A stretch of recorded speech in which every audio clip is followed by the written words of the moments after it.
Once upon a time, a young hero, descended from the legendary warrior Erdrick, defeated the dreaded Dragonlord and restored peace and light to the world.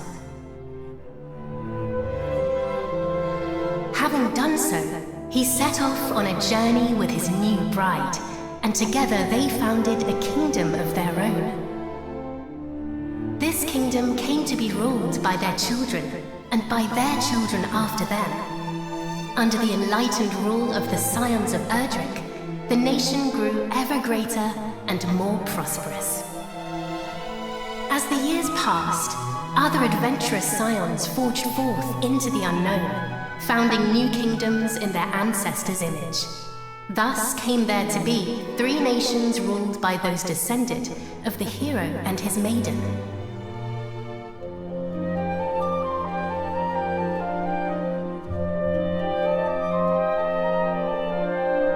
The first and oldest of the 3 was the kingdom of Midenhall, named after the castle built by the hero and his bride.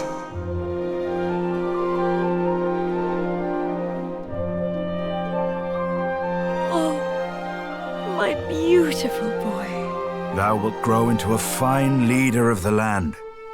Of this I am certain.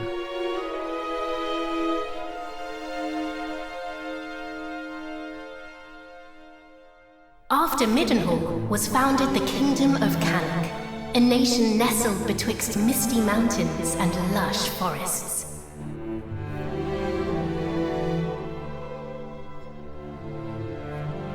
Look, husband, he possesseth thy steely gaze. A handsome devil, to be sure. Now, what name might befit one so dashing?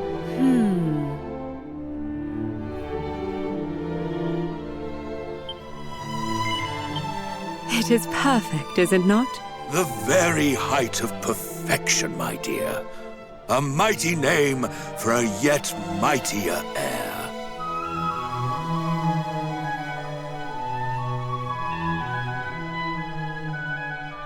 Lastly came the kingdom of Moonbrooke, founded by a spell-casting scion to whom weavers of magic flocked from the world over.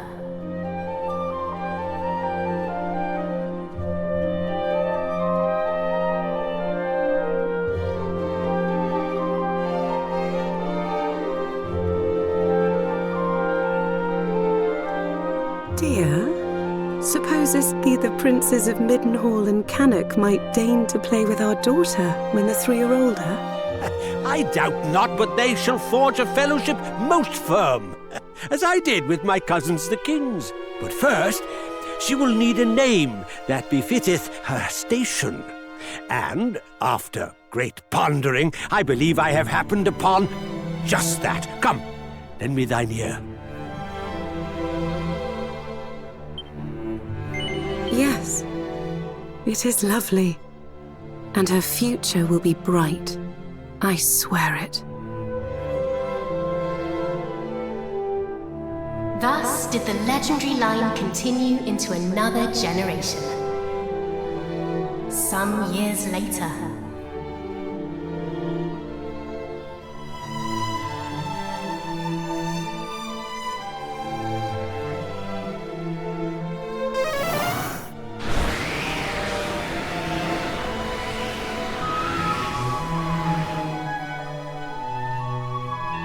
grown most formidable.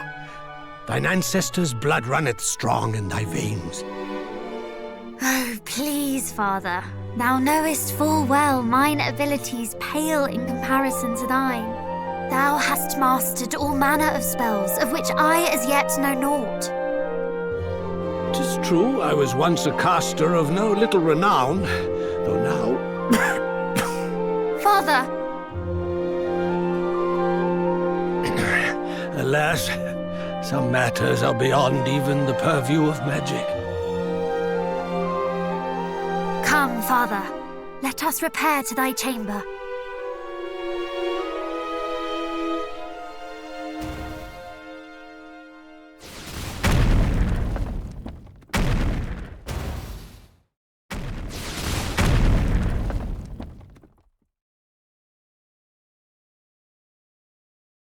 What now?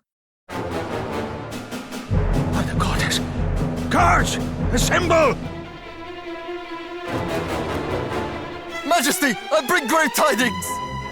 Lookouts report an army of fiends upon the horizon. They draw ever closer.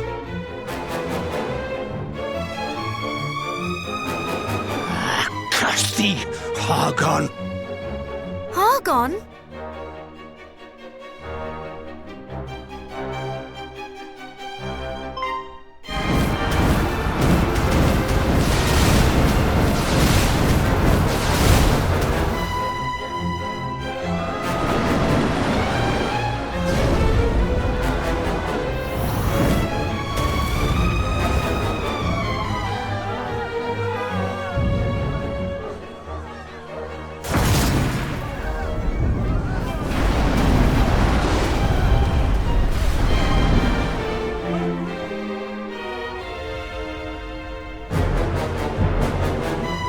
Muster the castle guard! Keep them out! I too will make... Father! Sire! Care not for this old fool. Go to thy captain. Tell him... I fear it is too late! No! No! Begone, fiends!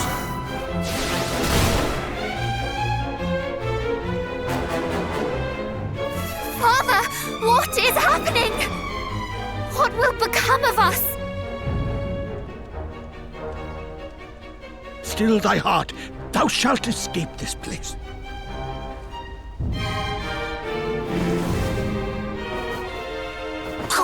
I'd recognize those ugly mugs anywhere. It's the king and his darling daughter. Lord Hargon was clear in his instructions. Let no one live. Just as I feared. But wherefore now? It mattereth not. Moonbrooke will not fall today.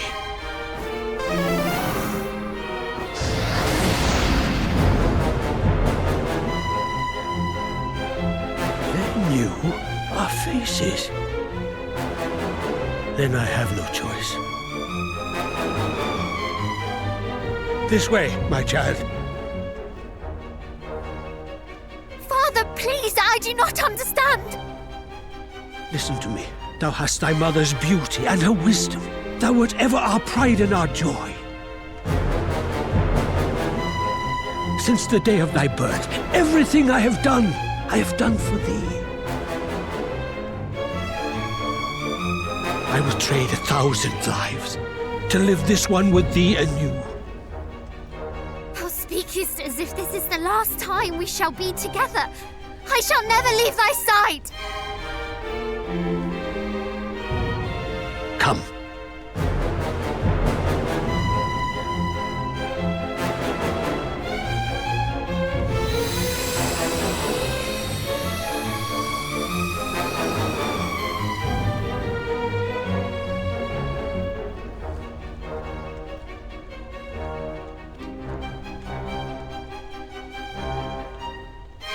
This is my kingdom, and I refuse to relinquish it without a fight!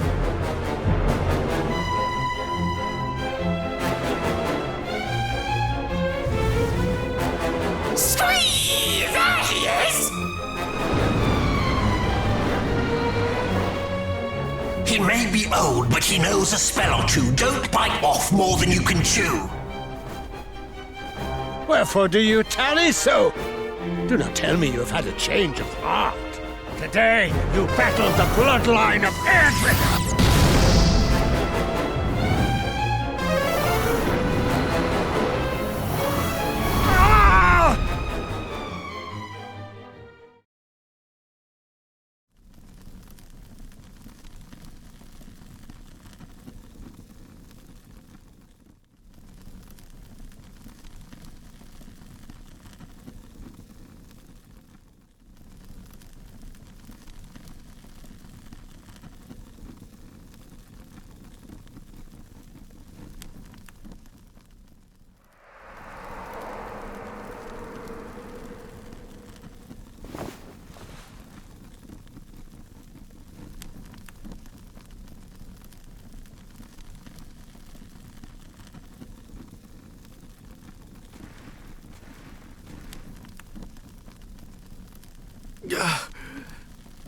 Must warn Midenhall.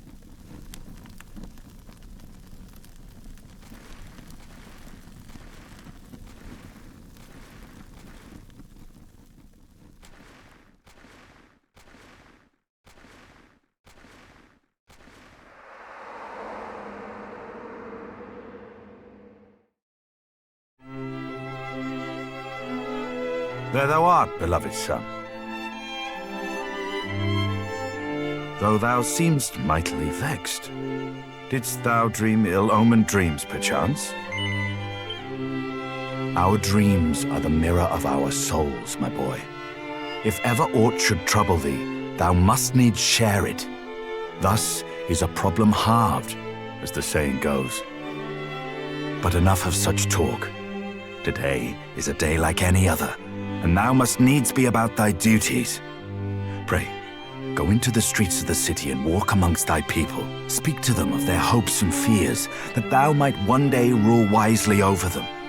And thence to the practice ground, that thy sword might one day suffice to protect them. For thou art mine heir, but thou art also heir to mighty Erdrick, hero of legend, and thus is thy duty twofold. Thou must needs be king and hero both. 'Tis no easy path, but I trust that thou wilt tread it well. Pray, stop by to see the item seller this day, Highness. Tidings oft travel fastest among those who cross the land in search of profit. There is much to be learned from such people, and thence to the captain of the guard, and learn that of the sword which he might see fit to teach thee. Highness, come, the practice ground awaiteth, though I fear there is precious little left for me to teach thee. Despite thy youth, thy skill already approacheth mine own, nay, exceedeth it, perhaps. To have tutored such a prodigy in the arts maketh me right proud. But I am yet captain of the guard, and have pride of mine own to think of. I do not mean to yield to thee just yet, young prince.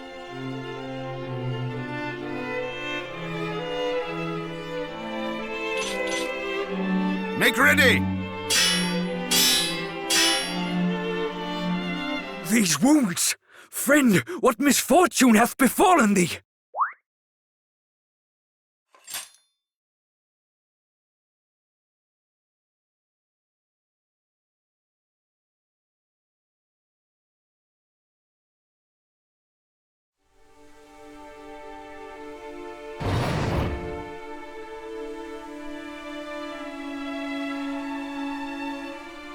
Brother! Wherefore wouldst thou abandon thy post at Moonbrooke Castle? And how came thee to be injured so? My wounds matter not. The king, I must speak with him. Please.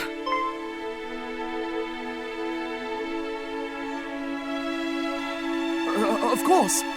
His Majesty will see him, surely. Come, we will take you there.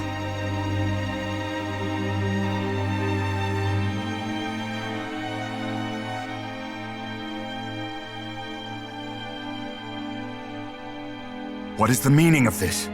What hath befallen thee, friend?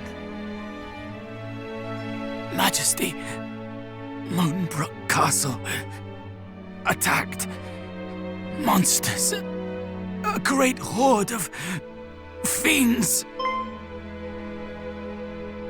Stay with us. I beseech thee.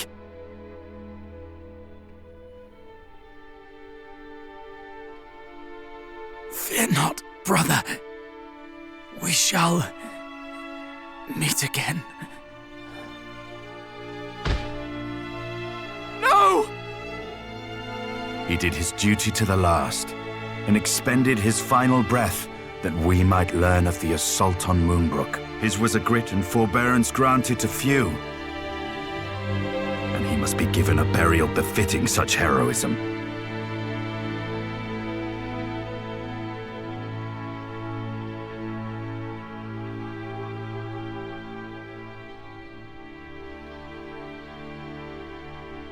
It seemeth ill deeds are afoot in the kingdom of Moonbrooke, but we do not yet know the full truth. Pray, do not speak of this until such time as the facts of the matter have been ascertained, lest panic spread needlessly among the populace. Sire, in the meantime, make ready to defend the city. I would speak with my son. Come, child, below with thee.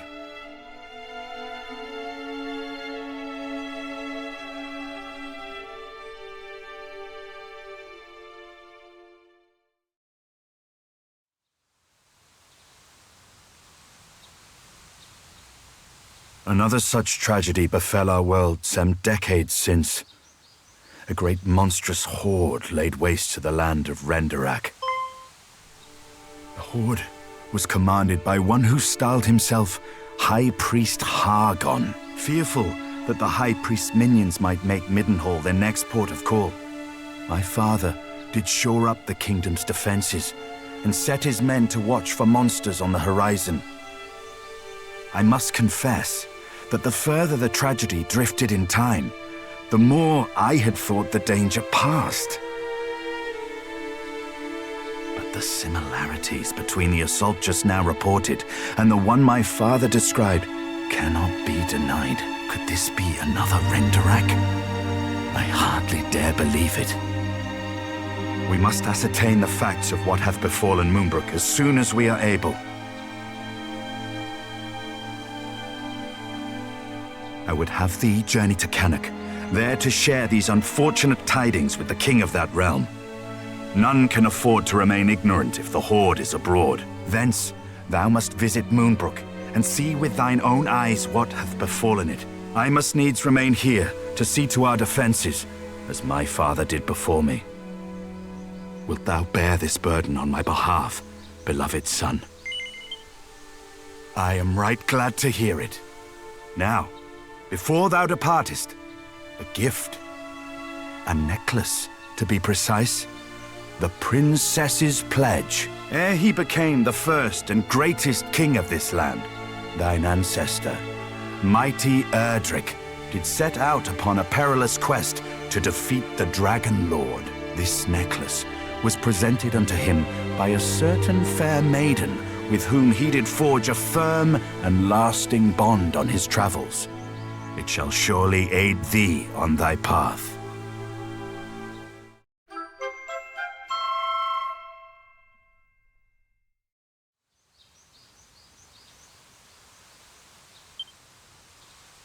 Now away with thee. Venture westward from our realm, and thou shalt reach the village of Leftwine soon enough. From there, cast thine eyes northward, and thou shalt espy the castle of Cannock. As thou well knowst, in Cannock and Moonbrooke both are to be found others, through whose veins floweth the blood of the hero of legend. Take care, my child. I have faith that thou wilt see thy duty done.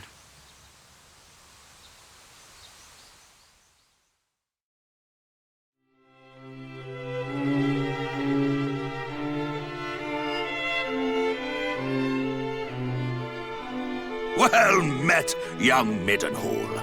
How thou art grown since last we saw thee.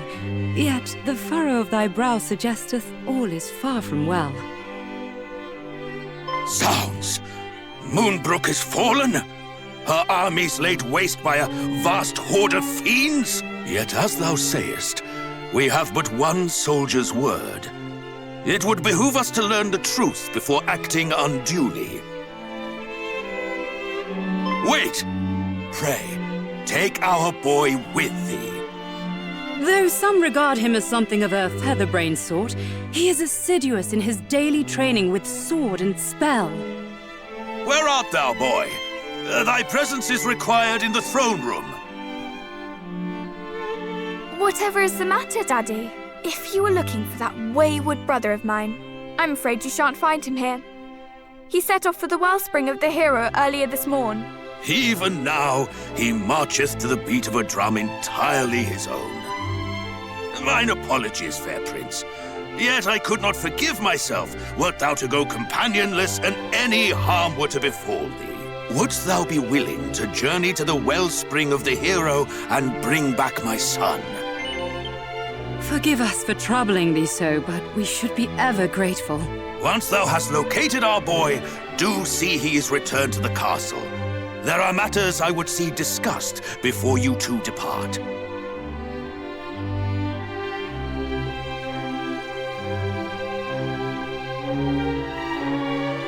Is my cousin Moonbrooke no more? We do not know that, dear. Let us not dwell on that we cannot control, but turn our attentions to that we can.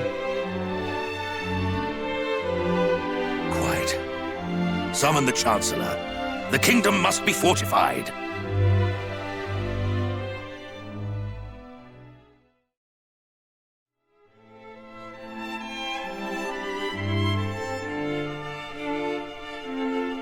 What was all that talk of Moonbrooke just now?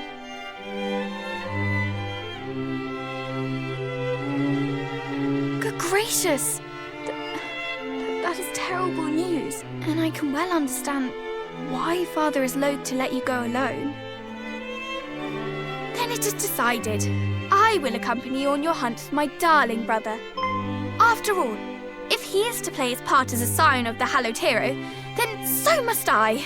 It is as I always say, age is no excuse to laze. I hardly think that Mummy and Daddy Dearest will allow me to join you on your journey to Moonbrooke, but at the very least, I can help you find my brother, can't I? Wonderful! Well, now that is settled, let us prepare to depart. Adventure awaits. But first I must dress for the occasion. Step outside for a moment, please.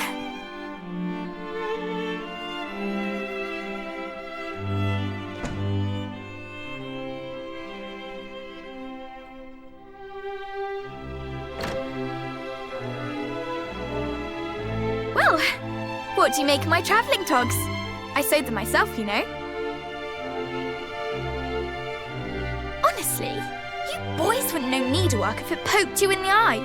When a lady asks for your opinion on her outfit, you say it's stunning or breathtaking, or if you're feeling particularly adventurous, sublime beyond belief. Anyway, on the subject of feeling adventurous, let us be off. Oh, and pray do not stand on ceremony. I have a name for a reason. By all means, call me by it. Now that is settled, let us fly to the east, over field and forest, and down into the depths of the earth. The wellspring of the hero awaits.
Oh!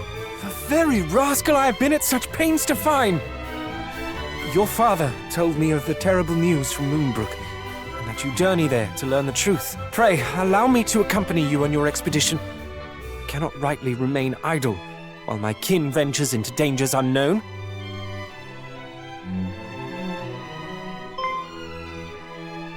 What? Why are you? Because I too heard the news from Moonbrooke.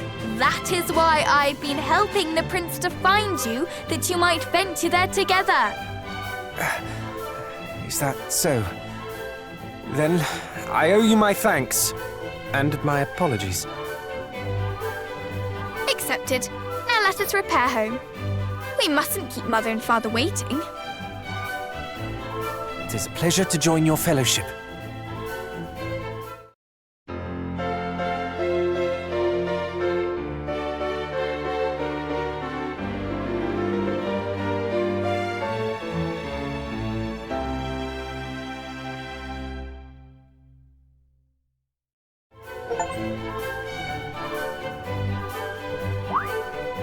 Though I did not say it, 'twas a pleasure for me too.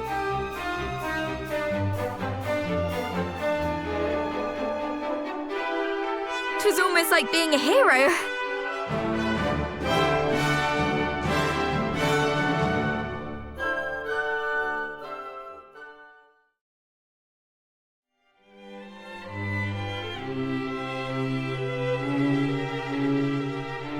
Father, Mother, I am returned, and find myself most troubled by recent goings-on in Moonbrooke. As do I. Though it is a relief to see thee at last in the company of thy cousin. 1,000 apologies, young Midenhall, for my wayward offspring inconveniencing thee so. Oh, tush! I didn't inconvenience him in the slightest.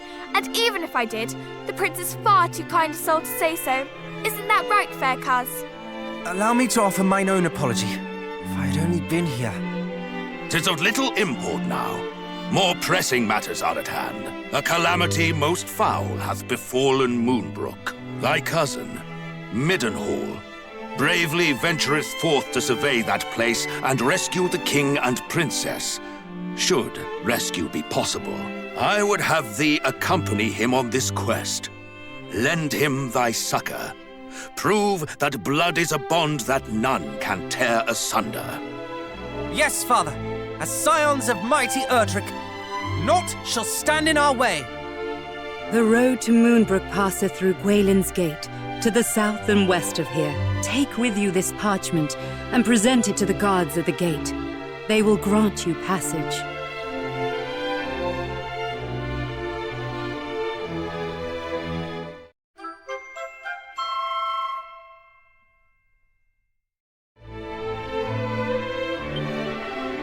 May the goddess go with you.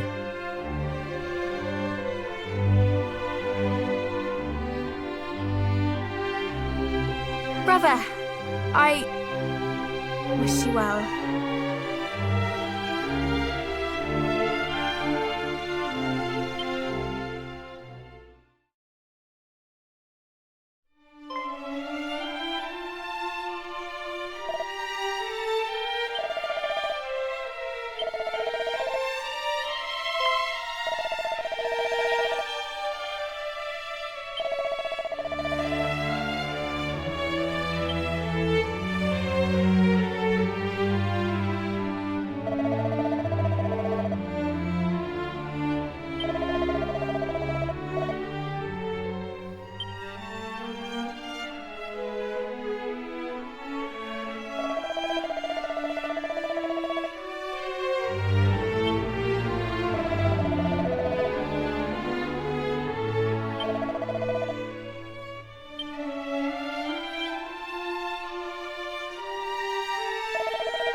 Much better.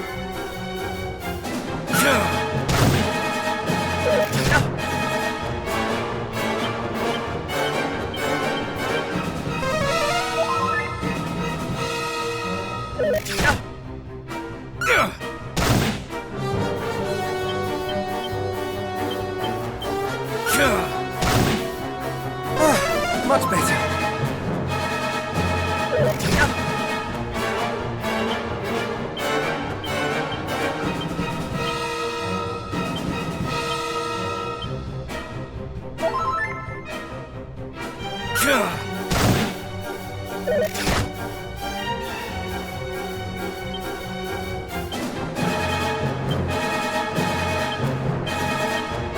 That was close.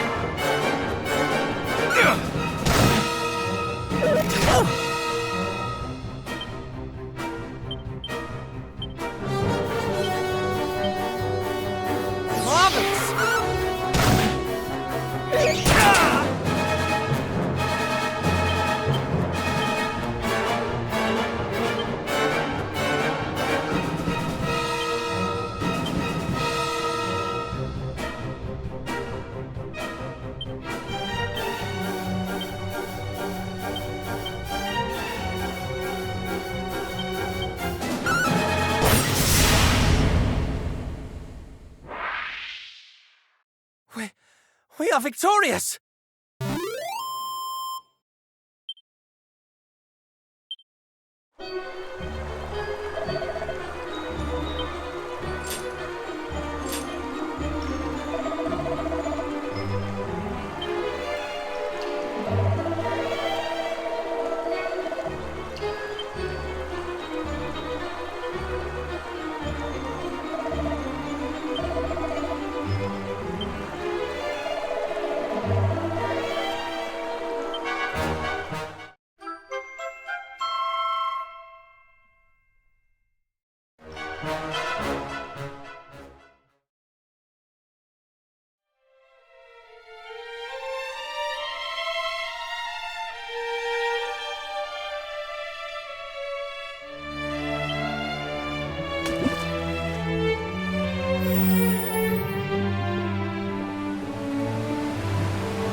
Goddess, do you remember coming here when we were children? It was resplendent.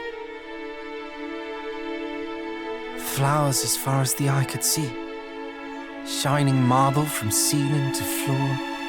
The Queen, so beautiful, before her untimely passing. Now all that remains is this. I never imagined for a moment that the devastation would be so extreme. This is too much. We can but pray that the king and the princess escaped in time. Come, let us explore further.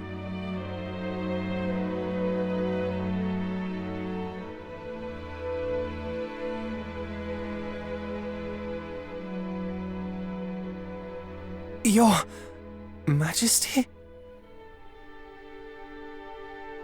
How so?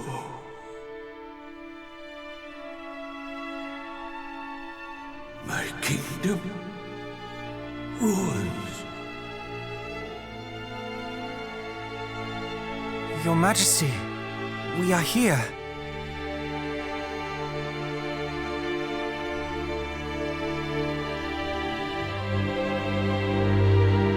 No redemption.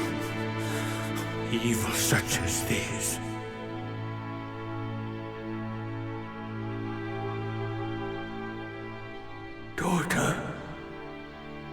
My beloved daughter, I beg of thee, live.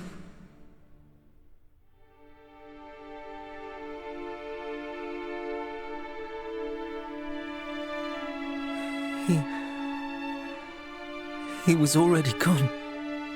I did not know what it meant to die, for a kingdom to fall, to have everything that one holds dear taken. Why would anyone? What was that? Could there yet be survivors?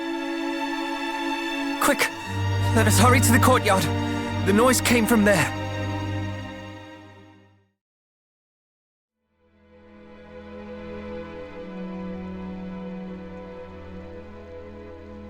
It must have been the sound of rubble or some such falling. There is no life here. Not anymore. Well, save this lone flower. Do you remember that town we passed on our journey here? I suggest we visit it on our way home. If the princess or anyone else survived, mayhaps someone there might know.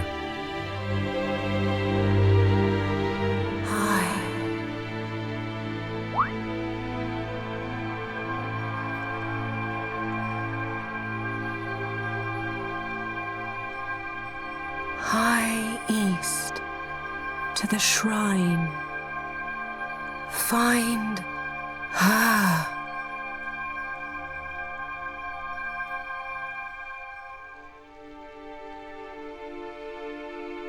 Well, that clearly was not the king.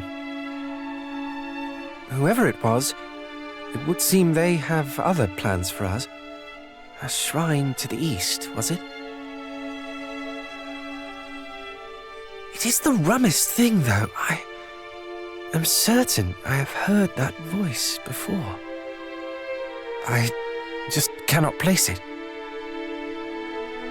But what I do know is that our quest is not done yet. Eastwards we go. I knew you would agree. You feel it too, do you not? We can trust her. Anyhow, let us take our leave. I would fain be gone from this mournful place.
Where am I? Cousin Midenhall! Cousin Cannock! Princess! Praise the Almighty! But why are you... and why am I... Well, Moonbrooke was attacked, and... But of course, countless fiends have set upon the castle. Father needs my help! Quickly, cousins, we must hie to Moonbrooke's defense. wherefore do you tarry so? We are but recently returned from the castle, or what remains of it. We found no survivors. This cannot be. Oh, my apologies. I seem quite unable to stand. There is nothing to apologize for. You have been through so much. You must rest. Come, we will carry you.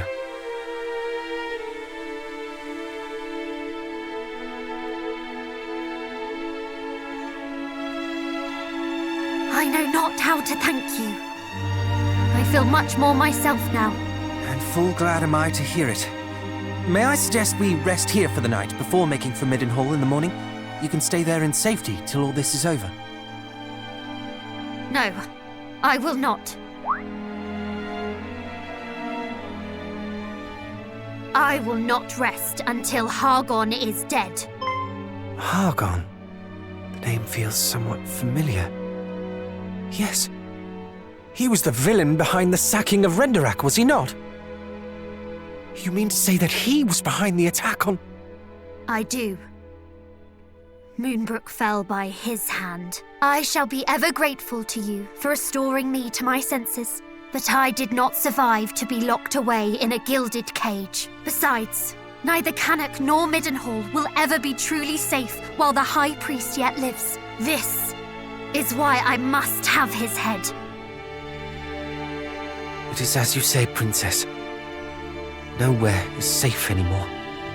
No matter how our fathers fortify our kingdoms against these fiends, we should always be living in fear.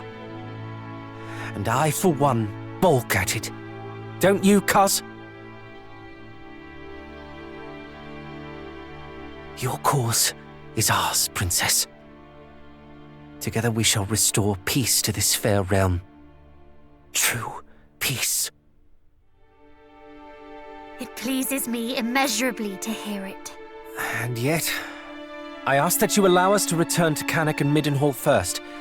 Our fathers bade us report what we discovered here, and I would not disappoint them.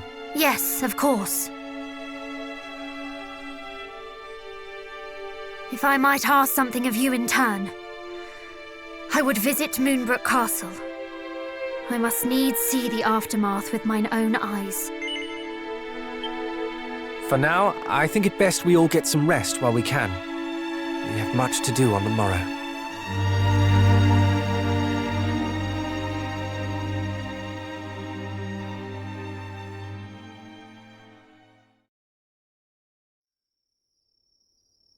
Psst, wake up. Sorry, I know you are tired, but there is a matter of much import I would discuss with you. Would you step outside with me a while?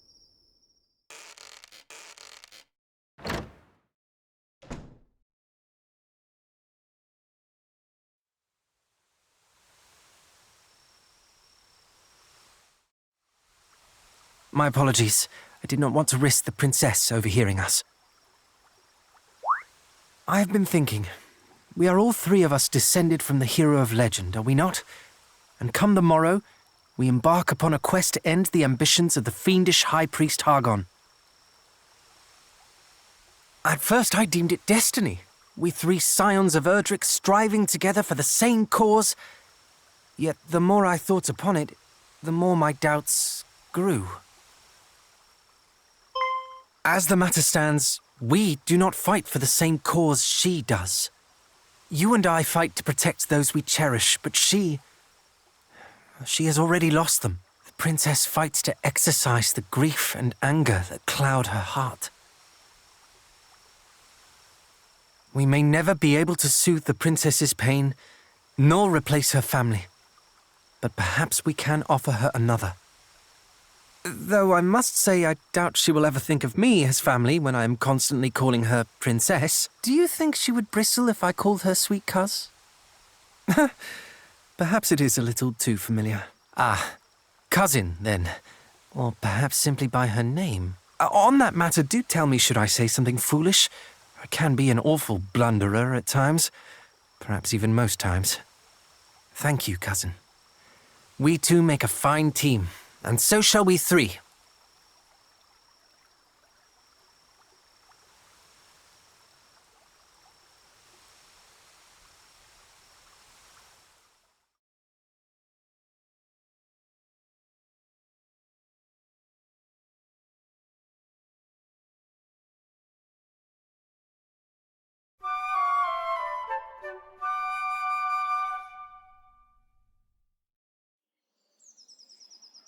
3 paths lie before us. 1 to Cannock, 1 to Midenhall, and 1 to Moonbrooke Castle. We must walk all 3, but not necessarily in that order. Quite. Let us take our leave.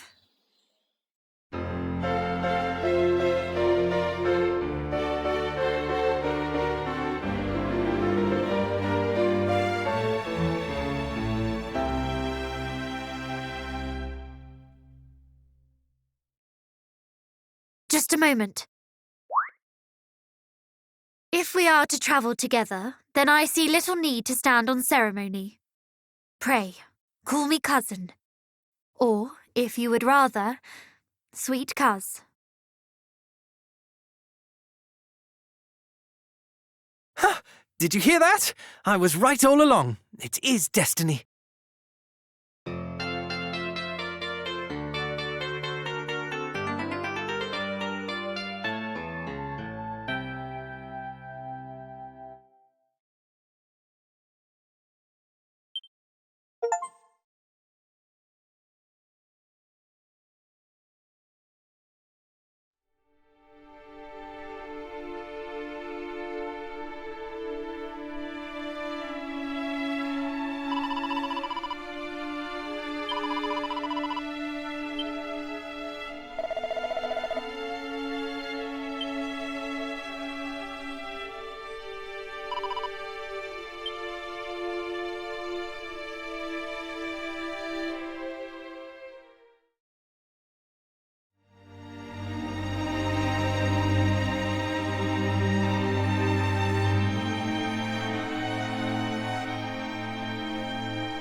Can this truly be the self-same throne?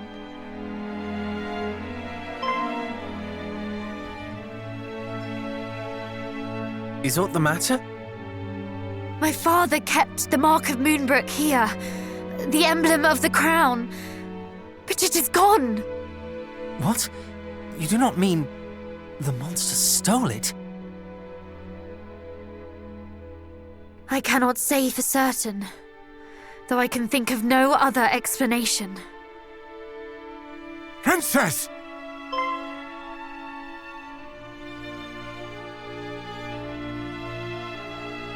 Chancellor!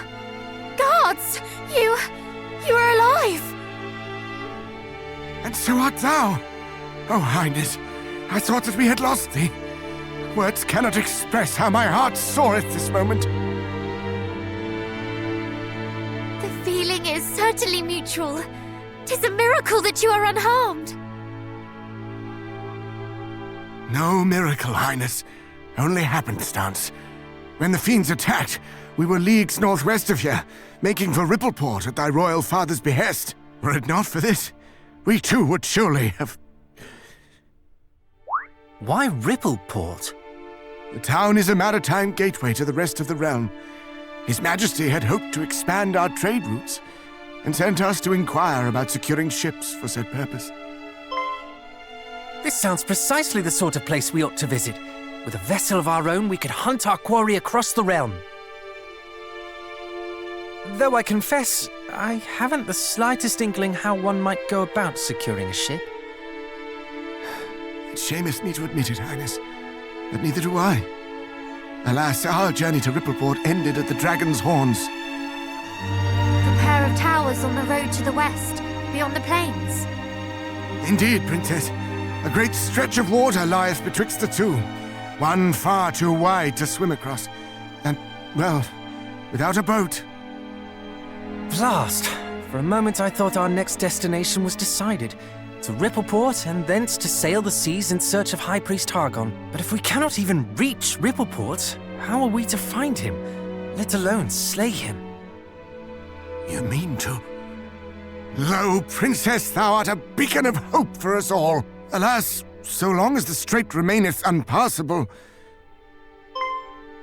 Chancellor, forgive the intrusion, but dost thou recall the time His Majesty leapt from the highest tower of the castle?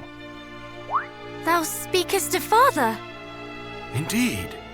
Our kingdom is home to a cloak known as the Windbraker, said to allow its wearer to glide through the skies. One day, His Majesty decided to test the theory. Aye, my lord. If thou rememberest, His Majesty came down leagues from the castle. And so I thought, if one were to leap from the top of the dragon's horns wearing the Windbreaker, one might yet reach the far bank. An inspired proposal. Though, wherefore didst thou neglect to share this when we were by the towers? For that we did not have the Windbreaker with us, my lord. And furthermore, for that I feared how an aerial voyage might bear upon thine aged frame. Ah, yes, well... The princess and her companions, however, should have no such concerns. We shall use this Windbreaker to soar across the strait to Rippleport, shall we not?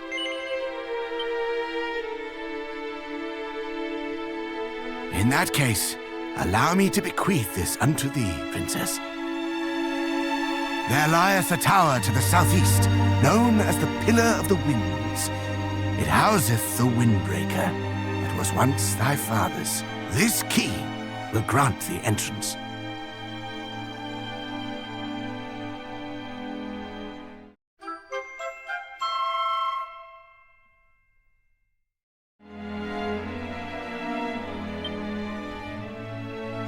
Pray allow us to handle matters here in Moonbrooke, Highness. As for thine own journey, thou must follow the whispers of thy heart. I shall, Chancellor. Come then, cousins, to the Pillar of the Winds.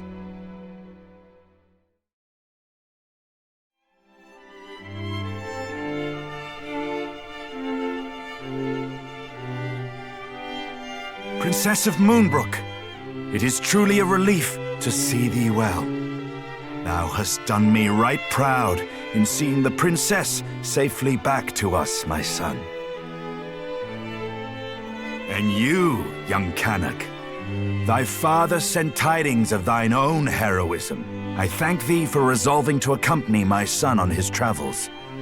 I do not doubt that he is greatly emboldened by thy company.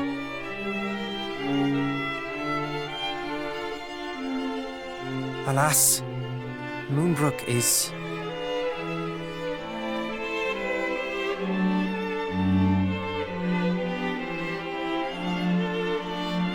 I see. So Hargon is indeed abroad once more. We must give thanks at least that thou wert delivered safely unto Midenhall, Princess. Thou hast suffered much, but thou wilt suffer no longer while I yet live. Pray, remain here in the castle, that no further danger might befall thee. Thou hast my thanks, Majesty. And yet I cannot accept this kindness. I am resolved to journey with my cousins, to see that Hargon pays for his crimes. Thou art. We know not even where Hargon is to be found, and yet you would seek him out wheresoever he may be and slay him. We would, and we will not be swayed. We will fight to the last to see that none of the other realms suffers the fate that befell Moonbrooke. For we are the descendants of mighty Erdrick, and this is our duty. Indeed it is, and I applaud your recognition of it. Why, I'm halfway inclined to accompany you myself. And yet thou must needs remain here and guard thy realm. We understand, Majesty. None can know when the Horde might strike again. You speak the truth, of course. My duty lieth here in Midenhall. The duty of ridding us of foul Hargon and returning peace to this world must fall to you, young heroes. I await your triumphant return.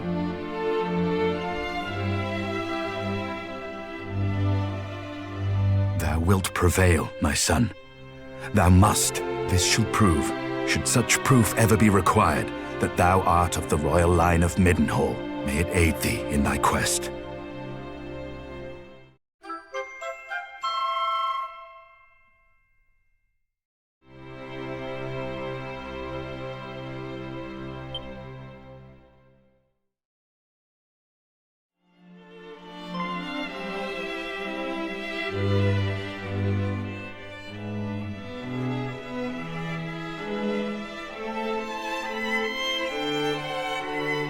princess! Full glad am I to see thee whole and hale. But what of thy father? Alas, I alone escaped the assault on Moonbrooke. It cannot be. It simply cannot be. Mighty Moonbrooke. We can only imagine what thou hast suffered, dear child. If there is aught we might do. You are kind indeed, all of you. So, where next? Journeyest thou to Midenhall? The three of you alone mean to take on foul Hargon? Better that than to live in fear. To live in a world governed by fear. Valiant words indeed, my son. But this is not a fight that may be walked away from with mere cuts and bruises. Knowing this, thou would still venture forth to face him? Truly, the blood of mighty Erdrick doth flow through thy veins. Watch over these lands in my absence, father. Over Cannock itself. Over Goyling's Gate. Over the lakes and the lands beyond. We know not when the fiends might strike again. Fear not, my son. Though I grew complacent in the face of such long-lasting peace, I suffer that affliction no longer. Cannock's defenses will be redoubled. Thou needest not worry on that score.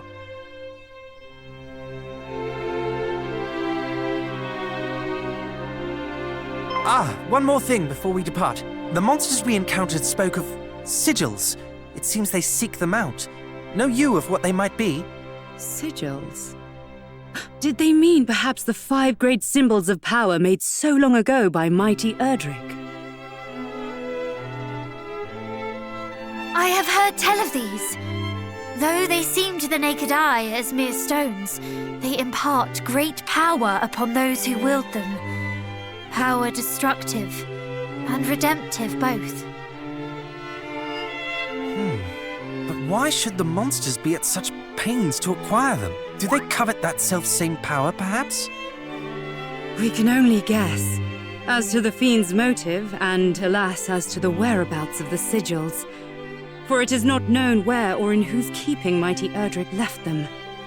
But wheresoever they may be, they cannot be suffered to fall into the hands of those who would use them for evil. And if Hargon's minions do indeed mean to make them their own, then in seeking them out, perhaps Hargon too might be found. Perhaps indeed. We shall endeavor to discover all that might be known about them. One last thing before thou departest. This will make proof of thy bloodline to any who might seek such proof.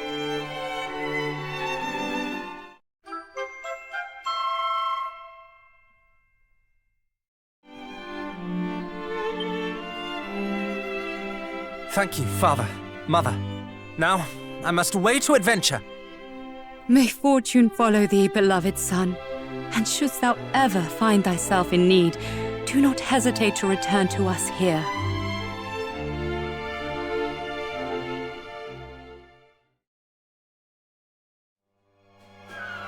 Are we no more than slaves? First we are ordered to reduce an entire realm to lumps of rubble, then sent seeking trinkets hither and yon. And they were no easy marks, those plaguey Moonbrookers. A monster deserves to rest the spell after slaughtering such stubborn cloths. You were among the fiends who assaulted Moonbrooke!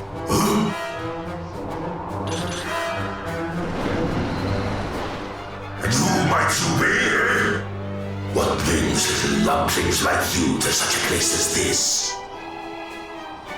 You will answer my question. Did you lay waste to fair Moonbrooke?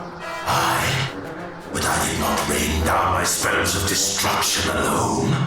Half the cruelest crumbs of fiend flesh I ever laid eyes upon were there. You... No. My poor countrymen. Hey, you are one of the lucky few who escaped our clutches, I take it. But it was clearly not your wits that preserved you, clod. For only a lumpen fool would throw away a life so recently saved. Look out!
Thank you!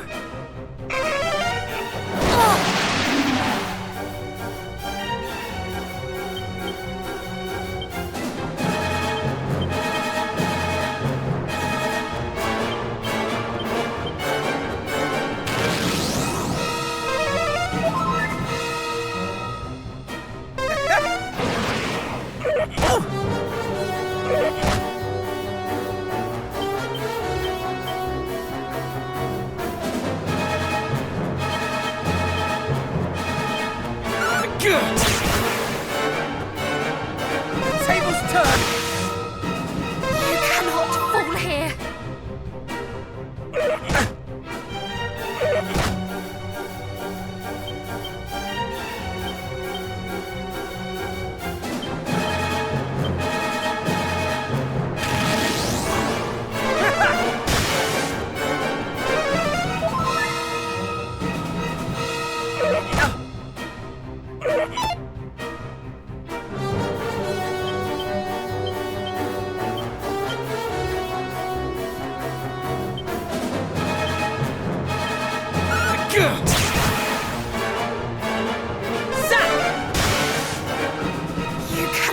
cannot fall here!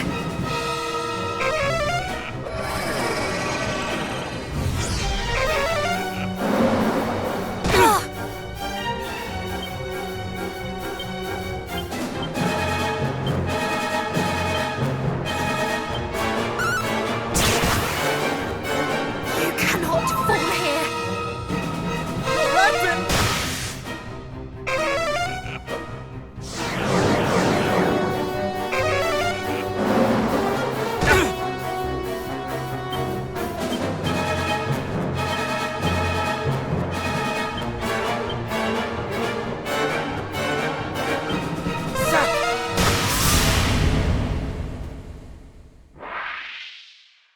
My poor people, slain by these horrors.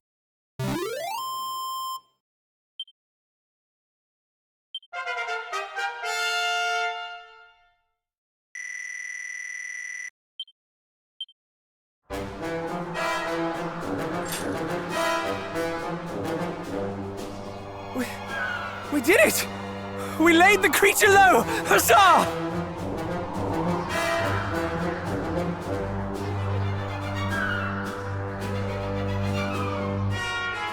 Is aught the matter?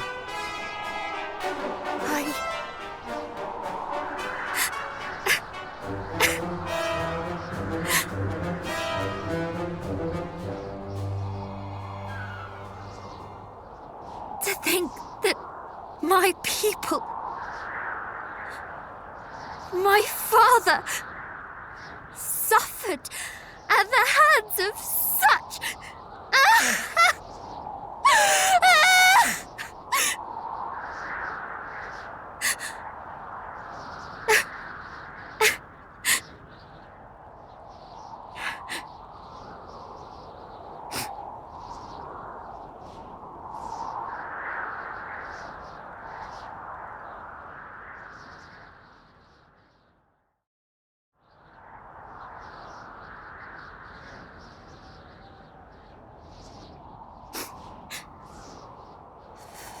Forgive me. This is not behavior befitting one of Erdrick's line. Nonsense. It would befit a hero far less to greet the loss of kith and kin with stiff-lipped stoicism.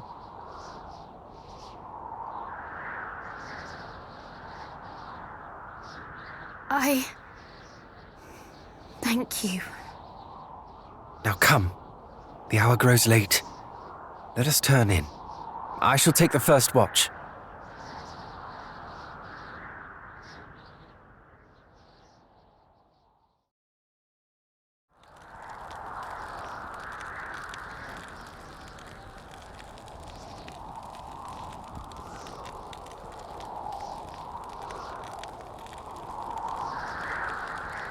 You must be tired, cousin. Come, allow me to take the next watch. I appreciate your consideration. Truly, I do. But I am fine. Or fine enough, at least.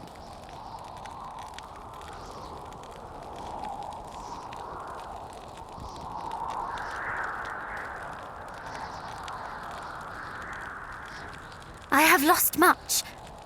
That cannot be denied. But I am not alone, and for that I am truly grateful.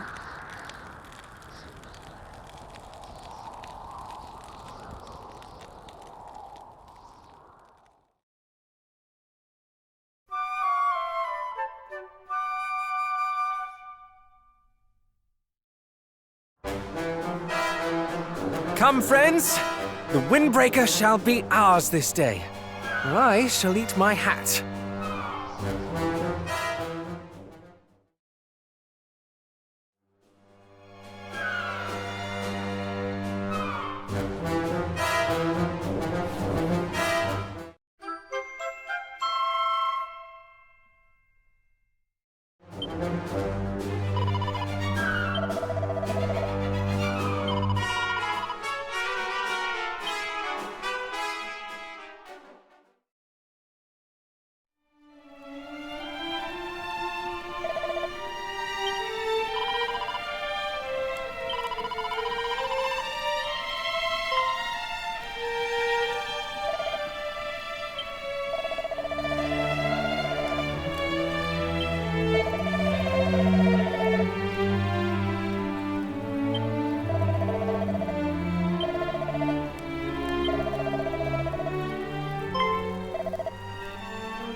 It would seem we can climb no higher.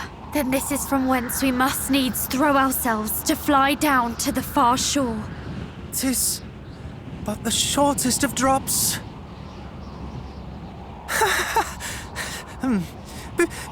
Purely out of interest, what do you suppose would become of us should the Windbreaker fail? Well, if we landed in the sea, we would prove a nutritious meal for the beast below, or drown, or if we landed headlong on the rocks. But please say no more. You've painted the picture quite well enough. Oh, what say you, cuz? Are we going to do this? Oh, goddess. If we are really to do this, pray give me a moment to settle my stomach. Come, tie the Windbreaker around you, cousin. We will hold onto you tightly and place our lives in your hands. We will? But my moment... My stomach! I fear we have scant moments to spare. Time waits for no man, and neither does the High Priest, Hargon. Whilst I am aware of this, I fear my body is not. Do not let go! This is actually happening! Now I am bearing witness to my all too brief life!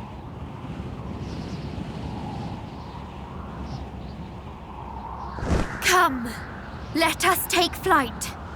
Be as the wind. Ah!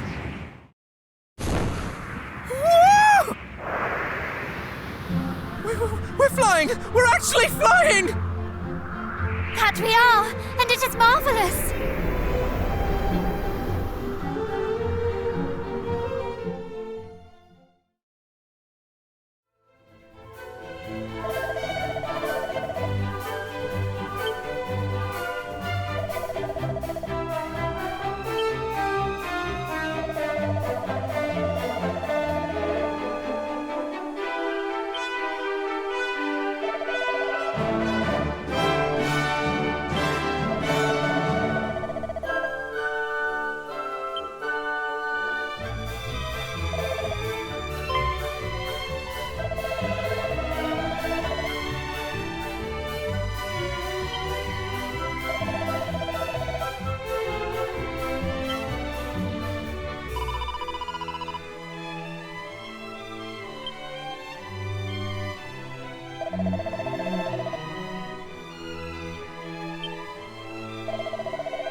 it!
Greetings all. Fear not, I've heard all that you did for us. Your chambers await.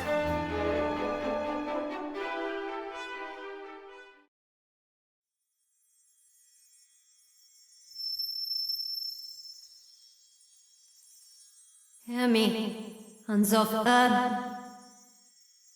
Hear me, Scions of Erdrick. The wheels of fate have been set in motion. And so, you must spread your wings and journey across the sea. Great dangers await, but you must face them, for there are those who need your help.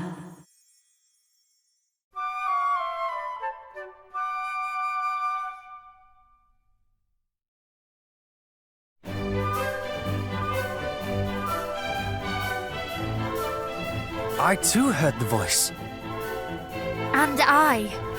So, it was no mere dream. No, indeed. And it bade us go to the aid of those in need, did it not? It did. Hargon's foulness spreads yet further afield, it seems. Let us set sail just as soon as the ship is ours. Aye, but first the ship.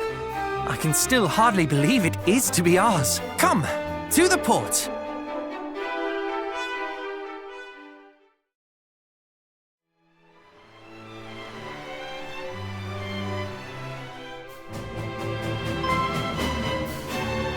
And there you are at last. Your ship awaits, young heroes. Hurrah! You must accept our deepest thanks. No. It is you who must accept ours. Return to us here whenever you so wish, and may fortune follow you o'er the waves.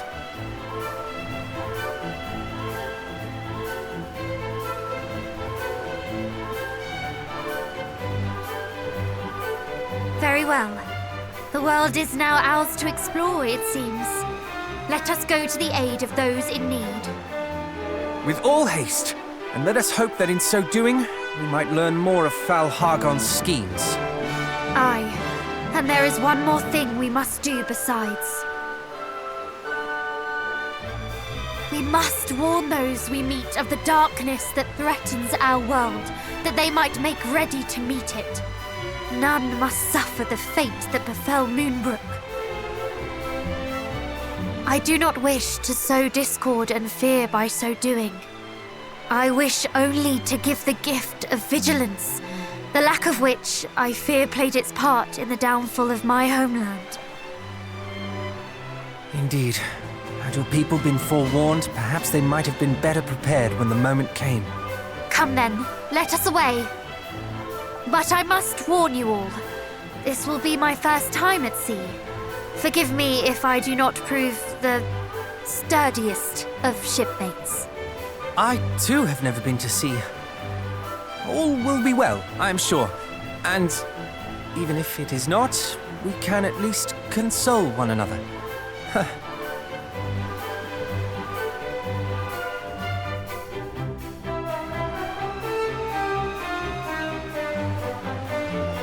Truly, though, I am beyond excited.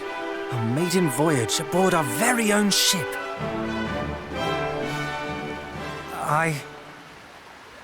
A moment, if you would. I do not wish to suggest that all is fun and games. The world is in peril, this I know full well, and you have lost much, dear cousin. It cannot be easy. Forgive me. I suppose it is not becoming of the scions of the great hero to take pleasure in the execution of their duties. And yet, I cannot help but feel my heart skip a beat in anticipation of the adventure to come. Am I a heartless rogue? An uncaring monster? Would you say the same of me if I told you that I enjoy our time together? That I smile yet more with each and every passing day? True, I have but recently lost my father, and my people both. But does a moment of levity in spite of that make me a monster?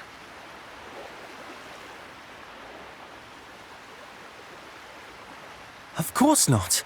We laugh when we are happy and cry when we are sad. We cannot control such things. Nor would I wish us to. Then you have your answer, and I thank you for it. The stakes of our journey could not be higher. The fate of the world rests upon our shoulders. But this should not, cannot mean that we spend every waking moment weighed down by the impossible seriousness of it all. If we wish to face the journey ahead with hope in our hearts, are we wrong for doing so? No. We are merely human. Forgive me. I simply feared that my careless merriment might seem unfeeling to one who has suffered so much. Quite the opposite. Your careless merriment is the very thing that gives me strength. So laugh, smile, and do not think twice before doing so. Very well. Let us swear to be true to our feelings, come what may. What say you? Good. Now come. Hargon awaits. Aye, let us stride forward to meet him, laughing and crying all the while.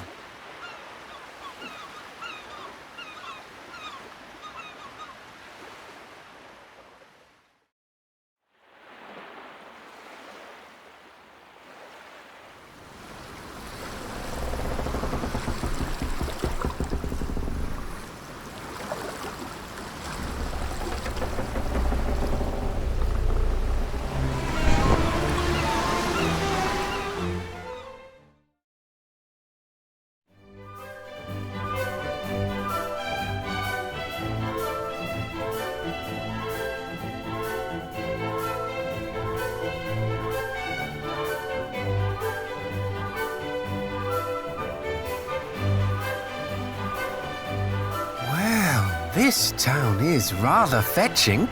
Do you think we have time for a short tour of the place? Hello, hallay! It's time to play.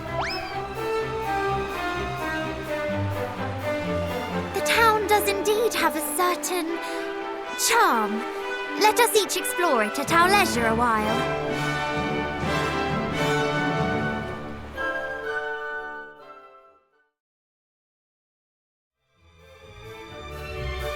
I must say, this stroll through town has done me a world of good. The view from here is simply stunning. Do you not agree? A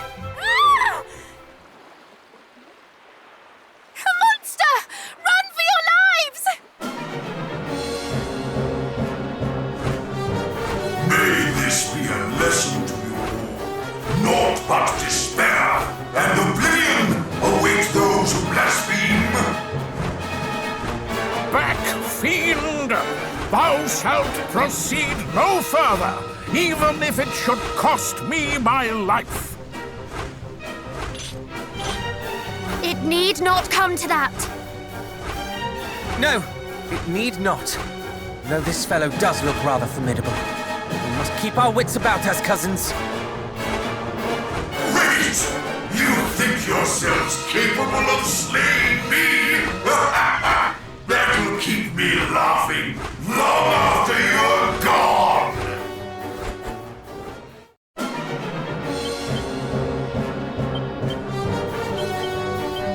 Come on! Be strong!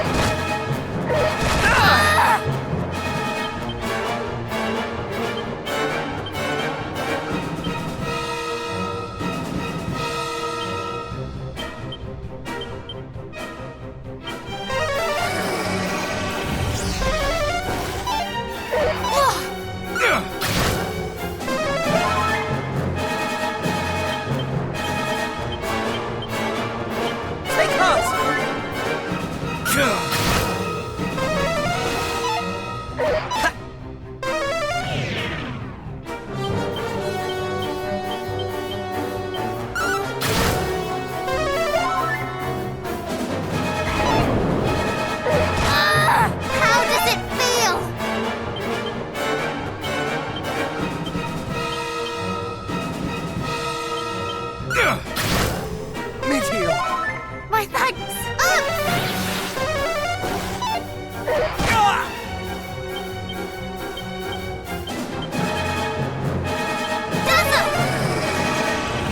Never fear!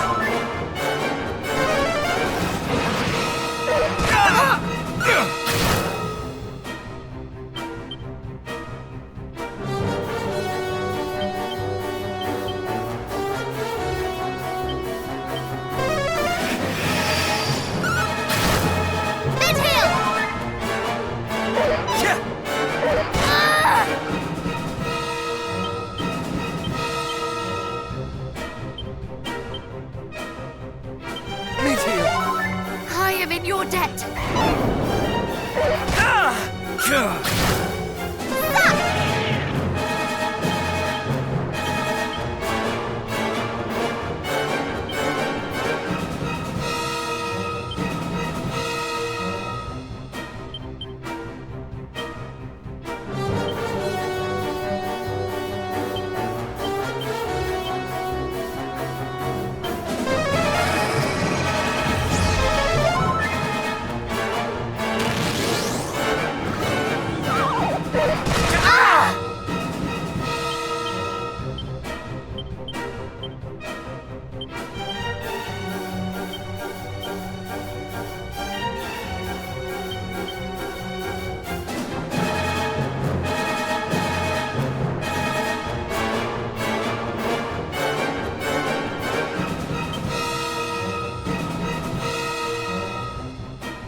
You're not laughing anymore.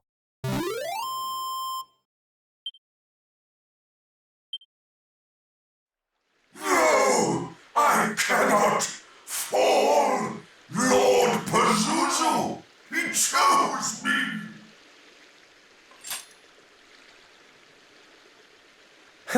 Well, would you look at that?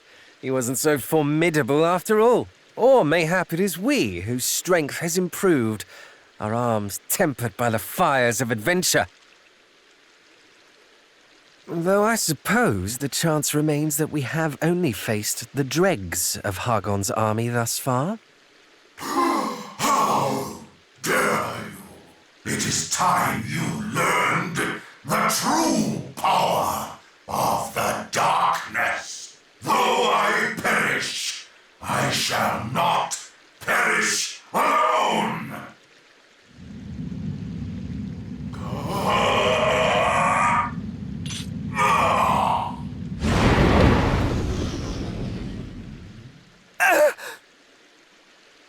In the name of Hargon.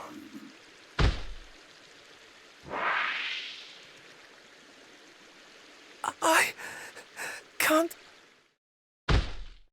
He must be seen to at once.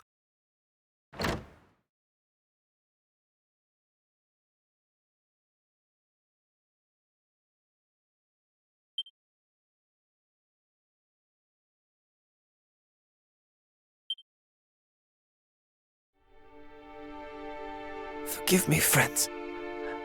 I cannot move. I can barely speak. All that I can do is thank the goddess that you two were spared. No. No! You can overcome this! I swear we will find a way! I have tried every healing herb and restorative spell at my disposal, and yet they have worked naught against this vile curse. Pray, do not concern yourselves with me. It was I who provoked the beast. Go. Continue your quest. Tarry not on my behalf. Do you think we would abandon you in your hour of need? Nay, we shall find a cure and continue our quest together. Till then, you must think only of your own recovery. Sorry. I too must apologize. Thy friend only suffereth this affliction because we of Baron had not the strength to defend ourselves. The blame lies solely with those heartless beasts. You have naught to apologize for. I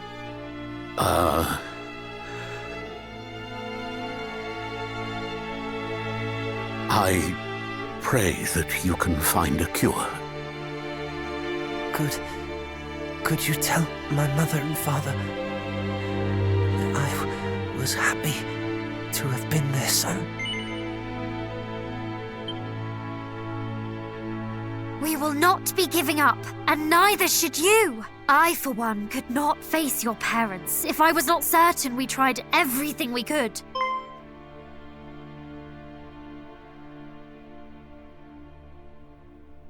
Wait! That is it! Let us go to Cannock and tell the king and queen of our cousin's plight. They will surely do all in their power to help us find a remedy. No. Anything but that. They would surely rage at my lack of caution. I'm afraid to say that your opinions no longer matter, and that is final. Father, would you tend to our friend whilst we are gone?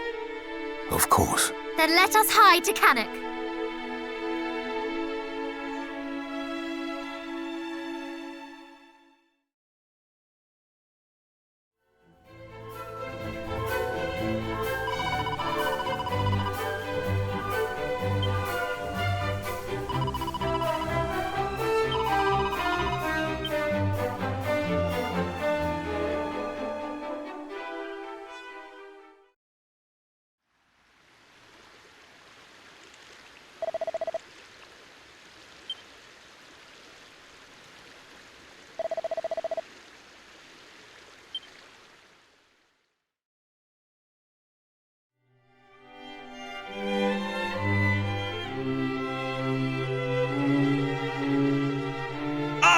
our young hero's return. But wherefore doth my son not travel with you? Is he waylaid somewhere?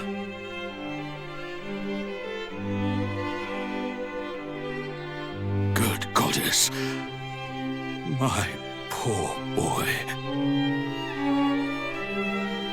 A curse, and a passing pernicious one indeed. What cure might be enough to free him from its clutches?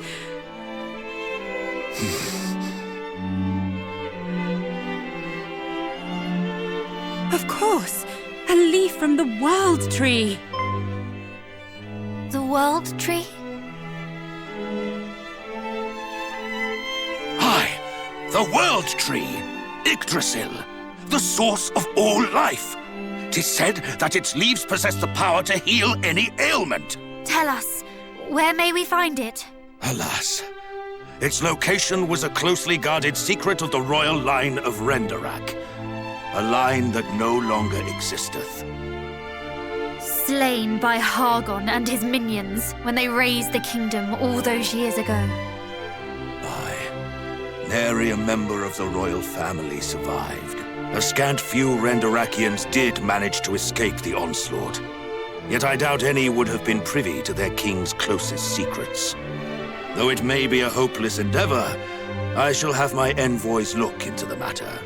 Thank you, Majesty. We must also send someone to watch over him. Our son is in the inn in Berryn, didst thou say?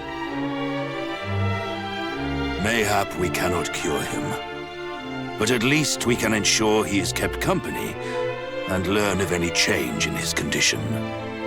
I am sure he would appreciate that very much. We shall return to Berryn too, to pass on your best wishes. Thank you for being such fine friends to our child. He is blessed to know companions of your ilk. And pray, do not worry yourselves unduly over my boy.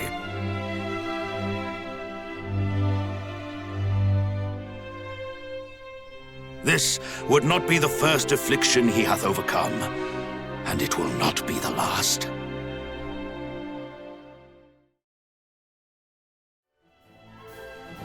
You there. From where do your parents hail? From Renderak? No?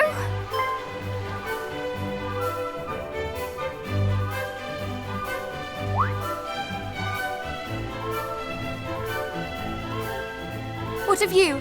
Do you know anything of Yggdrasil?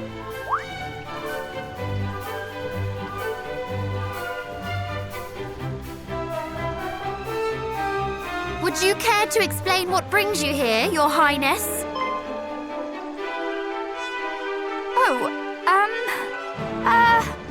Would you believe me if I said I were out for a stroll?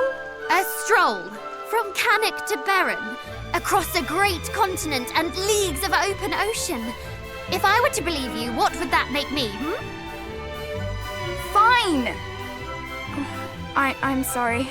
I cannot stand staying in that castle one moment more, knowing that my brother was in peril. Surely you, of all people, can understand how I feel. I knew you would. Thank you. And, sorry for not telling you of my plans beforehand. I just returned from checking on my brother. He was in agony. I'm sorry. That must have been hard to witness. You needn't apologize. My brother would not blame you. And nor do I. We must instead focus our efforts on finding someone from Renderak. They, and only they, might know of Yggdrasil's whereabouts. But did your father not say this was a secret of the royal line, and none of that line escaped with their lives? I know! And yet, if there is even the slightest chance, I cannot let it slip. After all, are we not heroes destined to save the world? How am I meant to save anyone if I cannot save even my own stupid brother? Lower your voices, I pray you. If you wish to speak of the World Tree, then let us speak indoors where none can overhear. You know of it, Father. You know of Yggdrasil. Shush! Indoors, I said. Is something amiss? I assure you I harbor no ill intentions. No, it is not. It matters not.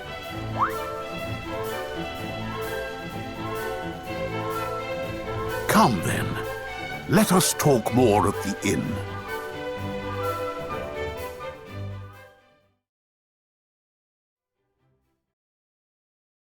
Father, are you unwell?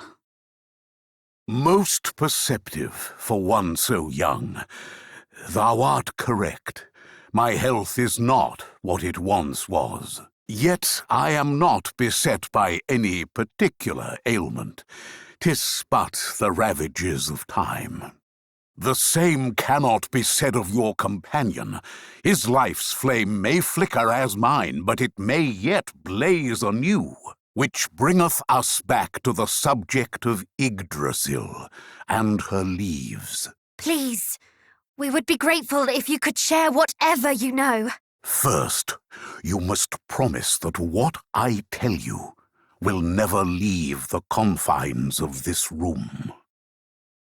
Thank you. Pray, let me rest my weary legs a while.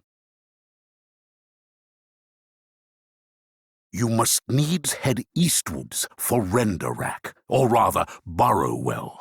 From there, sail eastward still, and you will find an island home to an ancient forest. The tree we know as Yggdrasil can be found deep within those woods. According to legend, a single leaf falleth from her branches once in a blue moon. And this leaf can heal my brother? If the legend is to be believed, 'tis said that the leaf that falleth from Yggdrasil's holy boughs can heal every affliction known to man. It could yet prove your friend's salvation. I only hope that you can forgive me for keeping this from you, especially considering all you have done for Baron. We understand. If the legend of these leaves were to become common knowledge, the entire realm would seek them out. Aye, that hath ever been my concern. I thank thee for thine understanding. Have you never considered obtaining a leaf for yourself? Please, my dear, it would be wasted on one such as I. I have lived my life and tried as best as I could to live it well. Yet the fact remaineth, I am but an ordinary man. You, however, are different. You are descended from the hero of legend, are you not? If any are deserving of Yggdrasil's blessing, it is you. That boy must not be allowed to breathe his last. How do you know of our lineage? Alas, I have a shameful habit of eavesdropping on the conversations of others. Our relation to Erdrick may be true, but we are still far from living up to his legacy. That thou shouldst think so maketh me full certain that the fate of our realm is in capable hands. Good. Then I shall away to Yggdrasil at once. I hope I will meet you there, cousins. Wait, Princess! I hope we will meet her there too, though I would not put it past her to find the leaf and run away without us again. Thou needst not concern thyself on that front. Entering the forest is a simple task. Traversing it is another matter entirely. After all, it would not do for anyone to chance upon the source of all life. The forest testeth all those who seek an audience with Yggdrasil. Take this, and the woods will surely welcome you.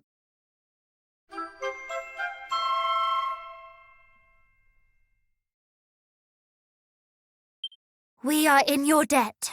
Come, let us prepare to leave post-haste.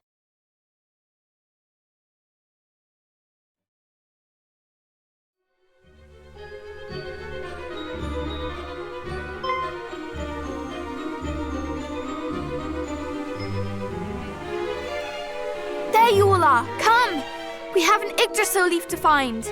A moment, if you will. And I ask that you give me an honest answer.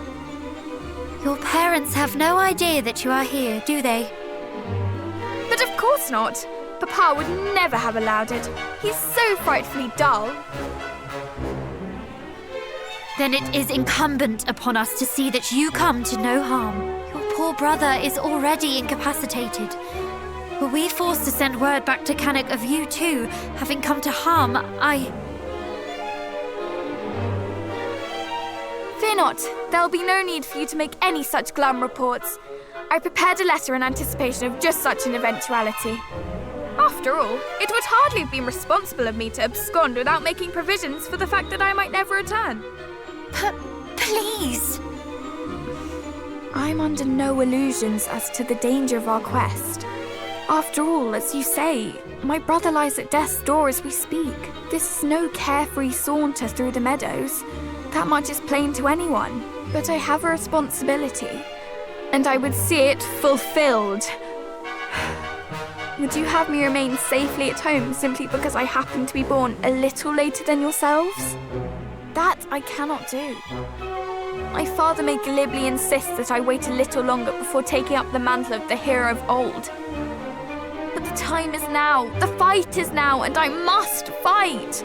I cannot stand by and allow you and my brother to bear this great weight alone.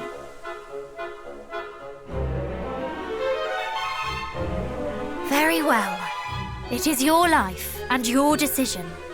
And your mind is plainly made up. We shall not stop you. Now come. We have an Yggdrasil leaf to find. Huzzah! Yes, let us away. Fear not both. I shall make myself of use, I swear.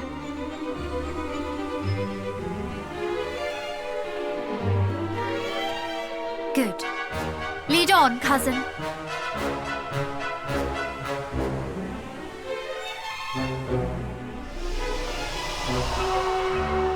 The fog! It has cleared! Could this be the work of the trinket with which our friend the priest gifted us? Come, let us press on.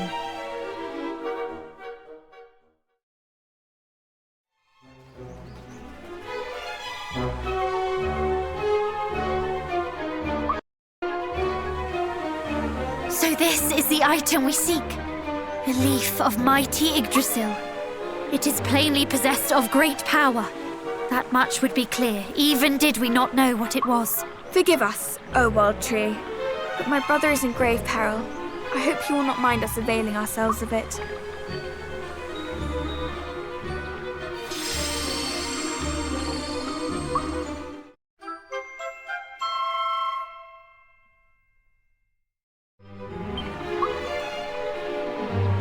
Now come, let us hurry back. He may not be long for this world.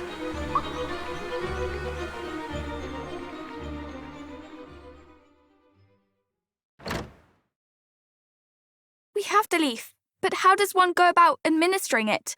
Shall I stuff it in his mouth and hope for the best? No. In his condition, he would surely choke. Let us make a tea from it instead.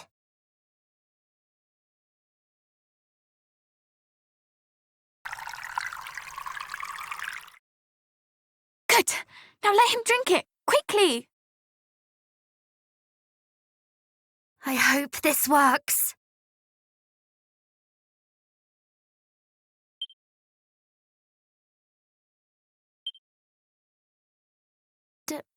Did it, brother?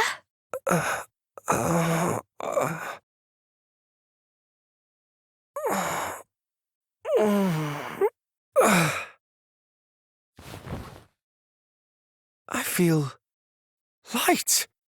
Light as a feather.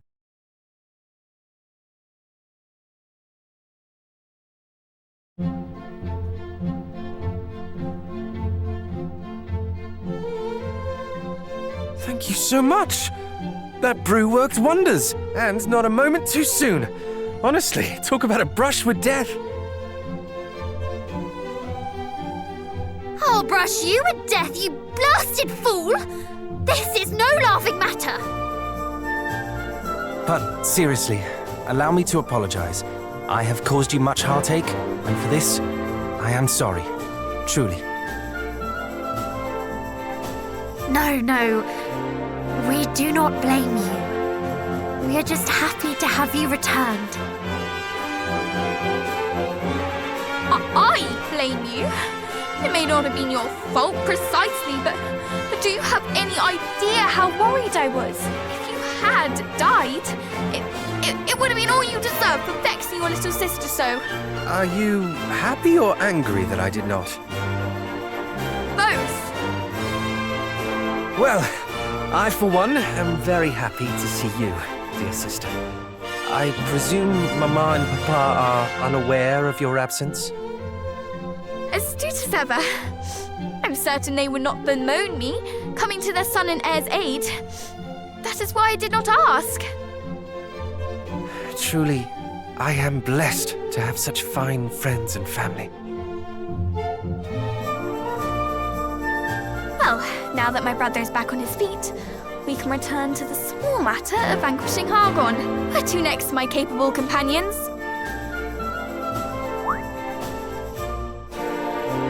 You act as if you mean to join us on our quest. This cannot stand, sister. We must see you return to Cannock. I disagree. You do? I do. But I assumed your objections would be the strongest. What right have I to object? We each decided to embark on this quest of our own volition. Your sister is no different. Precisely. Do not forget that I am a scion of Erdrick too.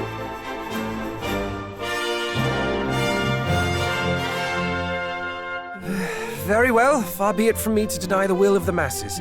She did help save my life, after all. I knew you would see sense eventually. With me by your side, you shall not fall again.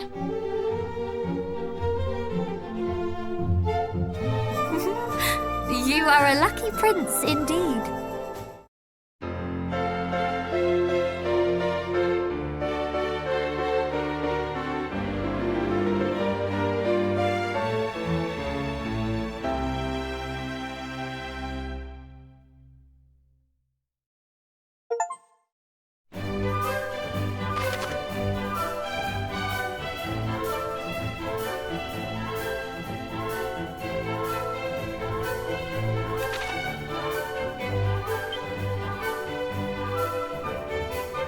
Few in this world are fortunate enough to be blessed with such steadfast companions. I was not one. Mayhap that is why I did not trust you. Why, even after I shared with you the secret of Yggdrasil, I doubted if you would return. You thought we might leave my brother bedridden for eternity. Succinctly put, yes. Yet you proved to me that your hearts are pure. Many would have quailed at the effort required to reach the tree. Others would have given in to temptation and sold the leaf for their own gain. Myriad are the reasons that might cause one to stray from the righteous path, to abandon friends in need. To my shame, I may have relished such an outcome. Proof that even those of the great hero's bloodline could fall from grace. But wherefore? Because I fell myself many years ago. Though that is all in the past now. You seek to defeat the High Priest Hargon, do you not? We know that we have not yet the strength. But with each trial we face, we grow ever stronger. Very well. Then I would see that you have this. This missive will grant you an audience with the King of Durkandor, a nation to the north and east of Yggdrasil. His Majesty is interested in making the acquaintance of those who would test their strength and in time perfect it. Should you wish to see just how far you have come, pray take part in the trial he hath prepared. Thank you. We shall be sure to pay him a visit.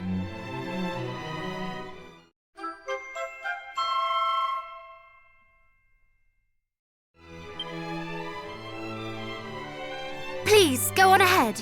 I will rejoin you shortly.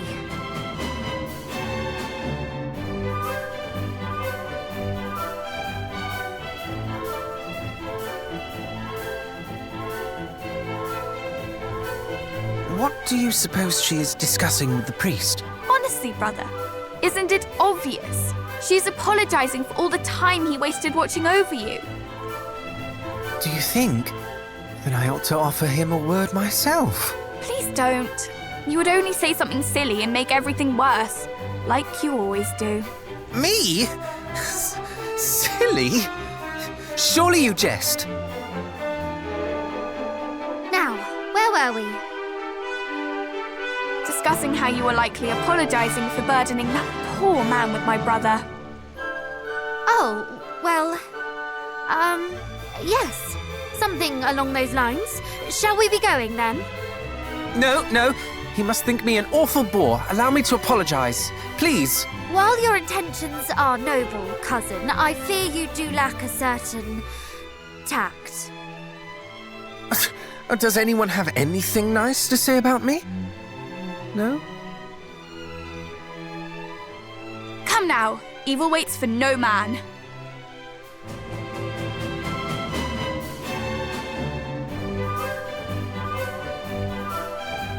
As you wish.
The king doesn't appear to be in court today.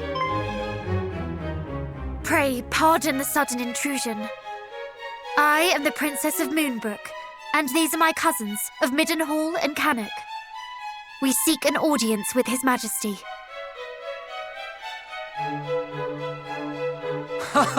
Your Highness, didst thou think I would forget thee so soon? But wherefore didst thou bring thy companions today? But of course, thou hast invited the kingdoms of thy kin to join our little tourney. My apologies, but what is this tourney of which thou speakst? We come here today to inform you of the massacre of Moonbrooke.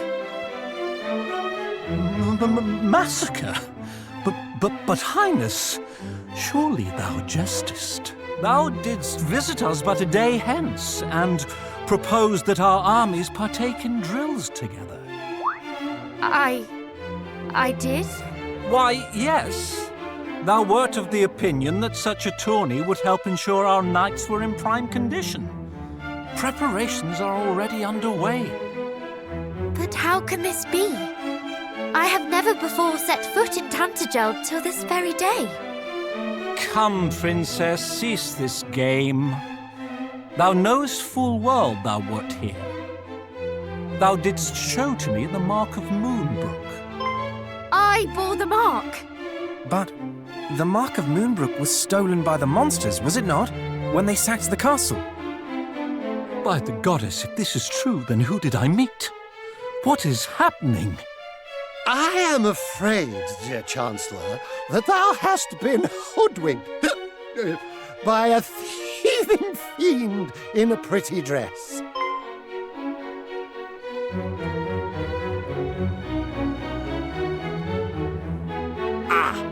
Pretend you didn't see that.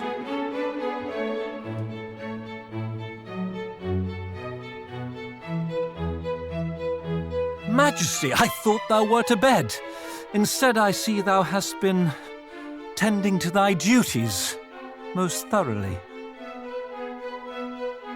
Yes, though it would seem not nearly thoroughly enough.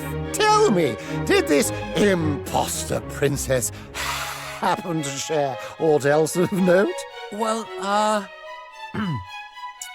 She did inquire as to how one might reach the Dragonlord's castle from here. I endeavored to dissuade her from making such a dangerous journey, but she did not appear overly concerned by my warnings. The site where Erdrick bested the Dragonlord? What in the world would the monsters be seeking there?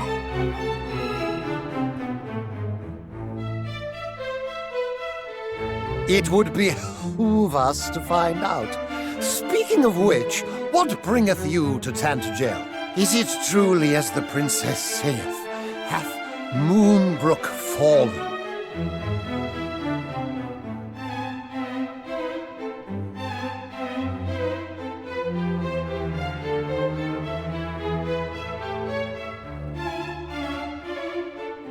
Is that so?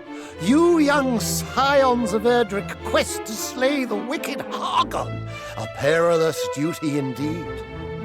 We are well aware. And should there be any doubt in your mind as to our identities, we come bearing the marks of Cannock and Midenhall. Most convincing. Yet, could one not conceive that the princess we received was the true royal, and you are the impostress thieves? What? No, our fathers bestowed the marks onto us, I swear. Look into my eyes and you will know that what I say is true. This is the steely gaze of a prince, not the shifty ogle of a base beast. Yes, most convincing, I'm sure. But so was the princess who visited us but a day since. Pray, forgive my brother. I can but swear he is himself, for better or worse.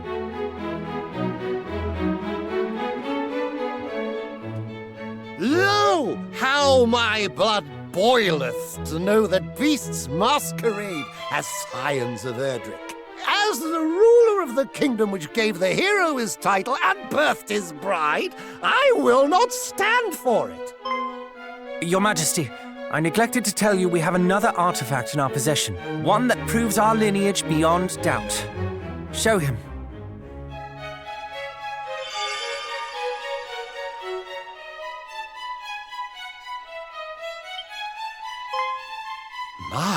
My.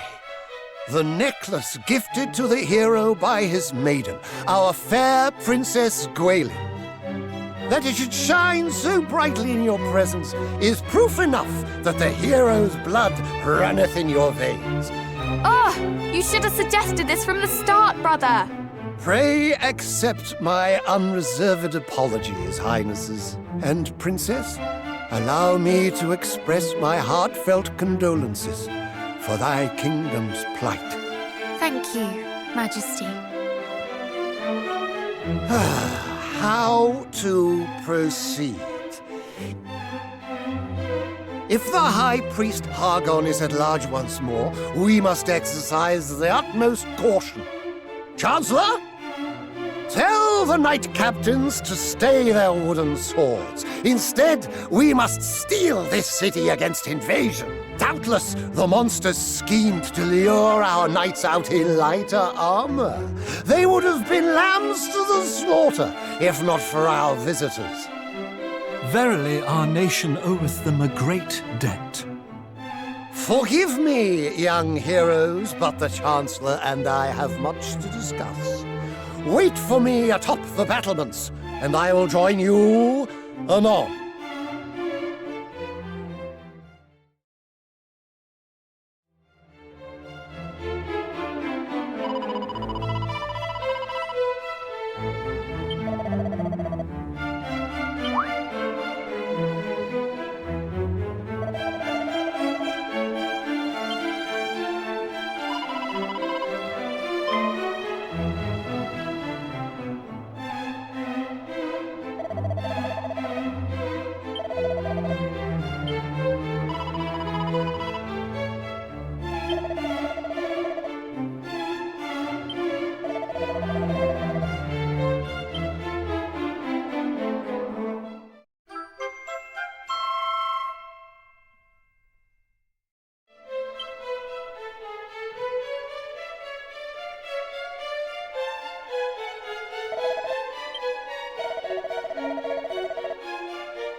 Never give in! My thanks!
So, thou art come before me at last. I am the Dragonlord, Master of Masters, King of Kings. Long have I awaited this moment. Liar! The Dragonlord was slain long ago by our ancestor, mighty Erdrick. You are an imposter, a trickster, a fraud.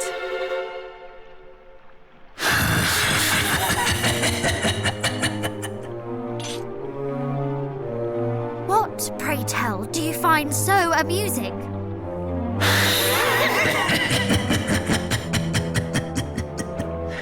Forgive me.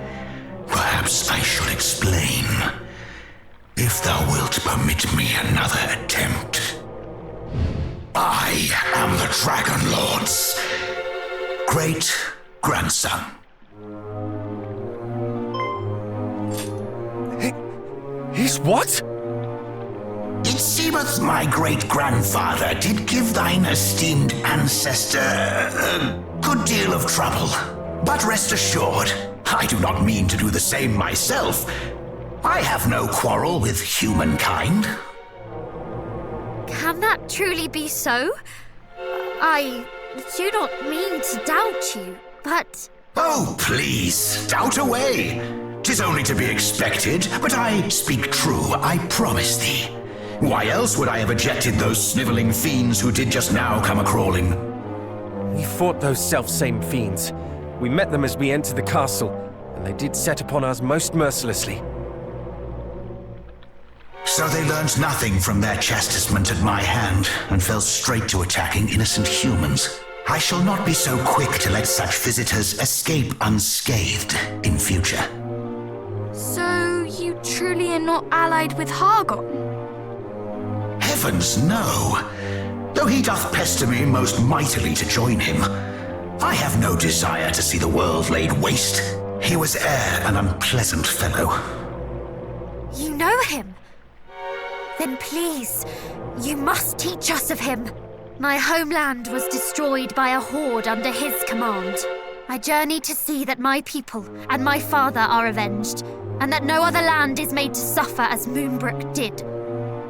Hargon must be stopped.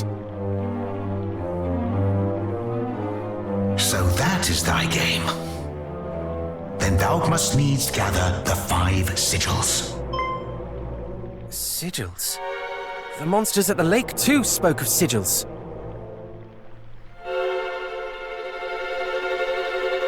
Ah, so you know of them. Hargon hath set his underlings to seek them out, and with some urgency it seemeth. In them is contained all the power of nature. A power that can be conferred upon the wielder. Though to the casual eye, they seem mere stones edged with strange symbols. Still, those able to sense such things will know them for what they truly are. And Hargon would make their power his own. Or does he have some other purpose in setting his vassals to seek them out? Alas, that question I am not permitted to answer. I do not mean to hinder thee in thy quest. It is simply not my place to furnish thee with such knowledge. What in heavens does that mean? I shall do this instead. I shall point you in the direction of those who do possess the right. I hear that they are currently in need of assistance themselves. The news of their plight hath reached me just now, in fact. Fortuitous timing. Or fateful, perhaps. Northeast of Tantegel lieth the Shrine of Rain, wherein dwell the Faeries. They find themselves under attack by Hargon's horde. Go to their aid. Faeries? The creatures from the books my nursemaid read to me as a child? Thou thinkest them mere myths? Well, thou wilt soon find that they are quite real. Indeed, their kind hold the very fabric of our world together. Will you go in my place, brave heroes? Should I venture forth to help them, I fear that I might lay the shrine low, and in so doing, cause more harm than good. Aid them, and they will tell you of the sigils. As I say, they are the ones entitled to do so, though they may not share their knowledge willingly or easily. Nonetheless, I do not doubt that they will take you one step closer to your goal. So, will you do as I ask?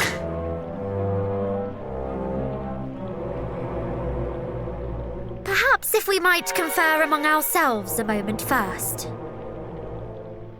But of course, such decisions are not to be made lightly.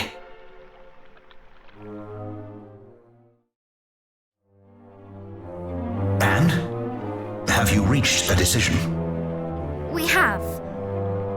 Forgive us our presumptuousness, but we would ask something of you. You say that you have no quarrel with humankind. Is there some way in which you might make proof of this? This is the point on which you feel you must needs press me? But, very well. You are the scions of mighty Erdrick, I suppose. A certain wariness of me is understandable. What might suffice, I wonder? Ah, but of course! How could I forget? I should have thought of it from the first.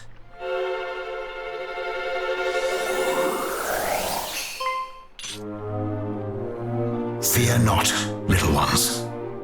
I do not mean to belabor you with this blade. It is not in my power to wield it. I mean simply to return it to its rightful owners. Return it? Whatever do you mean? Though it is somewhat tarnished with age, this is a mighty weapon, the like of which only a great hero might wield. You mean... Indeed. This is the very blade that slew the Dragonlord so long ago. Erdrick's sword. Though it hath lain dormant long, and lost much of its might in so languishing, it still possesseth the power to banish evil. Well, surely this proveth my status as friend and ally. Oh, it does. It more than proves it. Forgive us our mistrust of you. It was most unkind. And thank you. Thank you! I feel a royal fool for doubting you now. Nonsense. Thou art sorry, and have said as much. The sword is yours. I require naught in exchange.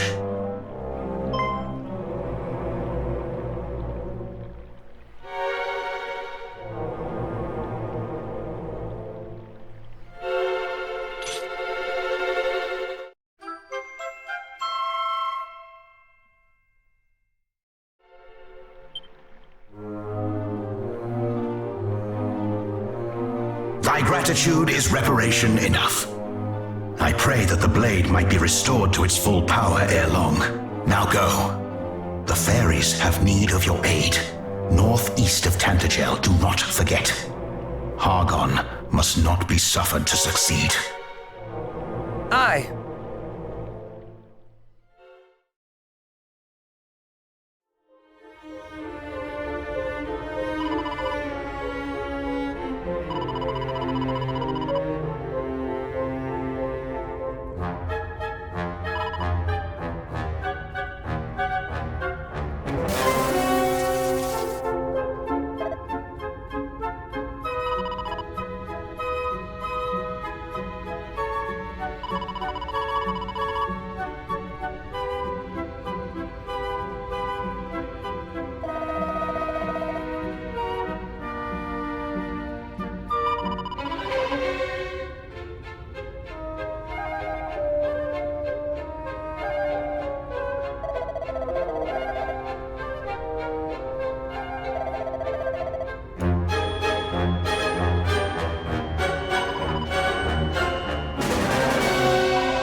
of the goddess! Ah!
goddess! Oh!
Come, give up the Sigil's whereabouts. Resign thyself to the inevitable. How strange. Different time, different place, and you look completely different. But I still know exactly who you are. What gibberish is this? But you're far from ready. No, you lack the strength, and the wisdom, and heaven knows what else. But there's still time. You'll get there. I hope.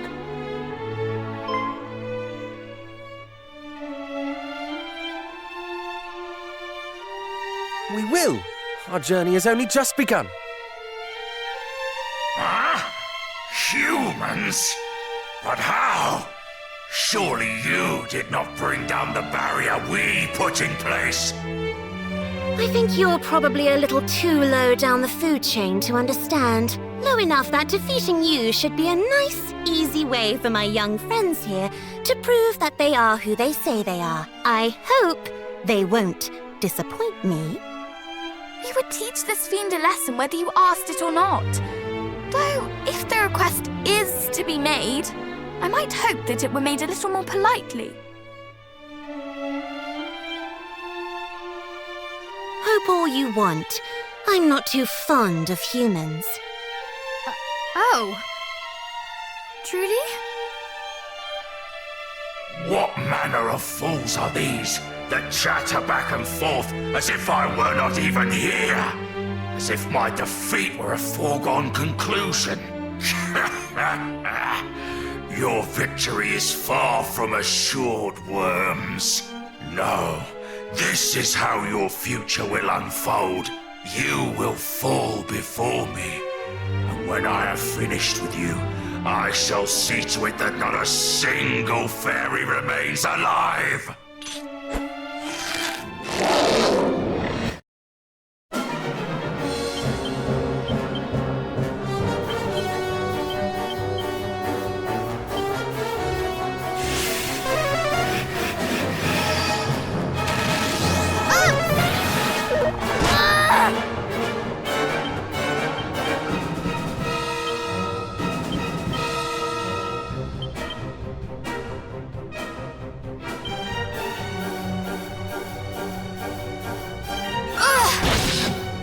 Much better. I am in your debt.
My gratitude. You shall suffer!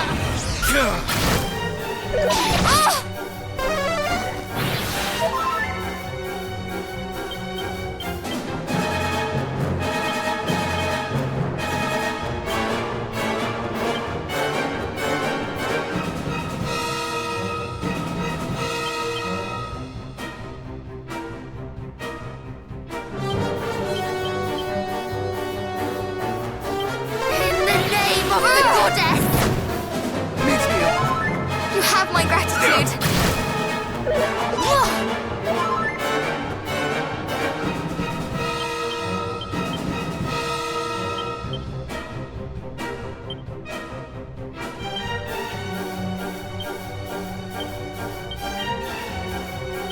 You shall suffer.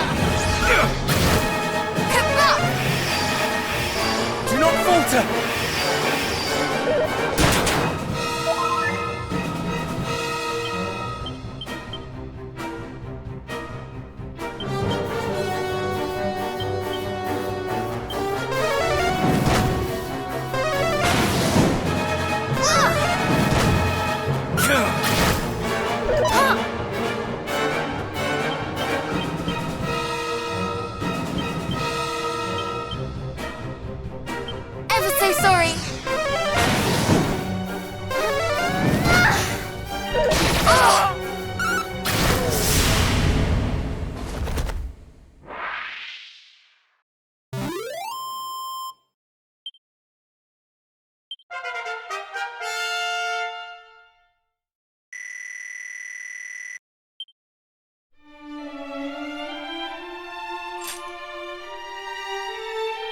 So much for his soothsaying skills.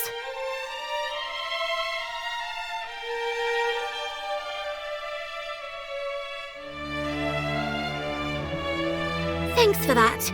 You're young, but I think it's safe to say you're the heroes we were told to expect. We came at the request of the Dragonlord's descendant. He told us that you had need of our aid. And he was right. I'm glad he sent you rather than coming himself. He probably would have brought this place crashing down around our ears. possessed of such fearsome power? Is he truly descended from... him? Maybe one day you'll be strong enough to take him on and see for yourselves. But I wouldn't recommend it just yet. You've got some work ahead of you.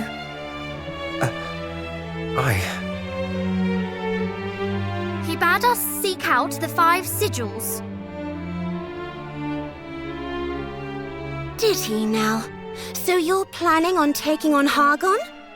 Very heroic of you. But then, I suppose that's to be expected. We have no choice but to face him. Peace must be restored to our world. So the time has come at last. Lady Rubis said it would. In fact, she gave me something to give you all when you finally appeared. She cannot pass her gift to us herself? She's somewhere else right now. Somewhere far away.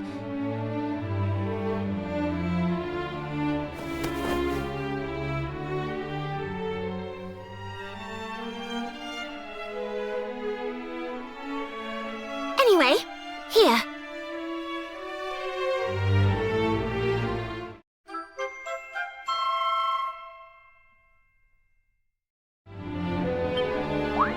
A flute? Yes, a very special one. If someone of the hero's bloodline blows it when one of the sigils is nearby, it sends back an echo. Why not give it a try?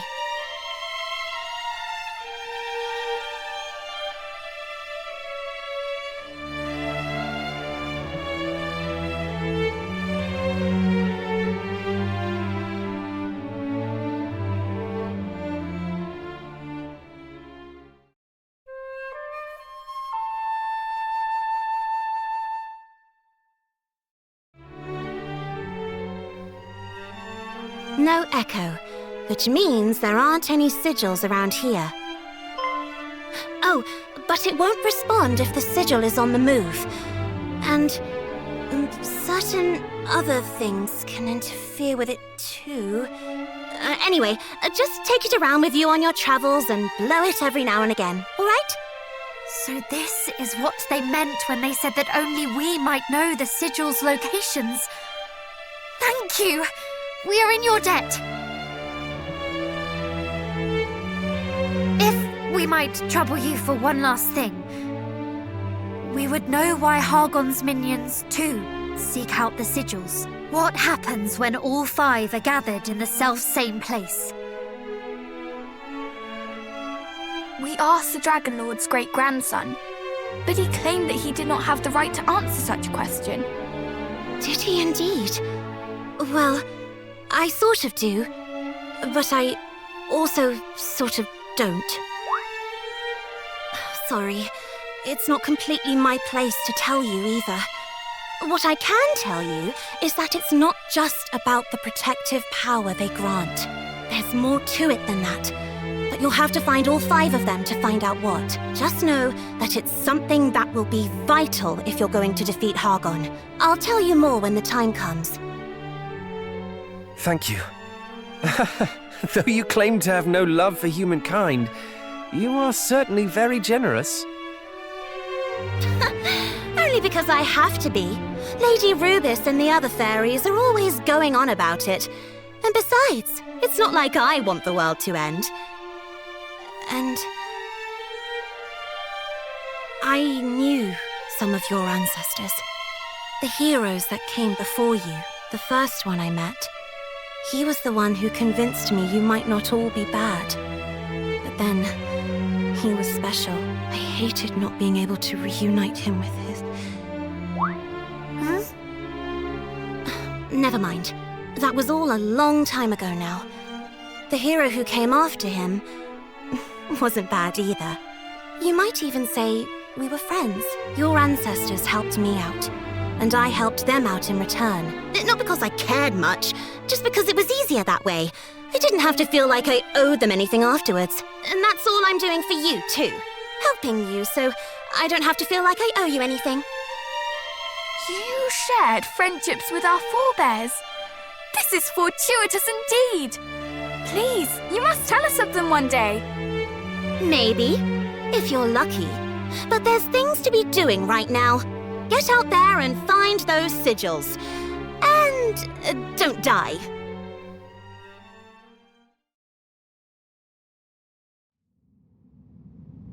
You assaulted the last of the Dragonlord's line?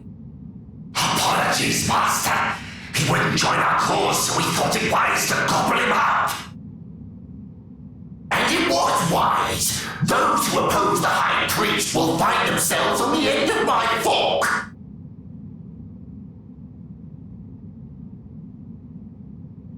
You imbeciles.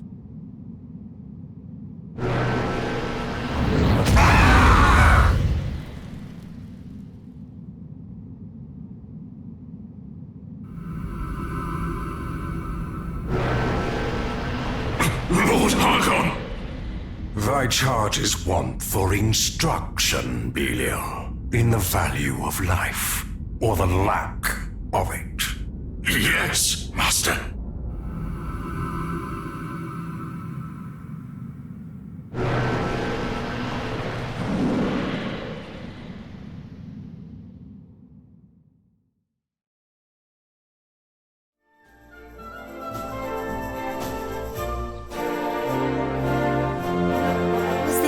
Once a town?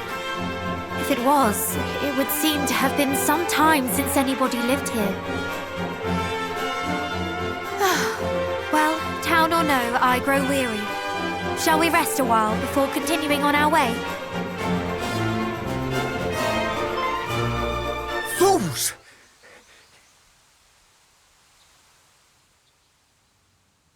This is no resting place. Who are you? And where did you spring from? Were those devils to discover you, they would surely... Please, you must follow me. What is the meaning of this? Still thy tongue and move, girl, quickly!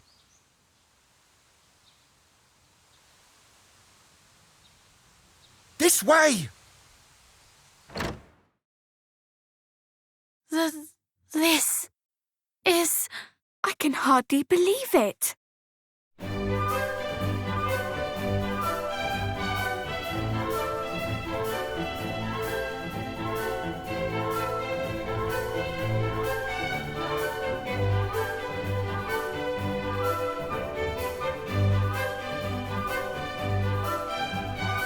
An entire town lay beneath our feet?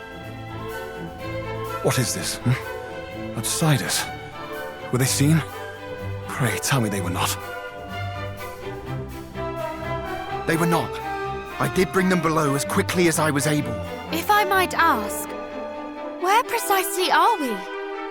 Burrowell, a town established by those fortunate enough to escape Rendarak with their lives. We chose to dwell beneath the earth that we might better evade detection by marauding fiends. This place lieth but a stone's throw from foul Hargon's lair. Great care must be taken to avoid his minion's gaze. Truly? His dwelling place is close by? Aye, in Rendarak, which was once a land both fair and free, until he did build a shrine unto himself at its center. You must tell us. How might we gain access to this shrine? Gain? No human may safely approach it. Besides, it is girded all about by mountains, and the lands around it teem with Hargon's underlings. To venture near it is to invite certain death. A direful place indeed. Yet we are of the line of mighty Erdrick, and will journey there nonetheless. The world must be rid of Hargon's evil. To have learned of his dwelling place is a boon indeed. You have our thanks. The line of Erdrick, you say? Well, make yourselves at home, but when you wish to return to the surface, pray speak with the guardsman over yonder. He will go before you, and ensure that no monsters lurk nearby. Very well, if you'll excuse me.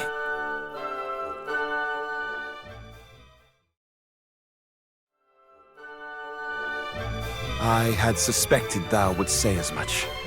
Wouldst thou so blithely shatter the peace we've striven so hard to safeguard? I have told thee, have I not? As long as the stone is ours, we have naught to fear. Ah, thee and thy precious stone. Far better to seek the help of heroes than of some goddess-forsaken rock.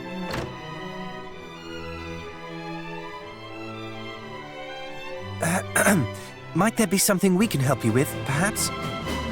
Thy timing is perfect, friend. We would ask that thy company stand beside us in battle. Battle? Perhaps you had better explain. But of course, I'm captain of the town guard.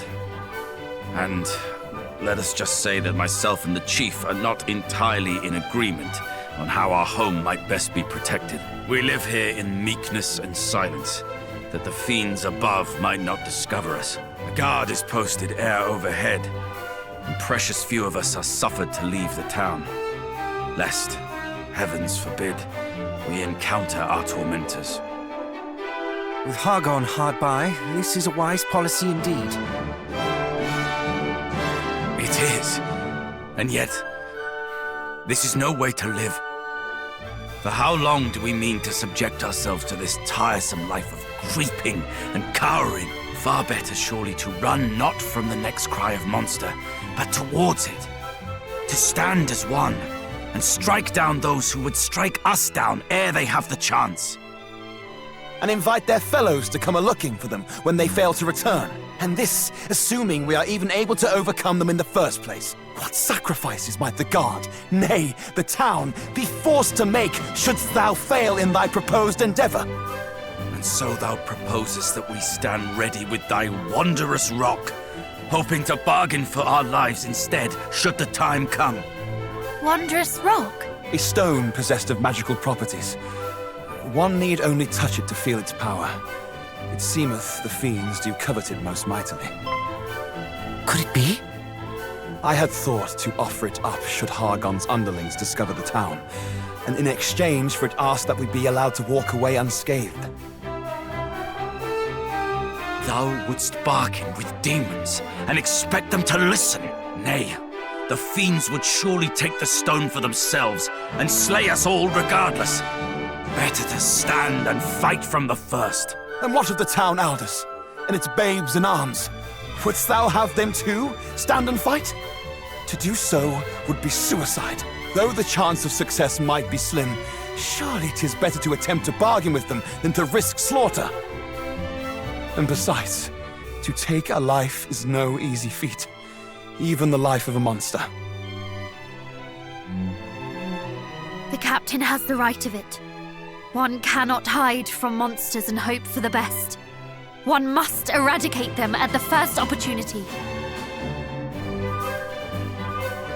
But what of those who fight? What if they should be hurt, or worse? At least they will have fought.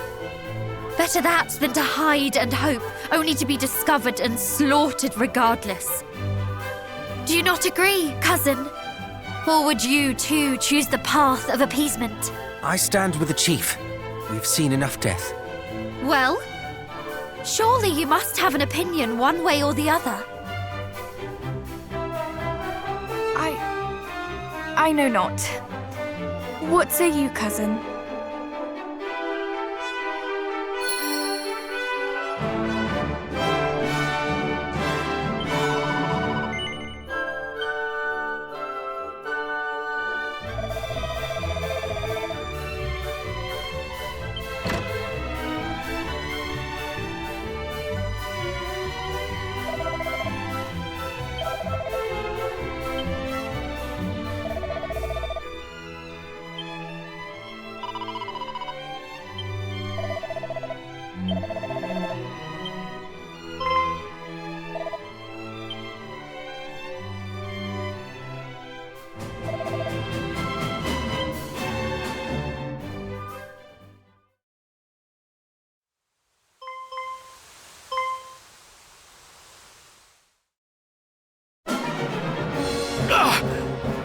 I am wounded.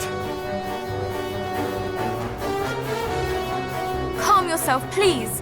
Your hurt is not a grave one. But the blood...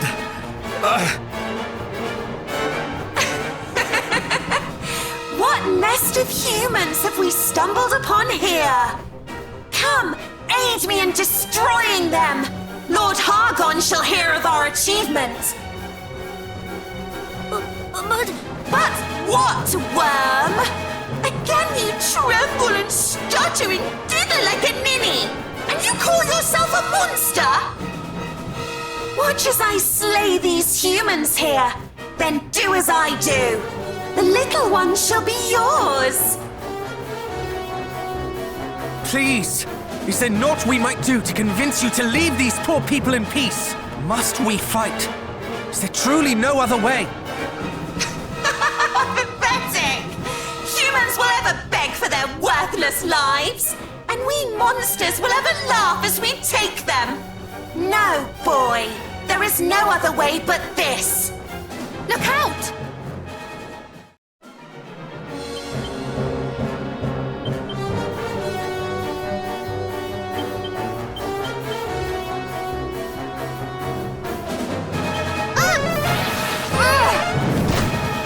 We shall prevail!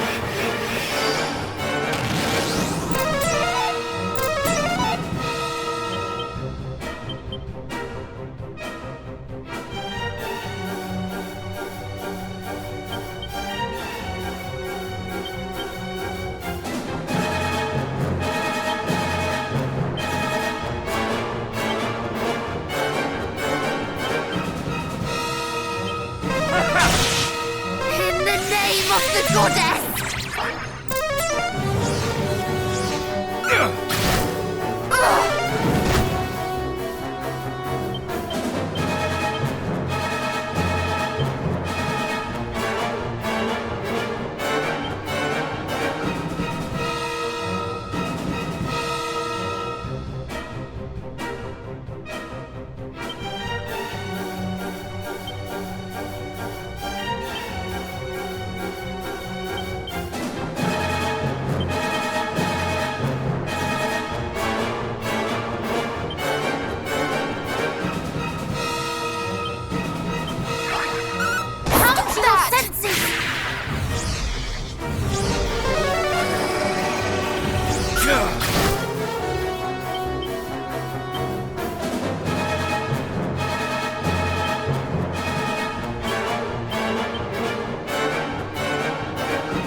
just desserts.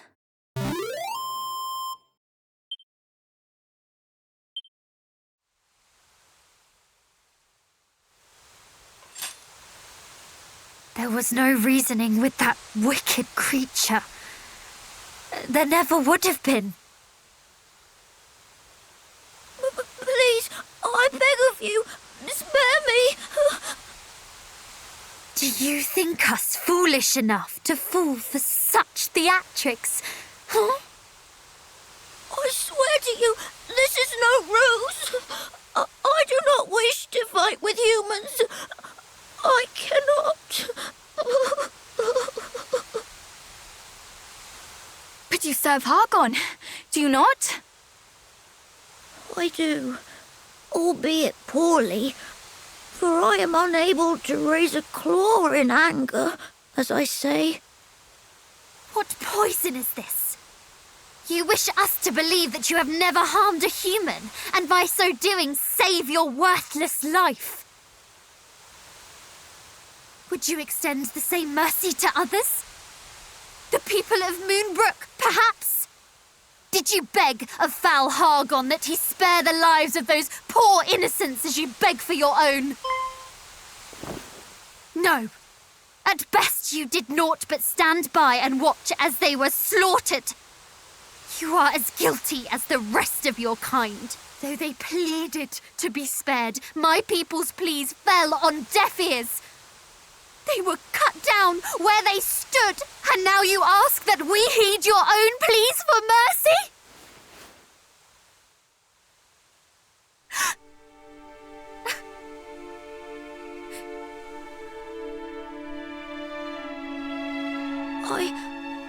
I know not what to say.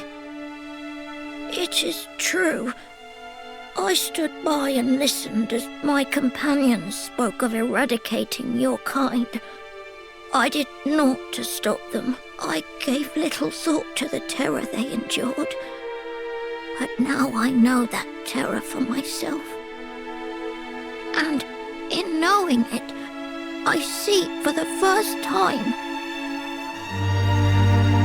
the gravity of the crimes my kind have inflicted and continue to inflict upon yours. You are correct in all that you have said. I am a monster in the truest sense of the word, and I do not deserve to be spared. You are, and I shall not spare you. You who did nothing as Moonbrooke was laid waste.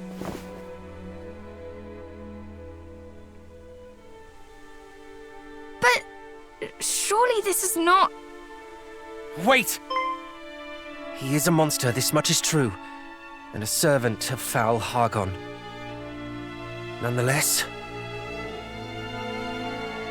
through our veins flows the blood of heroes. Is it the act of a hero to strike down an enemy who repents, who begs plaintively for mercy?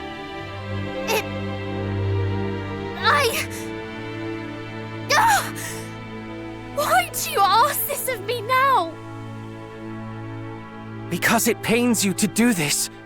I see it, even as you raise your hand to strike, but you think it a betrayal of your people not to strike. And so you would do so regardless. But please, I beg of you, stay your hand. Would my people not hate me for sparing this pathetic creature? I know not, but think instead of this. What would your father have said? He would have told me that he loved me no matter what I chose to do.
Are you awake?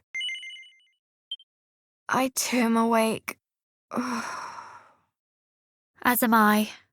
Wide awake, in fact.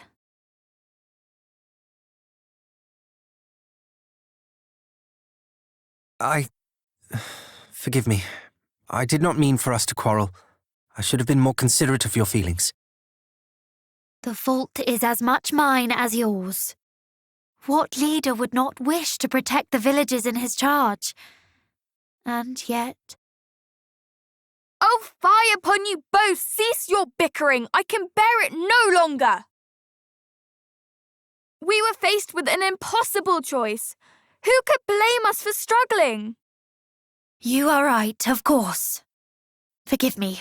To quarrel is the work of fools, so says our father. And he speaks the truth. I have been a fool. We both have. You have my apologies, and my thanks.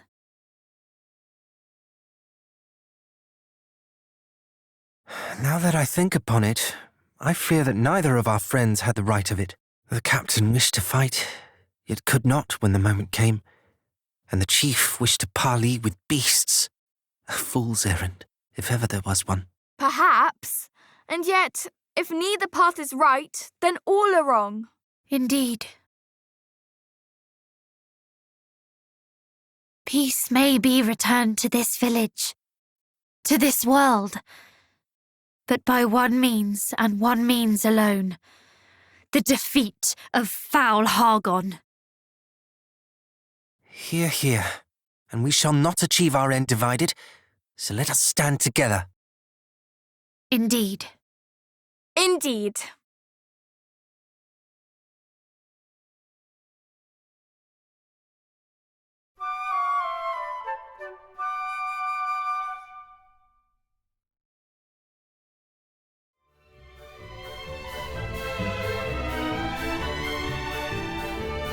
Oh, good day. Allow me to thank you once again for sparing my worthless life.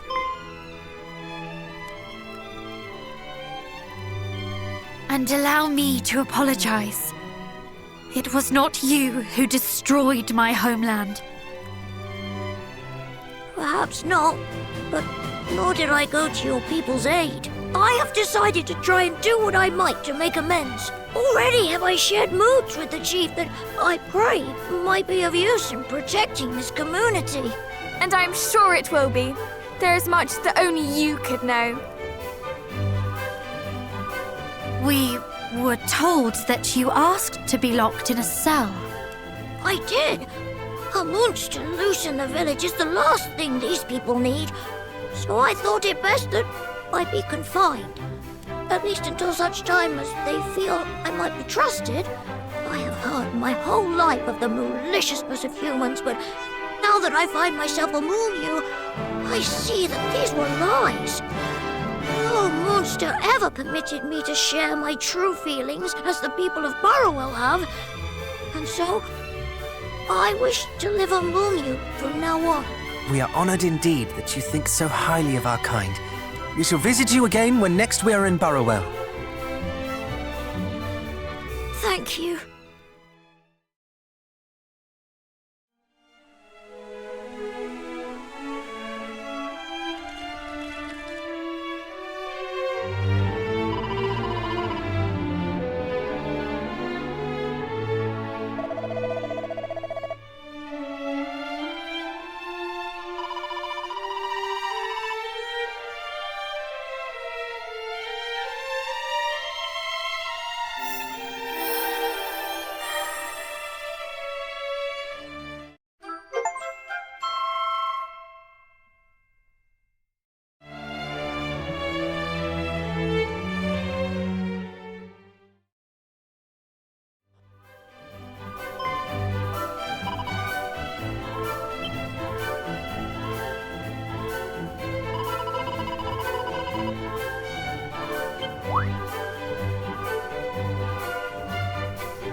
sail!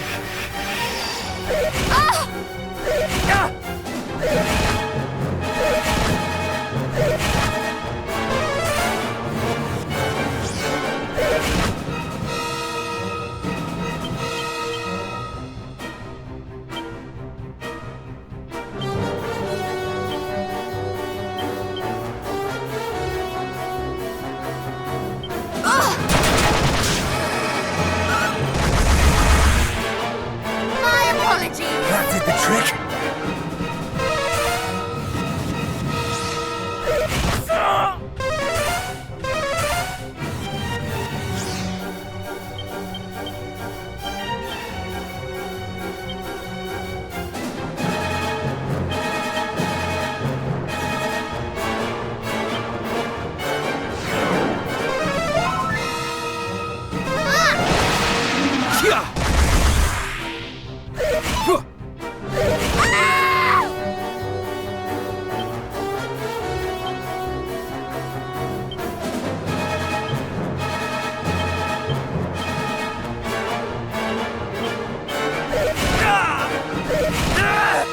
Try to stay alive. That won't happen again.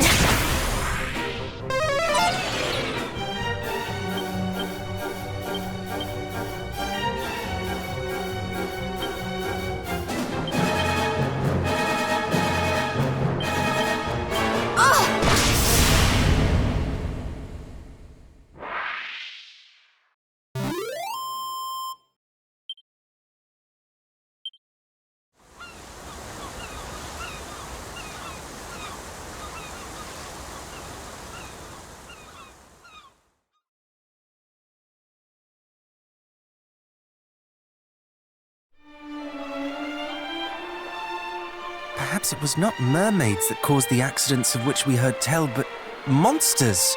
I would wager your best boots upon it, dear brother. Let us descend and investigate further. But have a care. There may be more of them. Well, fancy that! Those beasts are dead. I thought they'd never go. We owe these little ones our thanks. Come on, let's say hello.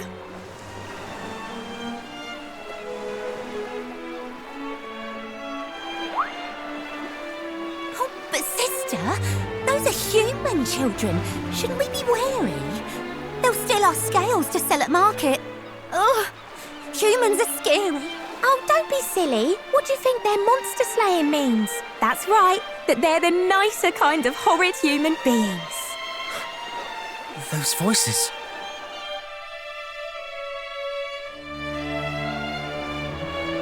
Hello? Is somebody there? Could it be more monsters? Monsters, she says. Oh, the cheek. We're nothing of the kind. We cannot have her thinking that. Let's go and change her mind. Mermaids! Real mermaids! Hello, humans. How'd you do? We didn't mean to scare you. Next time we catch you unawares, I promise we'll prepare you. The name's Melinda, Mermaid Girl, and I'm ever so grateful. You got rid of those monsters for us. Gosh, those things were hateful. My days, you can say that again. They gave us such a fright. Before you got here, me and Mel thought it was good night. I didn't introduce my friend. This here is Ellie Pooh. Oh, sorry, that's just for her besties. It's Elaine to you. We're usually quite careful to keep out of monsters' sight, but staying hidden when someone's in danger isn't right. So when we went to rescue Sil, some humans that got hurt, we had to show our faces to those little bags of dirt. Sil? Were you perchance about to say Sylvester? Do you know him? We do. In fact, we took him home a little while ago. His ship was sunk, and so we helped him and his friends, you know? Oh, help you did, Mel. Lovingly indeed in old Syl's case. Just shut it, you, before I wipe that smirk right off your face. Well, anyway, it's thanks to us they lived to tell the tale, and now they're all as healthy as the day they first set sail. You nursed them all back to health. We did indeed. And though their boat was full as full could be, we made sure every one of them returned home safe from sea. That is a relief to hear. We had feared that they might all be... Indeed. You have our gratitude, and that of the people of Zahan, I am sure. Many tears of joy will be shed at the return of those they feared lost. Oh, that's nice. But my poor Melly Mel's concerned about one man alone. A fair-faced fisher fellow she'd have liked to make her own. I see. If I might ask, how badly hurt were the fishermen when first you found them? Oh, terribly, but none more so than poor Mr. Sylvester. Hence why I couldn't just stand by and leave his wounds to fester. Yeah, we believe you. But his wounds are now fully healed, you say? All but the burns both suffered in the fiery flames of passion. The two made moony eyes like it was going out of fashion. Shut it, you! Just shut it!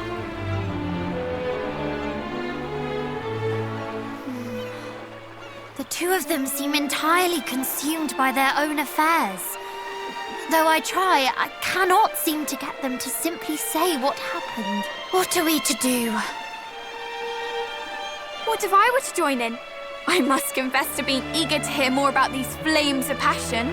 Absolutely not! Forgive me, but you will only exacerbate the situation. They certainly are not what I pictured when I imagined mermaids.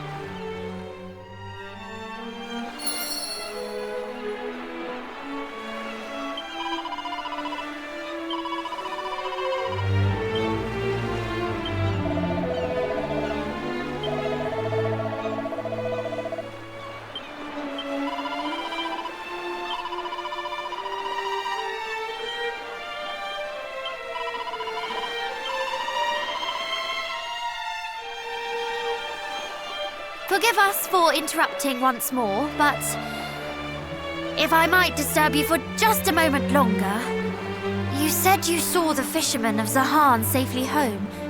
Is that correct? Yup. You have our thanks. Would that there was some way we might repay the favor you have done us. Oh, there's no need for you to give us something for our trouble. Sylvester said he'd be back here with presents on the double. Indeed? Oh, how marvellous! Perhaps his wife and child will accompany him. Given how worried they both were for his safety, I'm sure they are just as eager to say thank you as he.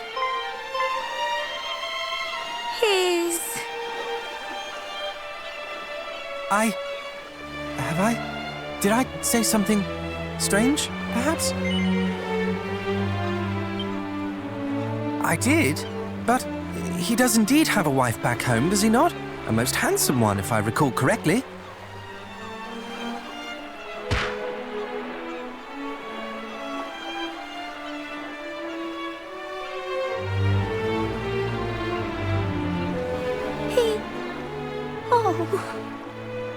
He had a wife and child at home this whole entire time. Not once did either of them ever seem to cross his mind. No, sister, we just did not ask. I'm sure that if we had, that he'd have told us he was both a husband and a dad. But never mind that. Now I come to think of it, we're fine. I don't think we'll be needing any presents. Not this time. Could you please tell Sylvester when you happen to next meet that there's no need for him to come, although the thought was sweet? He's just returned to his beloved family, as you say. Plus, he might be attacked by horrid monsters on the way. But... besides, I doubt he'd bring us anything we'd really treasure. We're mermaids. He's a human. It's a stretch by any measure. I see. We saved their lives. There's thanks enough for us in that alone. We're only glad they're finally fully healed and safely home.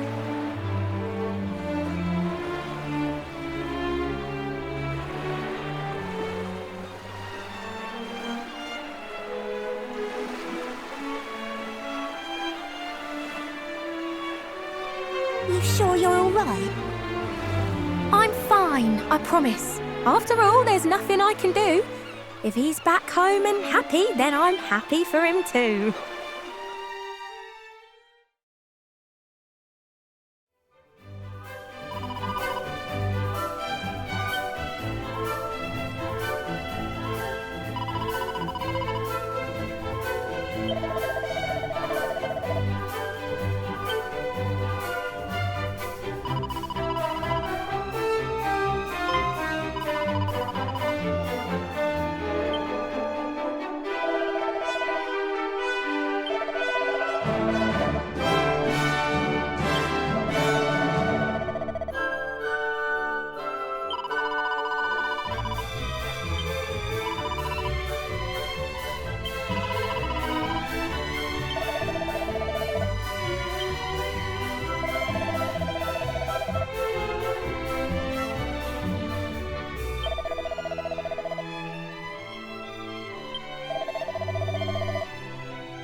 Most unfortunate.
hello.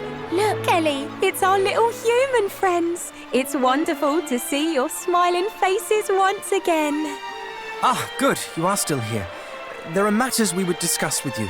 Tell us, are you always to be found atop these rocks? Not all the time. We sometimes go a-wandering here and there. But yeah, we are here quite a lot. A whole lot, to be fair. But anyway, these matters that you mention, you mean him. You told him not to come back. Was he upset? Was it grim? We informed him of your wishes, and he thanked you for your consideration and asked that we bring you this.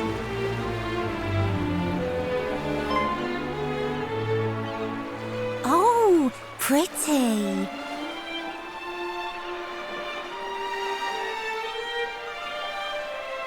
He said it once belonged to your kind, and he was most insistent that it be restored to you.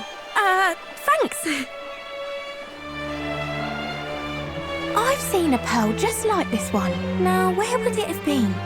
Oh yeah, now I remember who was wearing it. The Queen! You say just like it, Melly, but it wasn't quite that hue. Let's show her it and ask about it. She'll know what to do. Yeah, let's. She always knows what's best. She'll have something to say. And thanks again for bringing it. It's really quite a way. Before you go, I wish to apologize. We did not mean to cause you sorrow. You loved him, did you not? It cannot be easy. Oh, I appreciate it, but you really aren't to blame. I suppose no one is really. It's just an awful shame. It's me who should apologise for getting so upset. Imagine being such a softie. How weak can you get? Please do not say such things. To think of others' feelings before one's own is far from weak. It takes great fortitude, and I admire you for it. As do I. Though you profess not to mind, it is clear that you suffer greatly. You are noble indeed, and stylish in the extreme.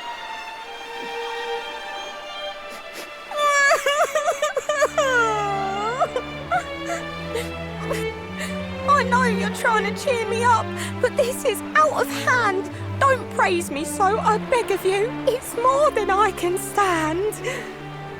I shall praise you as much as I please.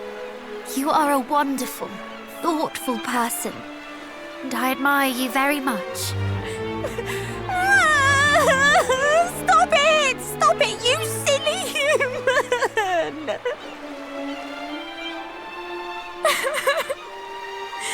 Now I too am weeping. I cannot help it. Oh, it's all too much. You're just too nice. It's more than I can take. Just look at us. Come, dry your eyes. Please don't cry for my sake. I feel somewhat left out.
Thank you.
Thank you for meeting with us, Majesty. I am the Princess of Moonbrooke. My companions and I are the Scions of Erdrick.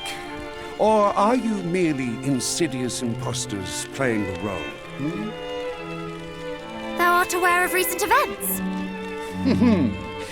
We of Durkandor have a talent for catching little birds. While Erdrick may have cast his net wide across the world from Tantegel to Midenhall, so too does Durkandor. Daily do my servants sail the seas, trawling the world for juicy morsels of information. I would imagine I know all that you do, if not more. Then doubtless you can answer your own question regarding our authenticity. Ha! Naturally, I know you are not imposters. The fake princess travels alone. The true one with her cousins of Midenhall and Cannock.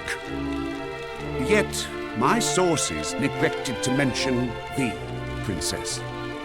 Perhaps it is time you found new sources. Now, To what do I owe your visit? We are on a quest to locate 5 small yet powerful stones known as sigils that will help us lay Hargon low. Wouldst thou know aught of them? Would these stones happen to be graven with images? You know of them? It appeareth so. I knew not what it was, though it was clear it possessed a power unlike any other. Chancellor? How may I be of service, Majesty? Fetch that odd rock we discovered.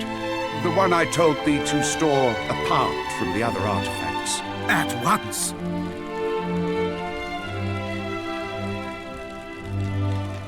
To think it would be so easy. Lo, did I say I would present it to you without demanding aught in return? A tough customer, eh? How much do you want for it? How much? Dost thou think me so low as to pinch thy pocket money? There is but one thing I require of you. That you show to me the same strength that you showed to the priest of Beren. What is the priest to thee, precisely? He is an old friend. Now, on to what precisely I would have you do for me.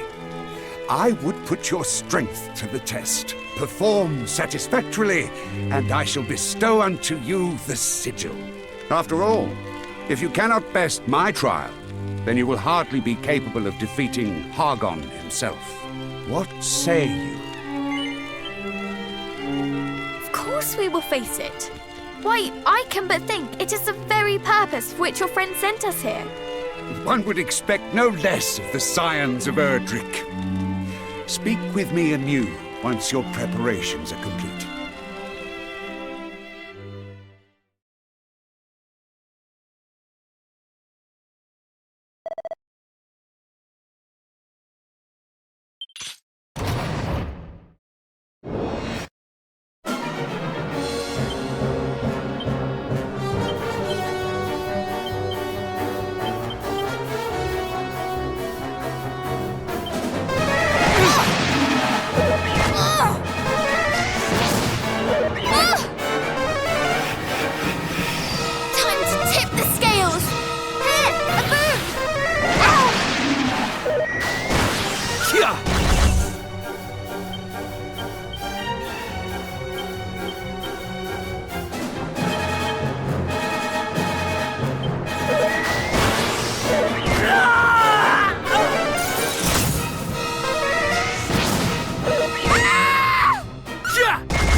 sorry.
Will that suffice, Your Majesty?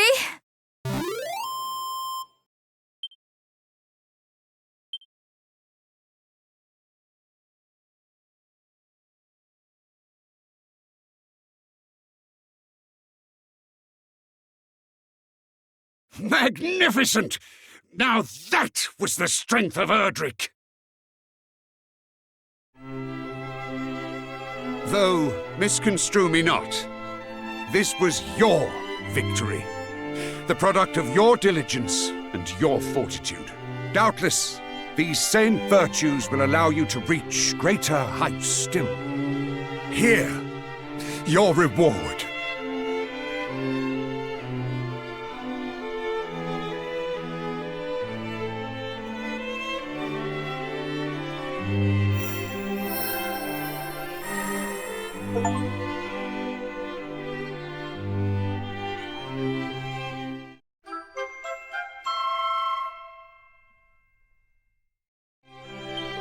Thank you, Your Majesty.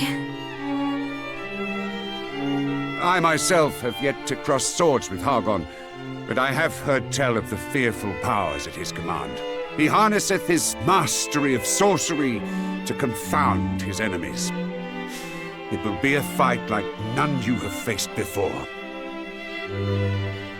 Can we ever hope to best such a foe? Mayhap not at present, but the future remaineth in your hands.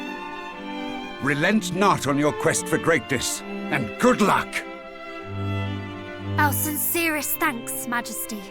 I pray that Durkandor too remaineth safe from the monstrous threat. Let them come, I say.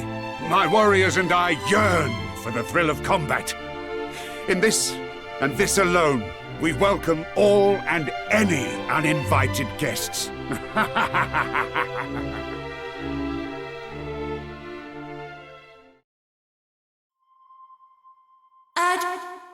Here? Scions of Erdrick, can you hear me? We are in need of your aid. Come to the Shrine of Rain, quickly. That was the Over-Seer, was it not? Let us do as she says, and make for the Shrine of Rain. Something is clearly amiss.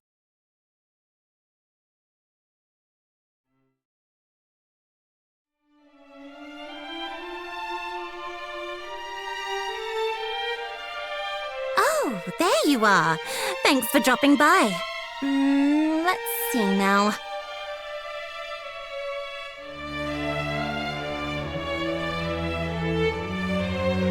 Yes, you look a little less scrawny than before.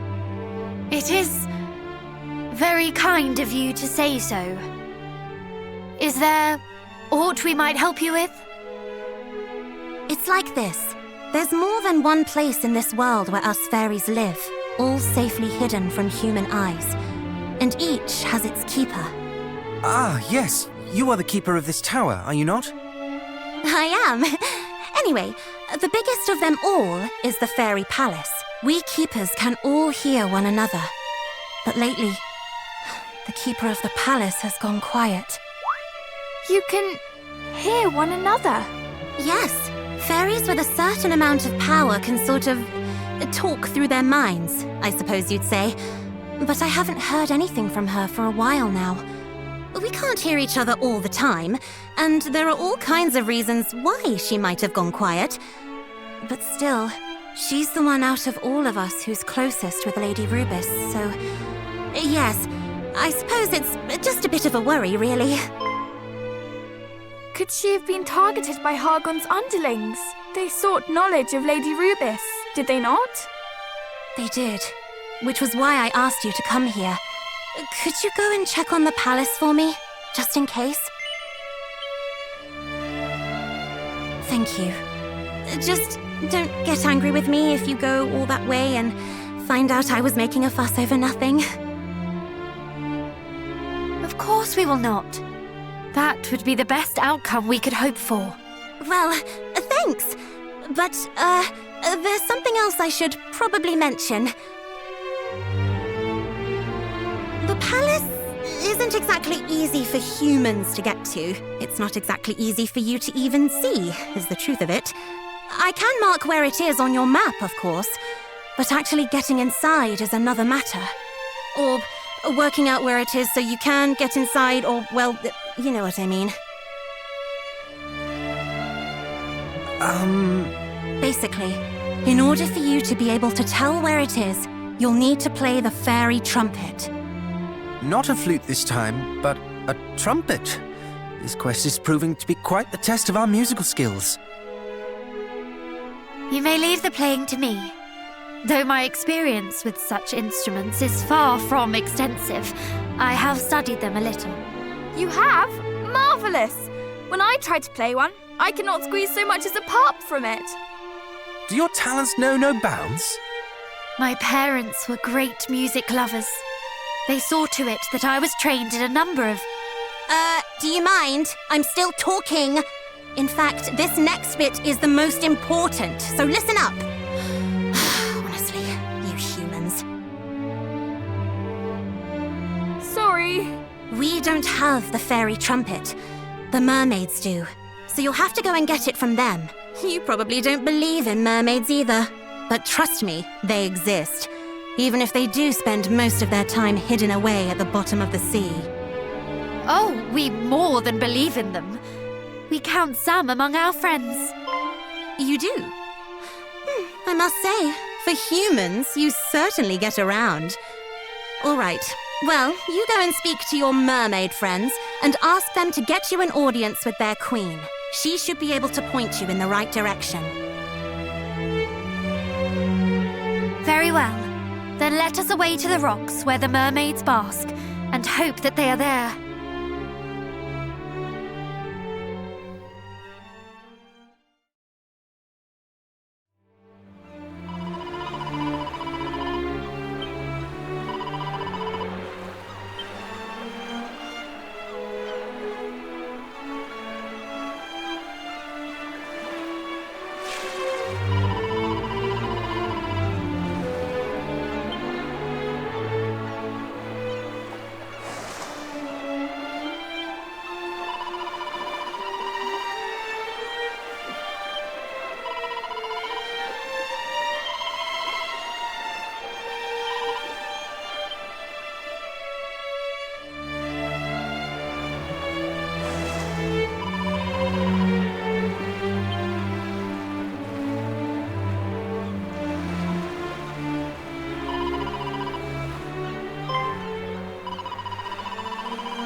Are we certain we are not lost? The Over-Seer said the palace would be hard to see, but I thought we would see something. Then you thought wrong, brother.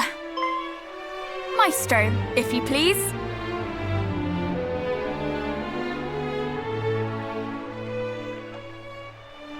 Oh, do you refer to me? Very well.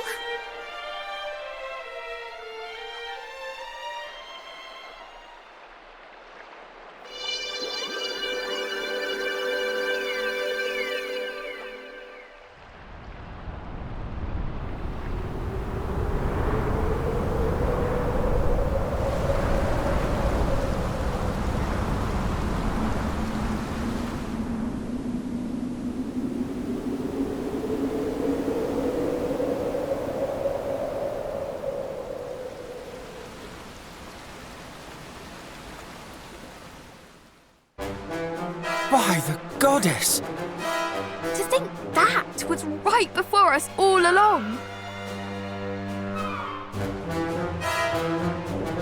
But is it safe? What if it should disappear again when we are inside? Oh, brother, you are a dunce sometimes. The palace did not appear, and neither will it disappear. All that has changed is our own perception of its existence. Yes, well, naturally, I knew that. Perhaps it will not disappear as such, but what if it does? Fear not, cousin. I too find it hard to comprehend how the palace is burning. Let us hurry.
seems what little power you had left is almost spent.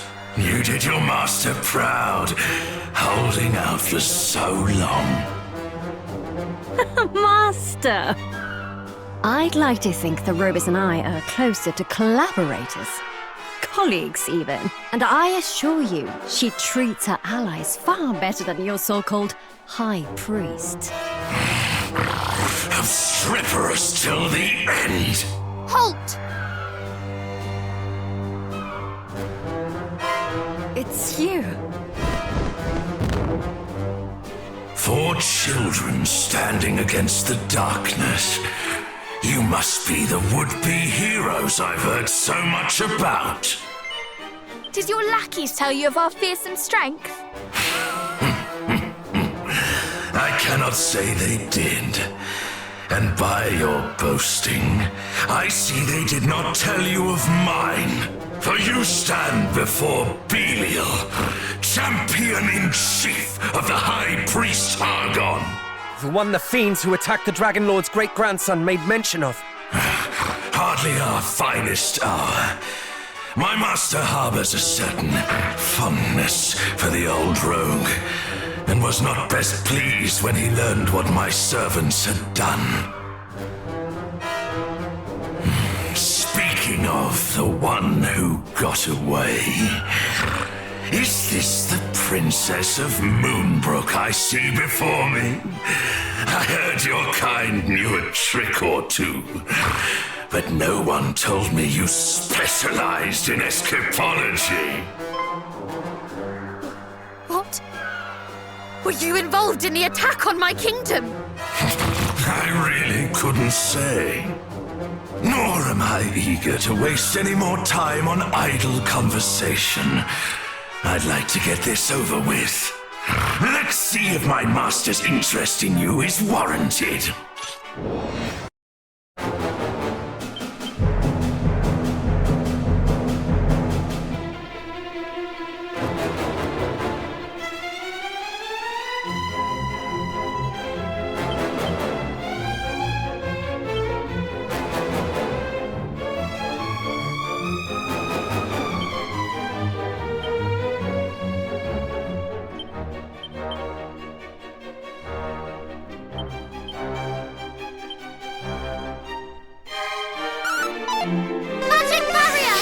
Falter! Now the real fun begins!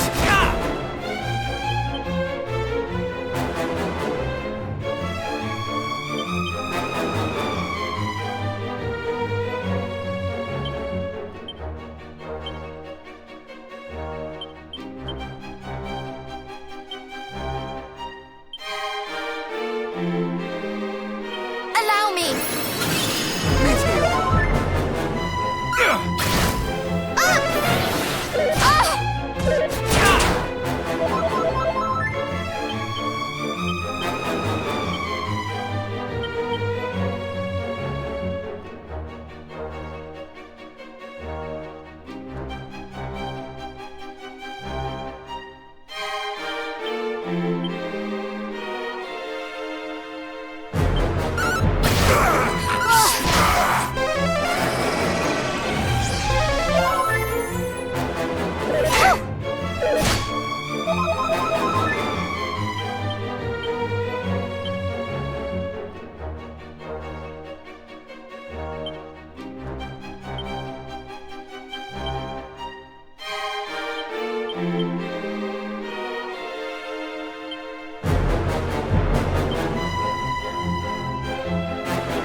have my gratitude.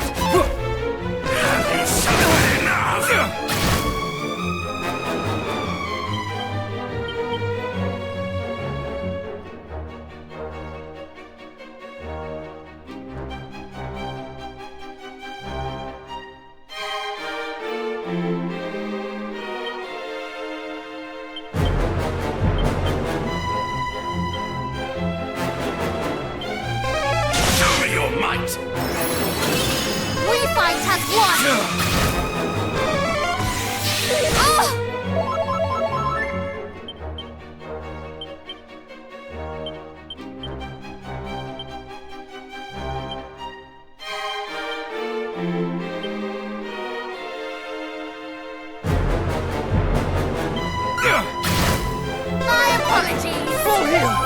You have my gratitude.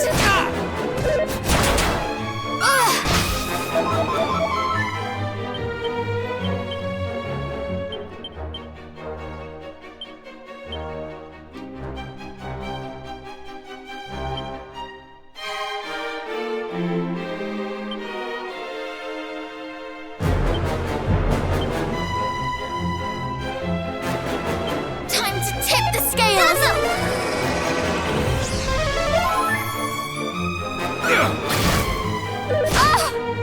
Crush you!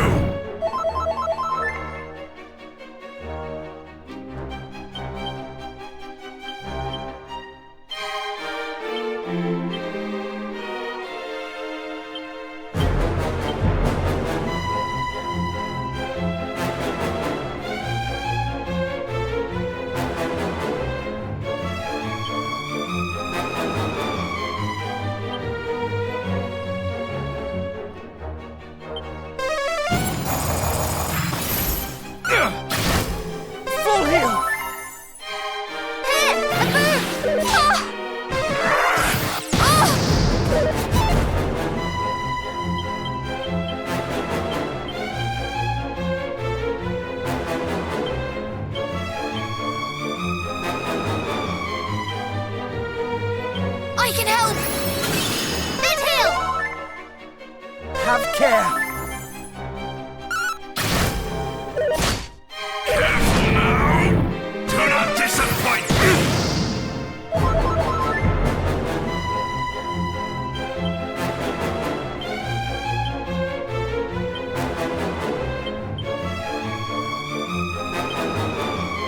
Time to tip the scales!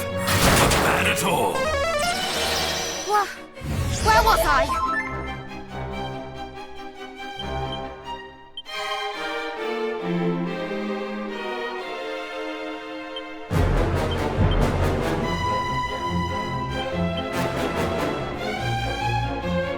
Allow me! Magic barrier! Now the real fun begins.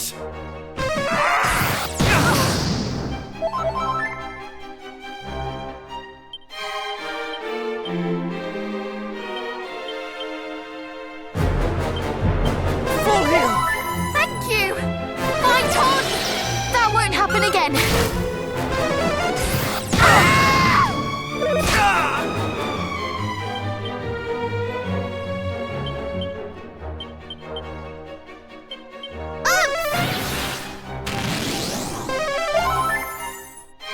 Do not disappoint me!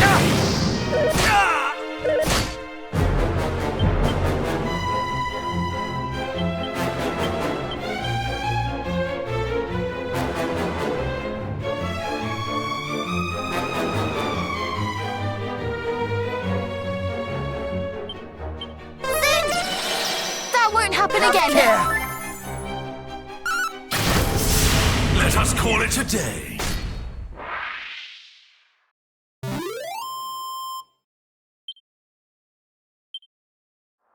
Well, I see why my minions were no match for you. Perhaps you will grow into heroes worth hunting yet. Do not belittle us! I would never. In fact, let me reward you with a piece of information for making such an effort.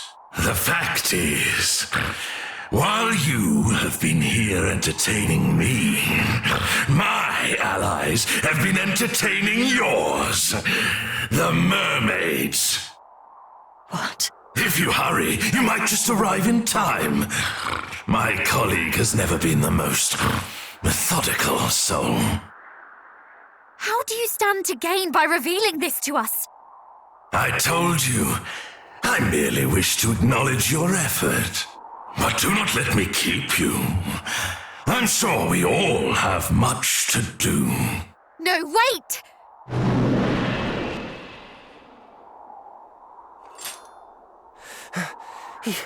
He could have finished us, but instead he upped and left. But not before telling us about the mermaids being in danger. Why would he do that? He definitely didn't do it out of the kindness of his heart. If that beast even has a heart, there's nothing in it but malice.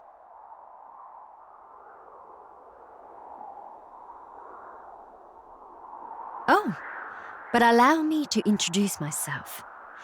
I am the keeper of this palace. Most know me as the Dream Whisperer. Thank you for coming to my rescue.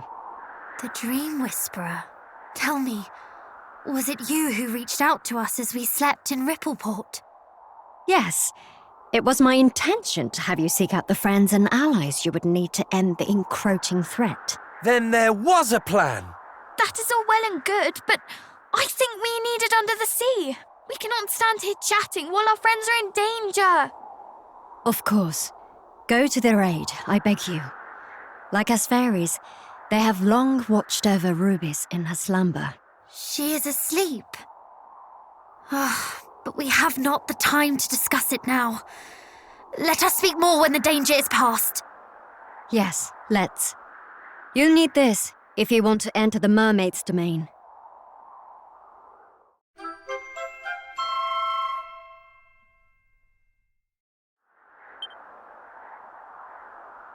Yet another instrument. It is called Lorelei's harp. One strum of the strings will envelop your ship and yourselves within bubbles of air, allowing you to delve beneath the seas. However, it won't do anything unless you get the mermaid's blessing first.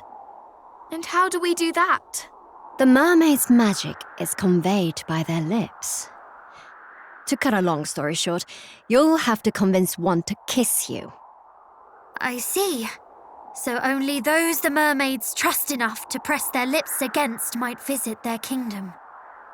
Did I hear that right? We're going to have to kiss them? Mayhap our friendly duo might lend us their blessing? Assuming that they are still safe, that is. Why assume when we can ascertain? Let us hurry to the rocks. Indeed. They may have sought refuge there as they did before. Good luck, young heroes. I will remain here and await your triumphant return.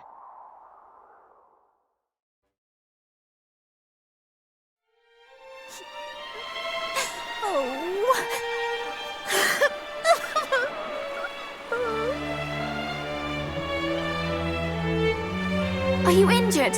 We heard of the attack and came as quickly as we could. It's you! Oh, thank the heavens!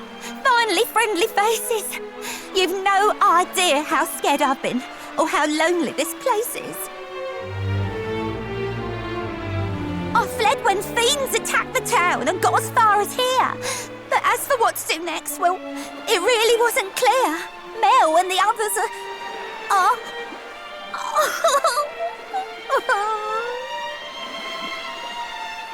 Fear not. We are here now, and we will help them. Your friends and family shall not suffer while we are able to prevent it. Indeed. To which end, might we ask that you take us to your home beneath the waves? We shall see to it that you come to no harm at the invaders' hands. Of course I can, but like you say, it's down under the sea. You'll drown before you get there if you try and follow me. There shall be no risk of that, for the fairies have gifted us with the harp of Lorelei. By its tune might our vessel and ourselves be granted the ability to sink beneath the waves.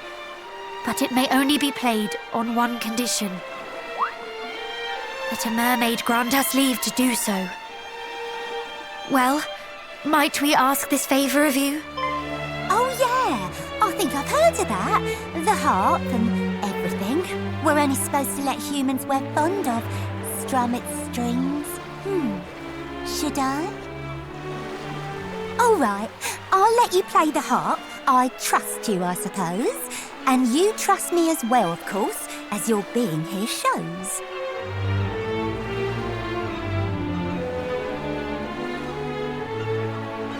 Come here, you. Kissing? Sounds. Shh. May the blessing of the mermaids be upon you. I know I did the kissing, but that came as a surprise. I feel all soft and fuzzy, kind of warm behind the eyes. It's called the mermaid's blessing, Ellie. What did you expect? Right, time to bless the rest of you. Come on then, gang. Who's next? Thank you. We are in your debt. The hand. It requires a kiss on the hand. No more. Thank the heavens for that.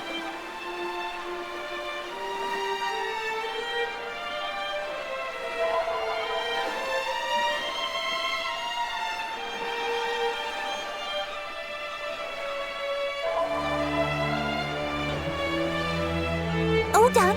The harp should work now, or at least I hope it will. There's only one way to find out. Well, shall we? What a thrill! Let us venture into the deep with a melody as gentle and as beautiful as the friendship we share. Oh, aren't you just a sweetheart? I can't wait to hear you play. All right then, what are you waiting for? Go on and make my day. I shall do my very best. Well, shall we? To the ship!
my gratitude.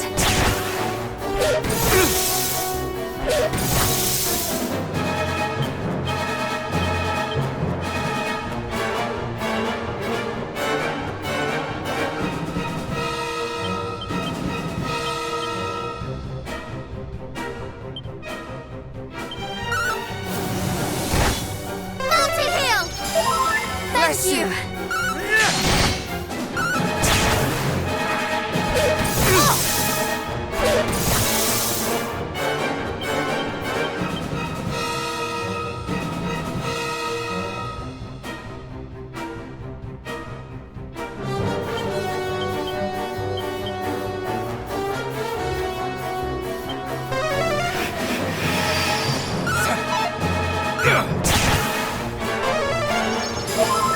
You have my gratitude.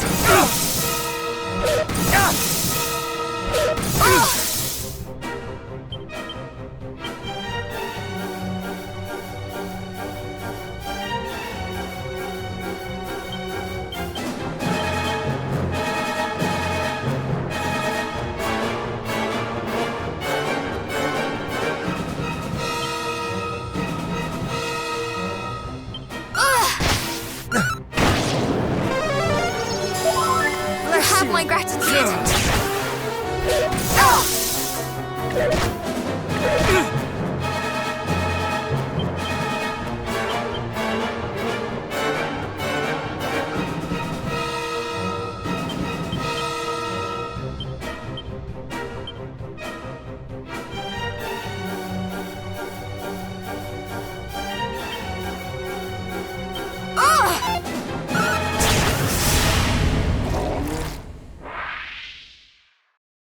Let that be a lesson, to stay out of other people's houses.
Did the trick?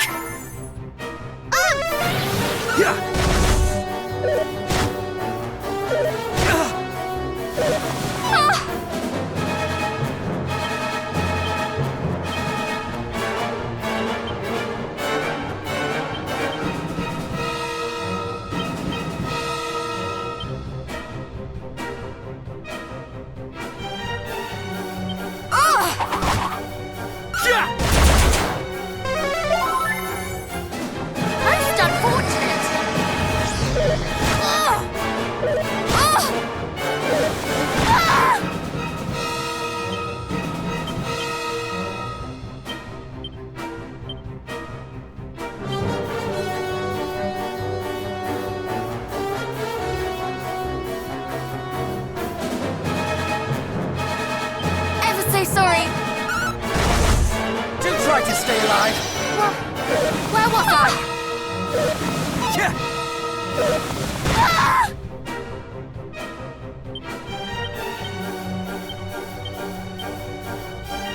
have you now! Sing!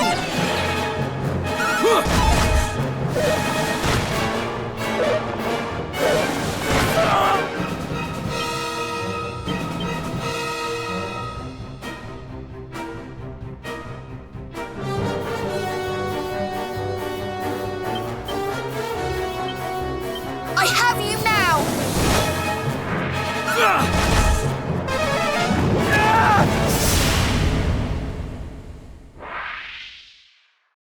Serves you right.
Drastic conclusions, milady. Our orders were not to kill the Mermaid Queen. They were to kidnap her. If she were to croak, Lord Burrowell would... You think I care about orders when one more beautiful than I stands before me? Nay, she must be erased. Eradicated!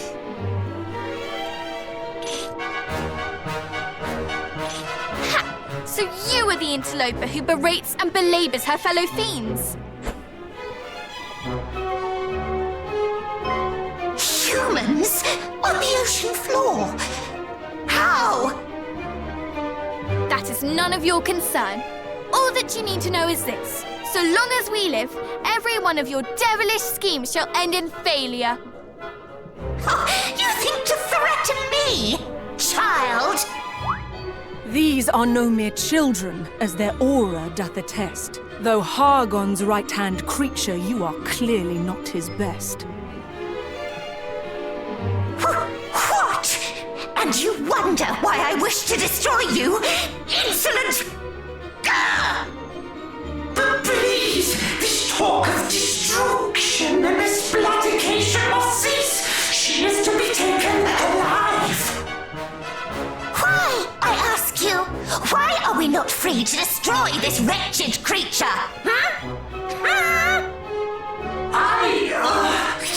That is not for us to know. You speak as if I, too, am beholden to that fool. I am my own monster, and I shall do as I please. I would thank you to cease your bickering and heed me when I say, you shall not touch a hair on Her Majesty's head. But of course, little queenling. Fool! I am no servant of yours. You think to give me orders, along with every other fool here, it seems. Bark all you will, dogs! I shall heed not one of you. And I shall certainly not stoop to dealing with you. No, that shall be the job of these insubordinate wretches. Will it not? Yes, my lady.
Here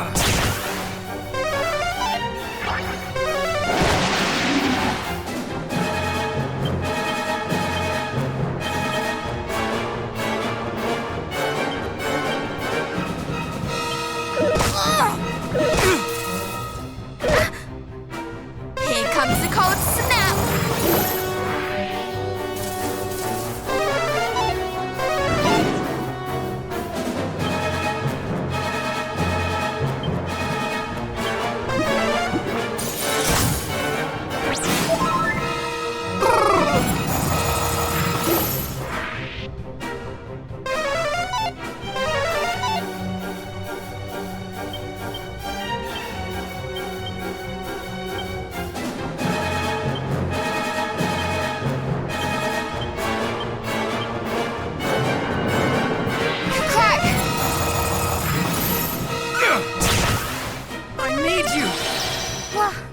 Where was I?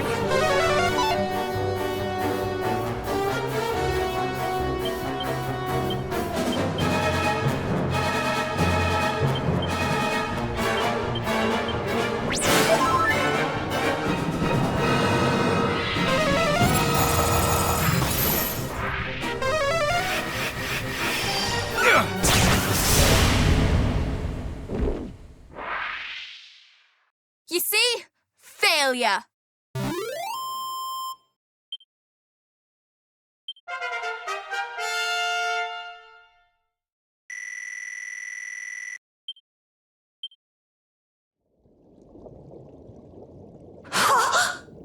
Defeated by mere human children?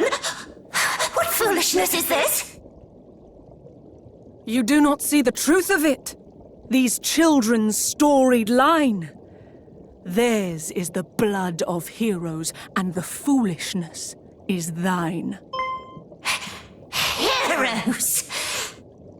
Lady Mariella, help me! Help you? You who presumed to tell me how to conduct myself? Was it not Lord Belial's approval you were so concerned with? Then seek his aid also. We merely thought to spare you Lord Belial's ire, milady. After all, he would be hopping mad if... Silence! Your pathetic excuses bore me. Begone! Is everyone all right?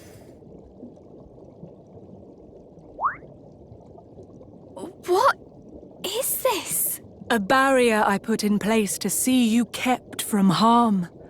It seemed the least that I could do to weave this little charm.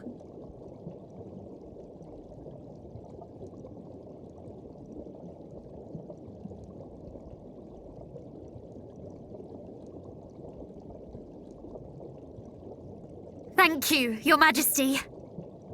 The thanks are yours. You rid us of a menace beyond measure. If there is aught else we can do, that too would be our pleasure. I fear that we will regret having allowed her to escape. But yes, all is well that ends well.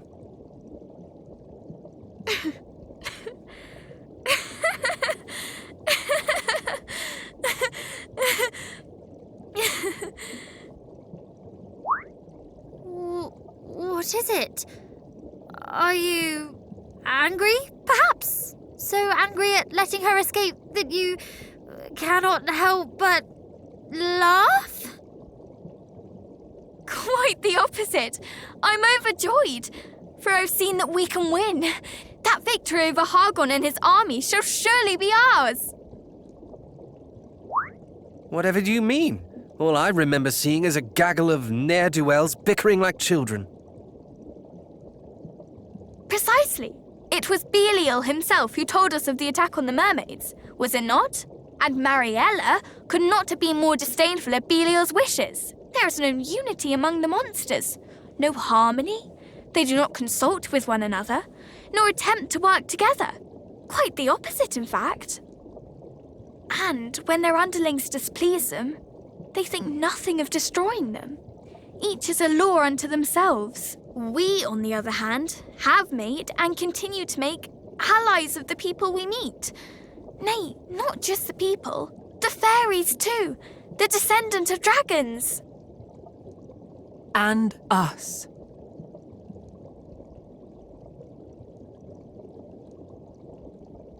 You speak true, little hero. You have something Hargon lacks. Though young, you have a multitude of allies at your backs. So go forth, and though those you face may fill your hearts with fear, have faith that there are friends who wish you well both far and near. Now I must see how things fare here, how much the fiends did wrong.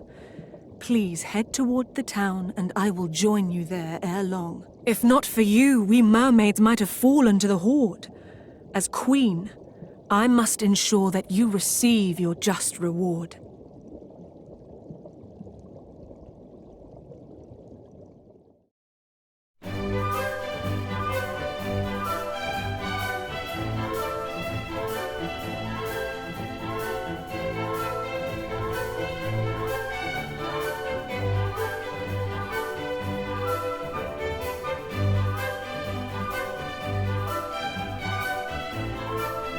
Thank the heavens. Everyone is safe and sound at last. Indeed, and the town brought back to life. It is a sight to see, is it not? Indeed it is. I wish to speak with our new mermaid friends. Say that we might stay a while and play, please. Huzzah!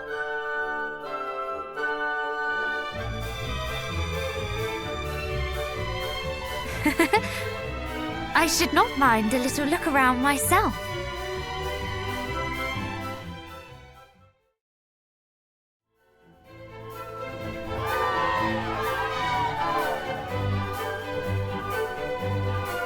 It's you!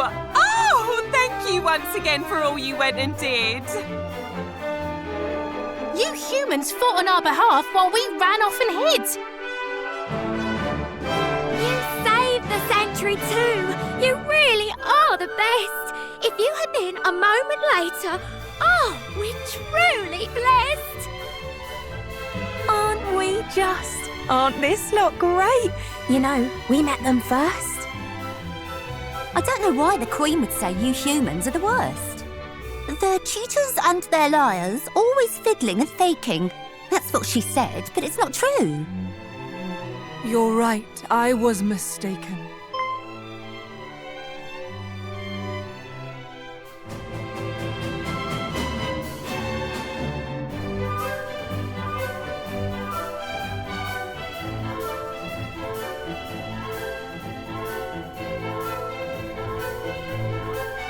Your Majesty, how fare things at the sanctuary? Yes, all is well, in no small part thanks to you and your friends. I know not how to thank you all, nor how to make amends. I rather think it is we who must make amends. Forgive us, Majesty, but we took possession of the fairy trumpet without your leave. The palace of the fairies was under attack, and we had need of it in order that we might go to their aid. Nevertheless, we must beg your forgiveness. Oh, Poppycock, you make it sound as if you stole the thing.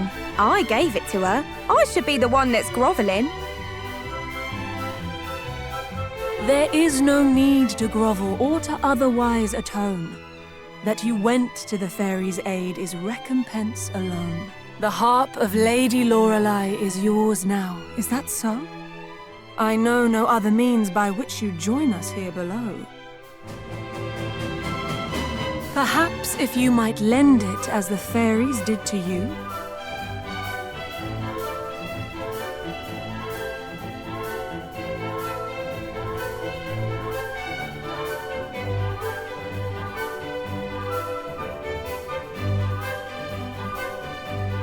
This pearl here once adorned it. Let me see what I can do. Wait, that's the pearl our pals here gave us when we helped the fishers. So this too fell into your hands. How terribly auspicious. Its purpose is to see this wondrous harp made yet more fine. Now let us join the two once more. Come, little pearl, and shine. My.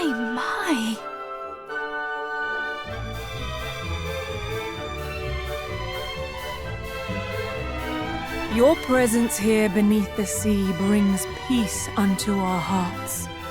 May that same peace spread further with the power the harp imparts. Thank you.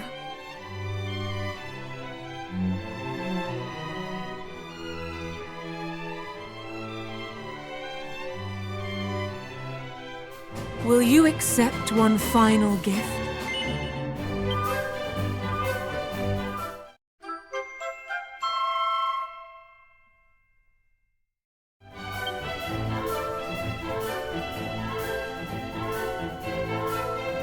Though a good deed is its own reward, I shall not turn up my nose at another. Now come, we must return to the Palace of the Faeries. There is much I would ask of them.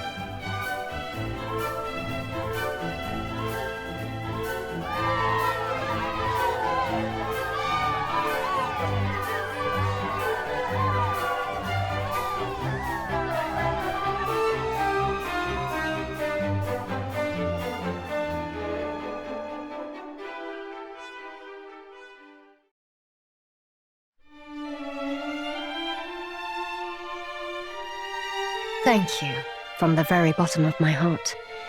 Your selfless generosity saved so many lives. We simply did what was right. Humans, mermaids, and fairies must work together if we're to fend off bullies like Hargon. I couldn't have put it better myself. All is still well at the shrine, I trust? It is. Thanks to you, I was able to get back in touch with my fellow keeper here. I hurried to help as soon as I learnt what happened. Do you remember how I said it wasn't really my place to tell you about the sigils? What I meant by that is that it isn't my place as such. It is ours. And now that we are all here together, we can tell you everything you need to know. Let's start at the beginning, shall we? The sigils were made by your ancestor, Erdrick, with a little help from us fairies. Feels like it was only yesterday, doesn't it? Funny that. After defeating the Dragonlord, Erdrick left the 5 sigils in the care of Rubis. She used their power to place herself in a deep and lasting slumber. A slumber from which only the same power could awaken her. I am not sure I follow. Let me explain. Rubis is no commoner garden spirit. She is the spirit of the land, its creator and its protector. Any threat to her is a threat to our entire world. While others celebrated the fall of the Dragonlord, Rubis was all too aware that another evil waited in the wings. So she made up her mind to bid her loyal servants farewell, before the menace grew strong enough to strike her down. And so she entered a sleep deeper than death, where even the prayers of we, her loyal servants, cannot reach her. It sounds less like slumber and more like she sealed herself away. Yes, that might be a better way of putting it. Either way, she hoped that by this, she could protect her world until the time came. Till the time came for what? For the Scions of Erdrick to rise once more, to meet a great darkness that threatened the realm. In short, Rubis foresaw this very moment. She told us that if, and only if, Erdrick's descendants should show the same strength and bravery as their illustrious ancestor, we should tell them of the sigils and guide them on their quest. And you believe we have met that standard? And then some. No one else could have made it this far. Not to say your journey's anywhere near over, of course. We are yet 2 sigils short a full collection after all. And not only that, the sigils aren't all that's needed to awaken Lady Rubis. Truly? What else do we need? One thing at a time now. Focus on finding the sigils first, and we can talk about the rest later. Luckily, you're more than halfway done already. That's as may be, but we know not where to look next. Under the sea. When we met Mariella in the Mermaid Sanctuary, I noticed something pinned to her lapel. I cannot say for certain, but I believe it may have been a sigil. Gosh, you have good eyesight. I saw nothing of the sort. Clearly my temper blinded me to such things. I was hardly as incensed as my sister, yet still I overlooked it. Did you notice it, cousin? I would expect no less. That might secure us one sigil, but what of the other? We haven't a clue where it might be. Shall we try asking the King of Darkendor? He boasted of the breadth of his knowledge, did he not? That he did. Let us put it to the test. Then it seems your course is settled. Thank you for everything. We will return once we have gathered the remaining sigils. Take care. You may be strong and brave like your ancestor, but don't let that go to your heads. Unless you want to lose them.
Have care! I'm in your debt.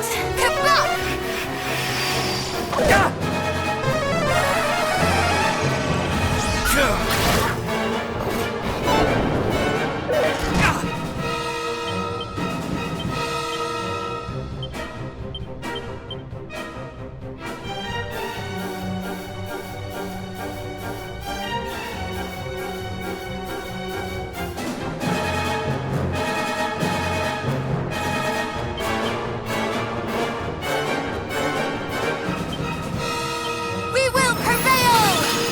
Too close.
Close. My God! I let down my guard.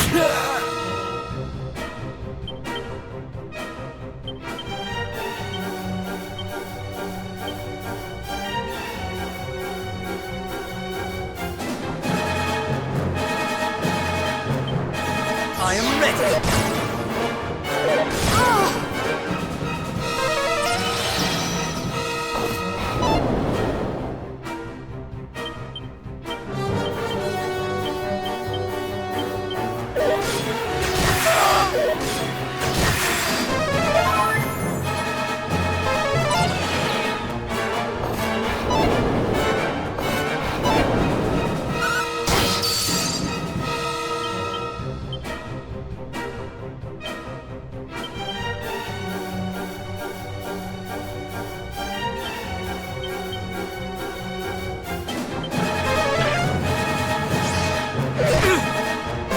Close.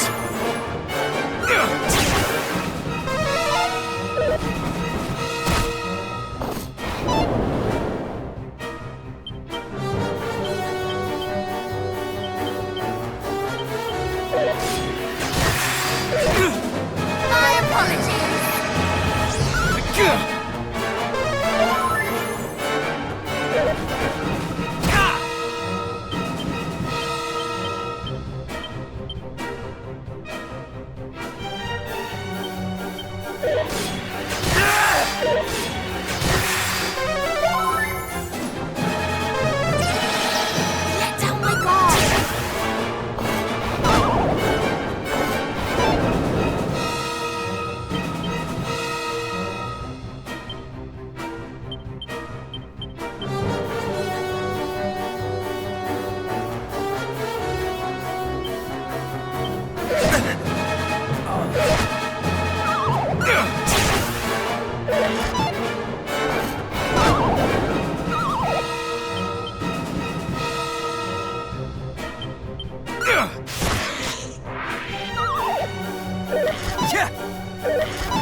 Thank you.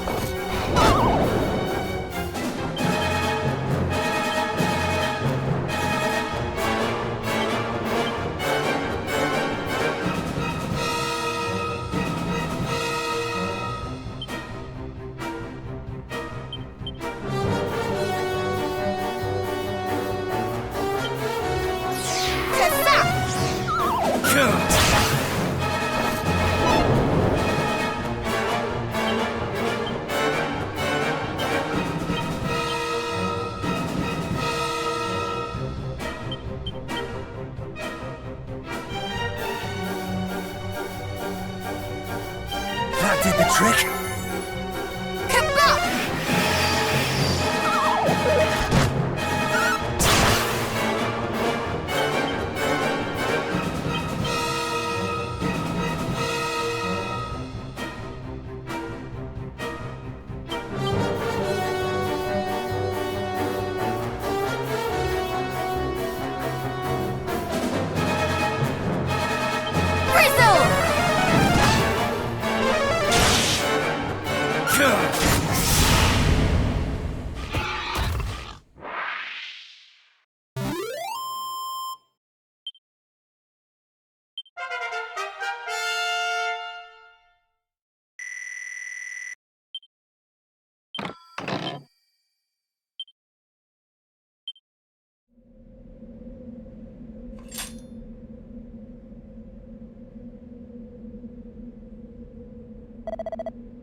This is what thou wanted, is it not? Yes, yes! Thou hast done well in delivering the sigil unto me, child. Now hand it over. Thou wouldst deny Providence? Before I give this to thee, I want thy solemn word that the children of Hargon will see my sister Hale. Now. It will not do for an infidel to speak the High Priest's name so casually. Hang your High Priest! Finding a cure for my sister is all that matters to me. Swear that thou wilt help her, or I will walk away this instant. What a pity. If thou wilt lay all bare, scorning the High Priest and his children, then so shall I.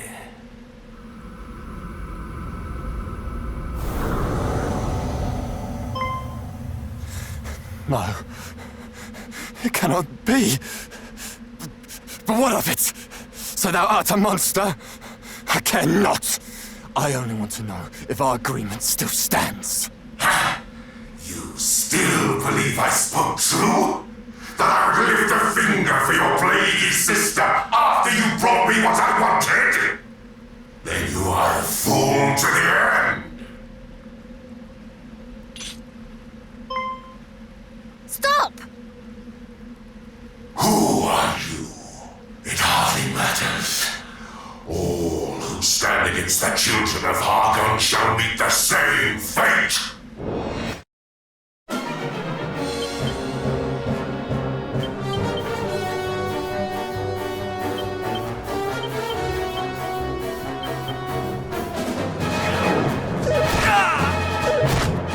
We shall prevail!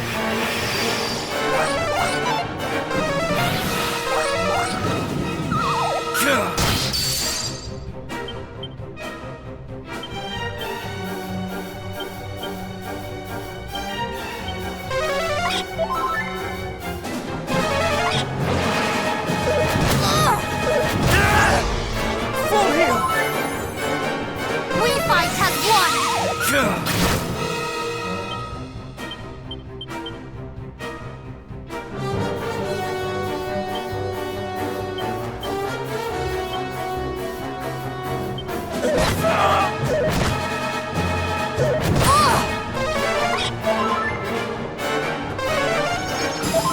Thank you very much.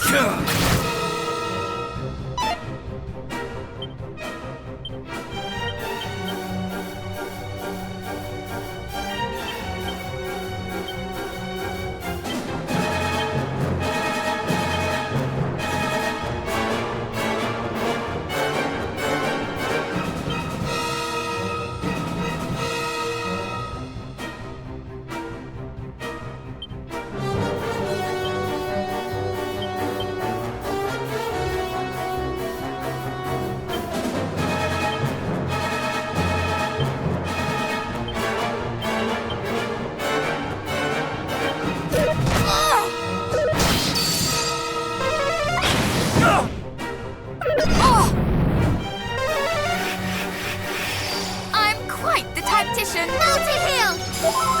I'm in your debt.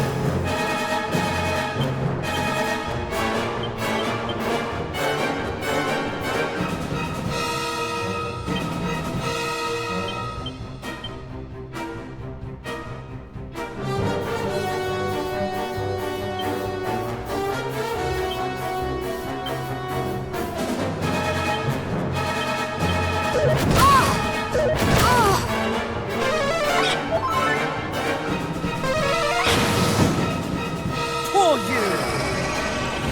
We fight as one!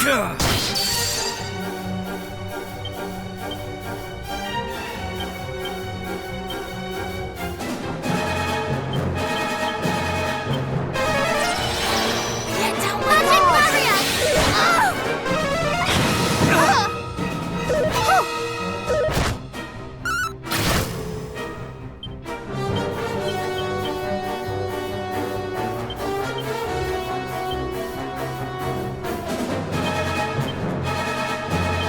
Full heal!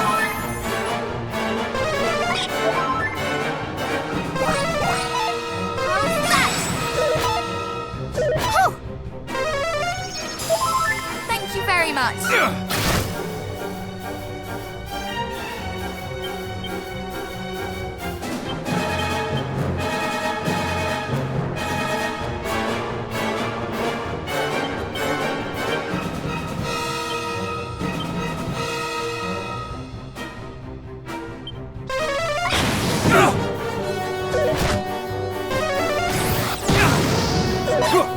How unfortunate.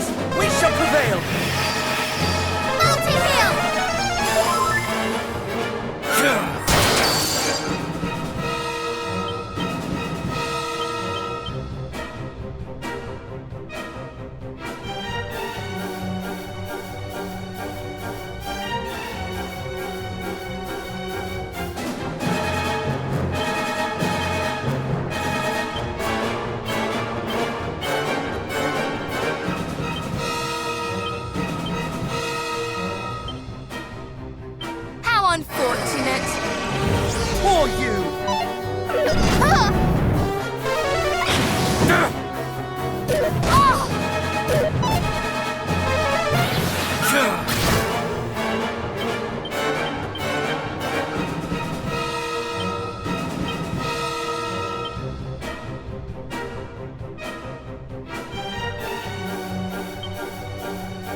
very much.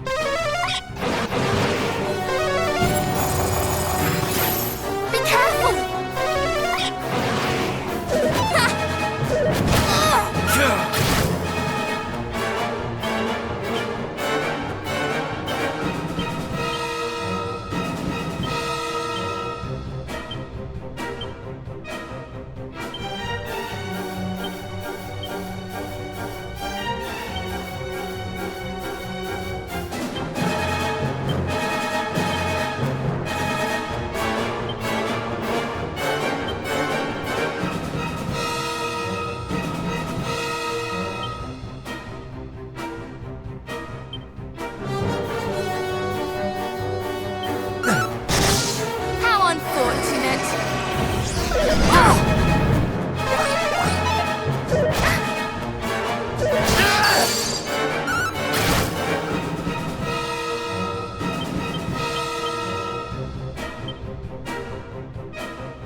You have my gratitude.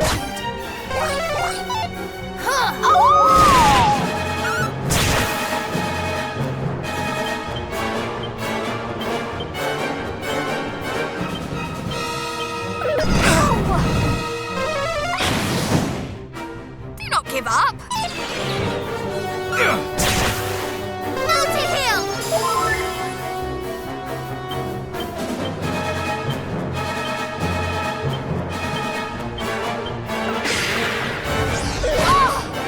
Give up? Multi-heal! I'm in your debt.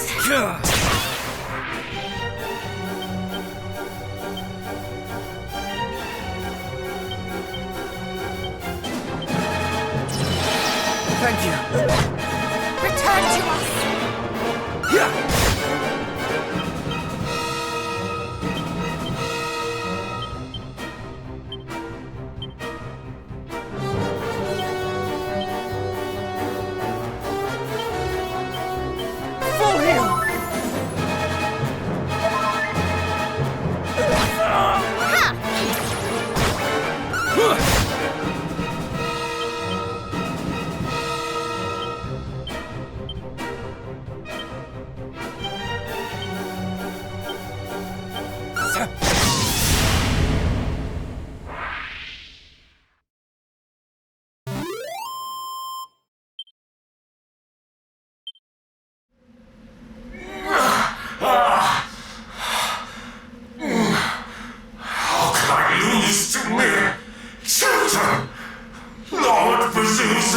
Have mercy upon me!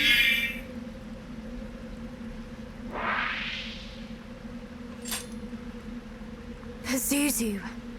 Another of Hargon's champions, perhaps, alongside Atlas, Belial, and Mariella. Are you hurt? Try not to move, nor flee as you did last time. Forgive me.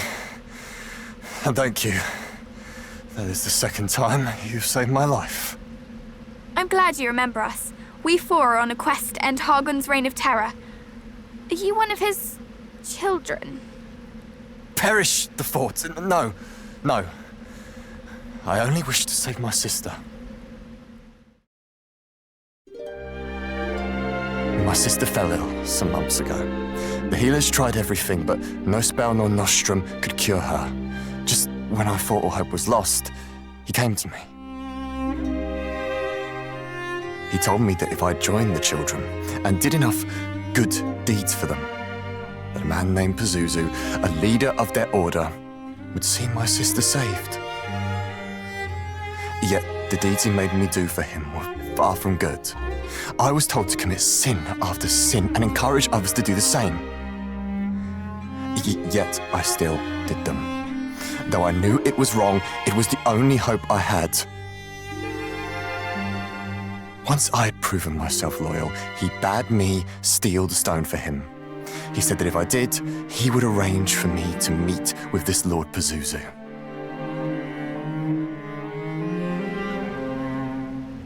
And so you reached out to the Trader of Secrets. Does this not sound all too familiar? The monsters in Rippleport also disguised themselves as humans and encouraged people to steal for them. It would stand to reason that their purpose was the same as this priest's. That they too were of the children of Hargon. And that they all answer to one Lord Pazuzu. It appears so. But did not the monsters who were sent to reclaim the sigil say that in stealing it, this fellow had angered Lord Atlas? Would that not imply that Pazuzu and Atlas are enemies, competing against each other for the sigils? That it would. Aye, 'tis true. The priest specifically forbade me from relinquishing the stone to a beast by the name of Atlas. It appeared to be a matter of pride. Once again, the monsters are not satisfied with bringing misery to us. They must bring misery to each other. Despite devoting themselves to the same cause, they think only of their own interests. One questions whether they are truly allies at all. What a fool I've been. How willing I was to serve. If not for you, I would have lost not only my pride, but my life. Well, I, for one, am very glad you did not. But, if we might take the stone from you, it is rather important as it happens. I can imagine. The way those creatures coveted it. Take it. At least this way, it will not fall into their hands.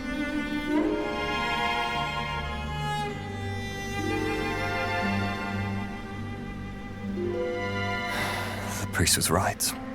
After all I have done, I'm past saving. I only wish that my sister might not share my fate.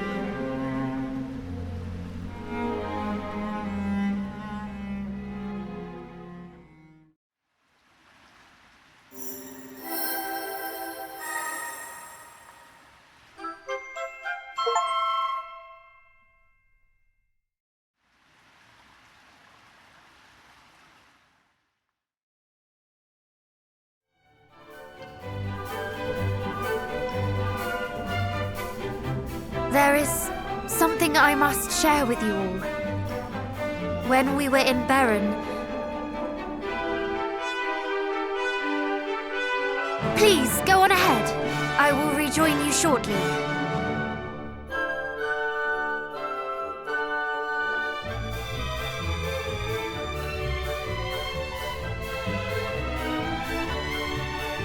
Father, there is something I would give you.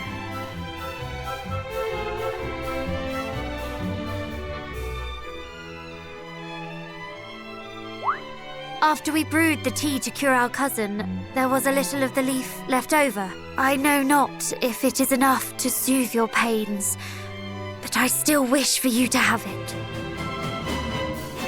My thanks, Princess, though I cannot accept. As I said before, it is from the years that I suffer. I see scant reason to prolong the time the goddess hath allotted me. But... A leaf of almighty Yggdrasil would be wasted on an old man like me. Thou, more than most, knowest how precious the world tree's bounty is, and 'tis to thee I would entrust its safekeeping. Use it as thou seest fit, princess. Trust in thy judgment, as I trust in thee. You still have a part of the leaf. Then we can use it to cure this fellow sister. Do not be so hasty, brother. The situation is not so simple. Quite. We know not if the portion that remains is enough to cure her. In offering it, we might offer naught but false hope. Moreover, we know not if she is the only one who suffers so. What if another should beg our aid after we have given away the only remedy? Yggdrasil's gift is not to be taken for granted. What think you, cousin? Shall we give it away, that we might save a stranger? I am inclined to agree. I understand your hesitation. But if a suffering soul is in need of our aid, and we have it in our power to help them, then I say we must. If it leads to naught, then so be it. We can at least hold our heads high that we try. My brother is right. Let us offer our aid.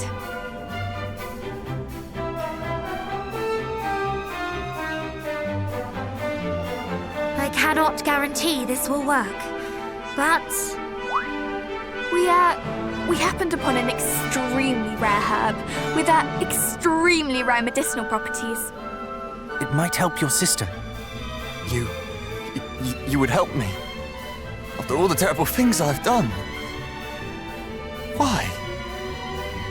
Because I too have a sister, and I know how it would pain me to see her suffer.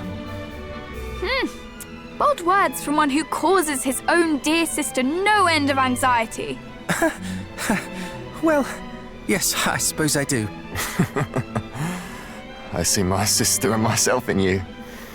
I pray that the day that we two can laugh together again is not too far away. Thank you all so much. I shall give this to her post-haste. Our apologies if it fails to cure her. Regardless of the outcome, you have given me hope. A feeling I have been estranged from for too long. Thank you. Truly.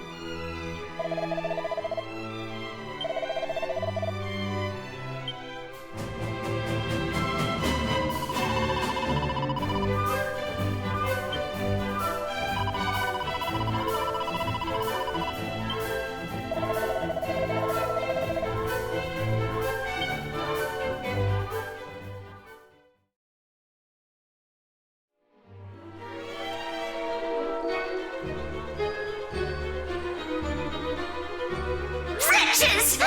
Despicable little devils! I had thought a pretty new home within my grasp, and they snatched it from me. Forgive us our failure, milady, but if I might ask, wherefore didst thou think to abandon our current home? 'Tis passing fair, is it not? I tire of it. And besides, it's my right, nay, my destiny, to bring the entire seabed under my control. If we had made good our assault on their silly little sanctuary, we might have sent those slippery little mermaids swimming once and for all, and gained ourselves a charming little pied de mer besides. Oh, the injustice of it! I hate them. I hate those little do-gooders! My blood fab boils! I must be alone. Leave me, and lock the door tight, that none might disturb my grieving.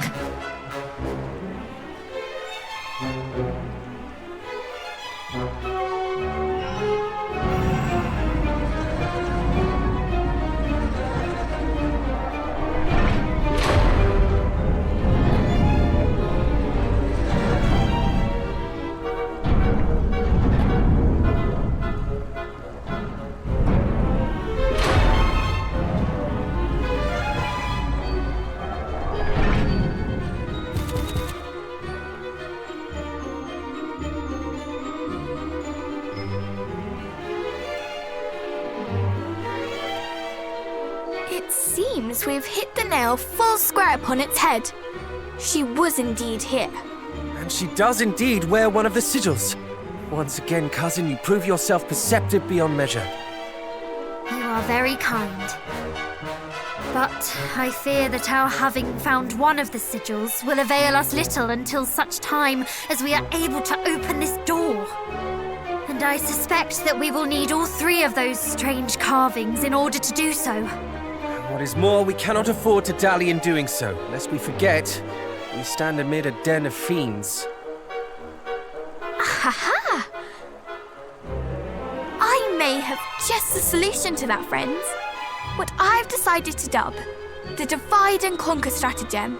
You've not forgotten, I assume, the dissent that plagues the fiends' ranks. They may all be servants of Hargon, but they are certainly not all of one mind. You speak true, of course. Why, Mariella even presumed to ignore a direct order from Belial. Indeed she did. And it is precisely that dissent that I mean for us to use to our advantage. What if, for example, Belial chose to punish her by attacking her home with his minions in tow? Or rather, what if the fiends here were encouraged to think that he had? And what if we were to exploit the confusion that might cause by taking the opportunity to relieve them of the carvings we seek? It is a bold plan, but by no means a foolish one. We might well make our entrance unnoticed and gather the carvings under cover of such a commotion. And it is not so unbelievable either. After all, did Belial himself not tell us of Mariella's plans? Well, cousin, shall we proceed with the strategy as outlined? Shall we divide and conquer?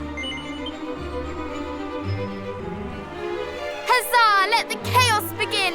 We will show them what it is to find oneself attacked in one's very home. You do remember that our aim is the sigil, do you not, sister?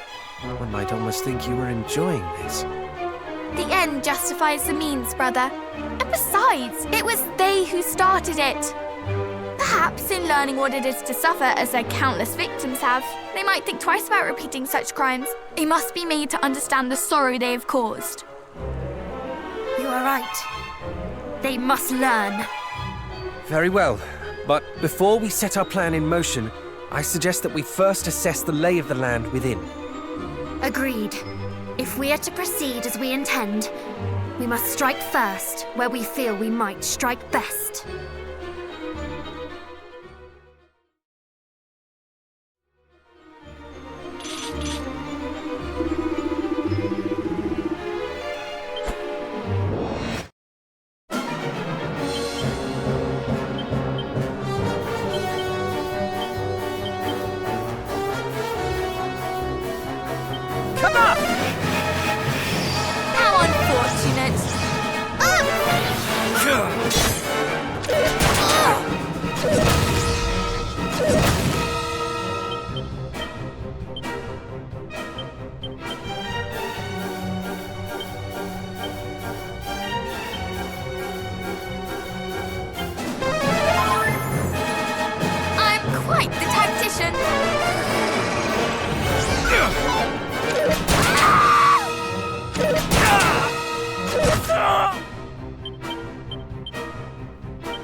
quite the tactician.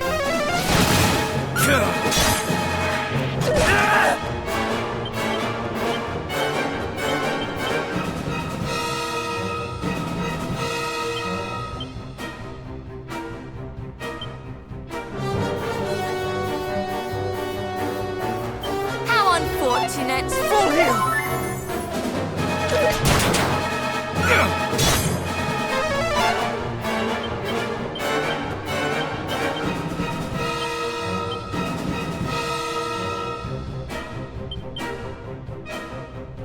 That was too close. I have you!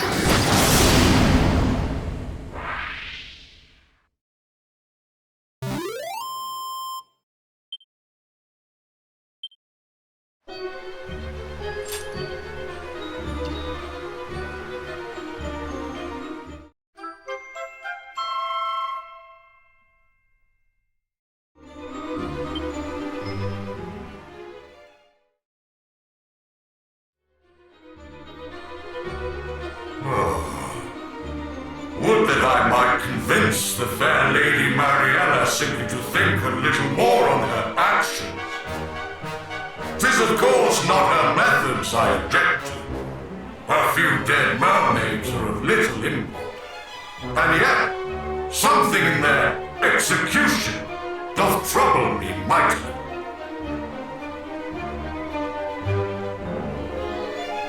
How dare you speak of such horrors so carelessly? The servants! How came you to be here in this place, humans?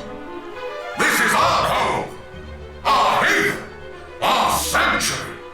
You shall pay the price for sullying it unbidden. Would that you had heeded the mermaids when they no doubt said the same.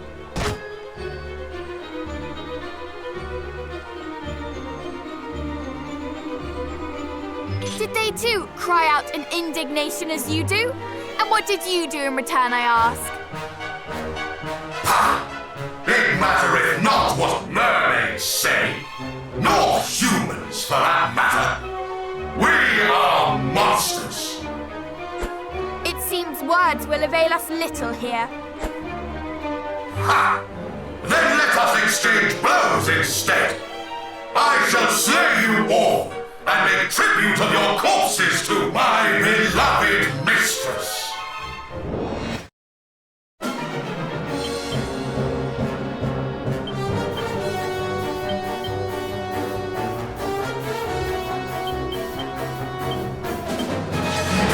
How unfortunate.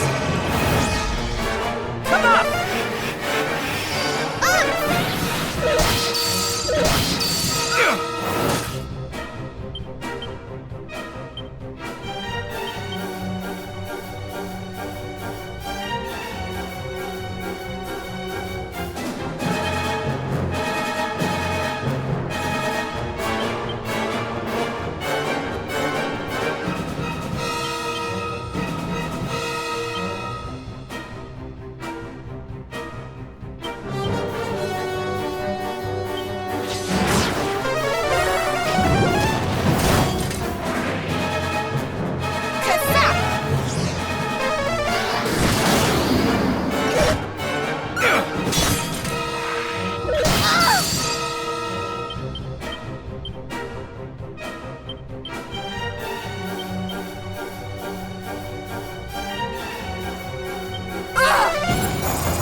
Behold!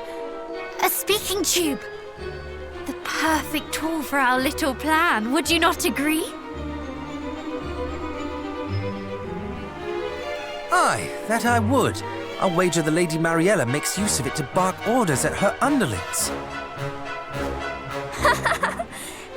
make the most of this chance while it presents itself.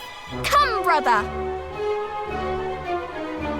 You shall play the part of Belial, and I shall play that of your miserable victim.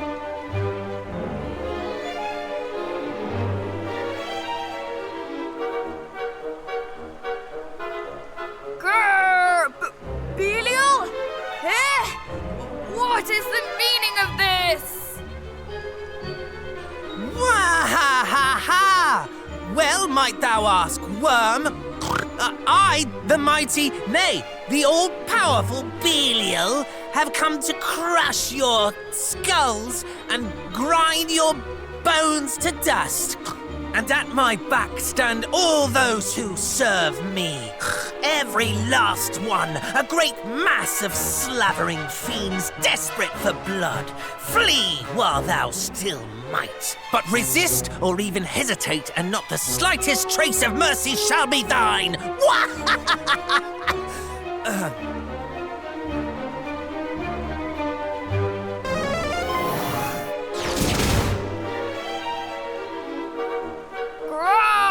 Run, fellow fiends! We must run! Flee for your lives! Look at them all! Oh no! Oh no! Lord Belial is attacking us! Well, for five, brother. After all that Maria had done, if she who hath brought this punishment upon us, then I, for one, shall not remain to suffer the bone-rattling she hath brought upon us. Nay, I mean to quit this place while I yet can.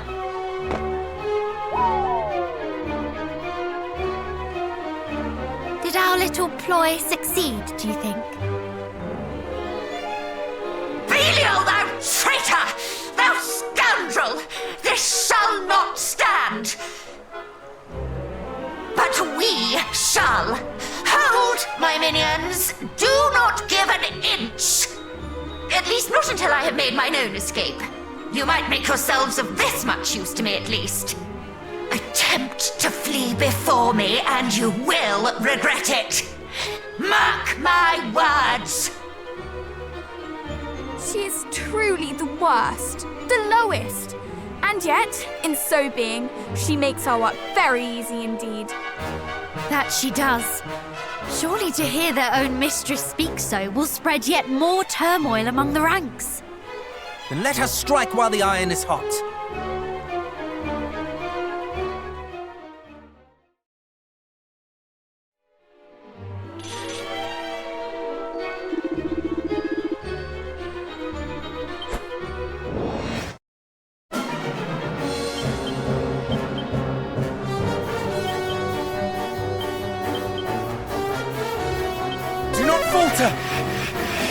I'm quite the tactician. We fight as one.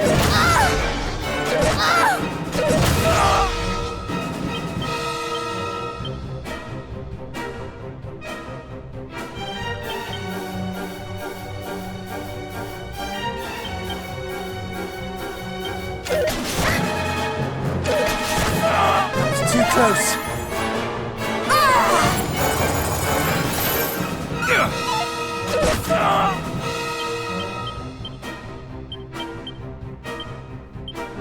That did the trick.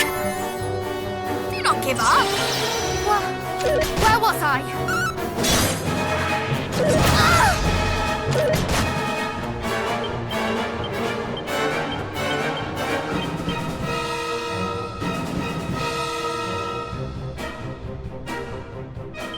Full heal. Multi-heal! Thank you very much.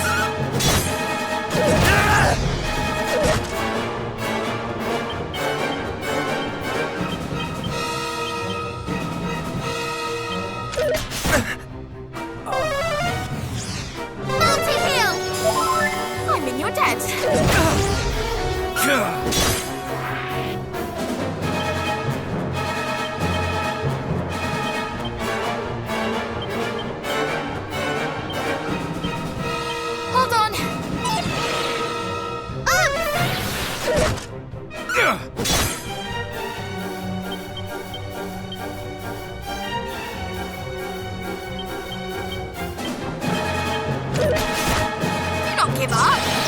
Thank you.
treasures and make my escape!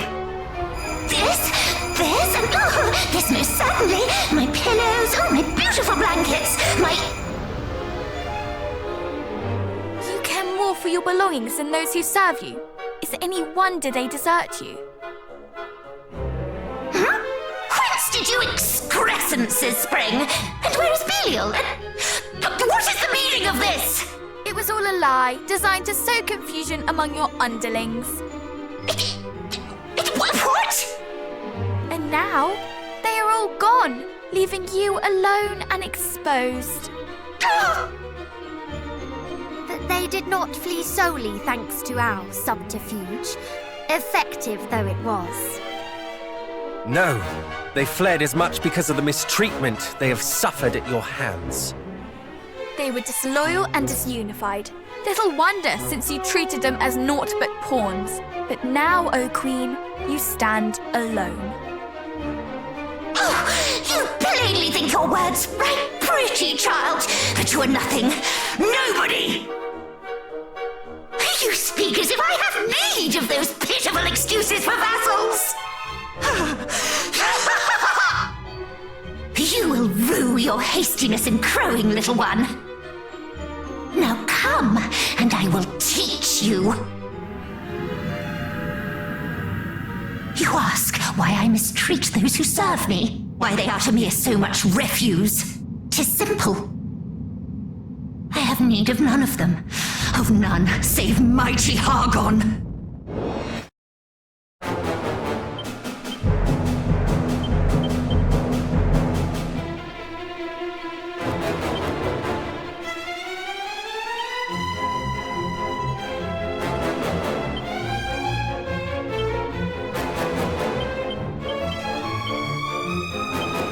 Falter!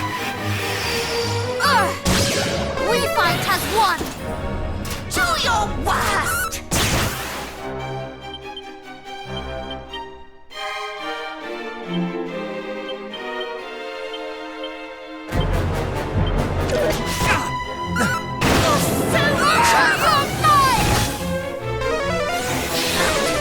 Cry! Let me tidy my hair!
cunt!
Have care!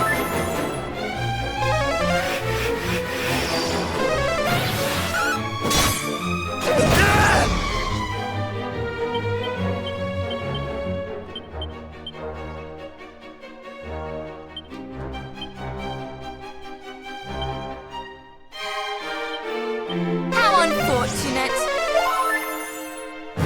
Multi-heal! Thank you very much.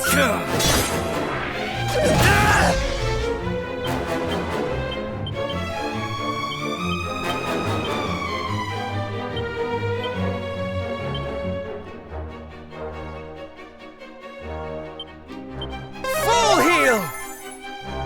How unfortunate! That will help.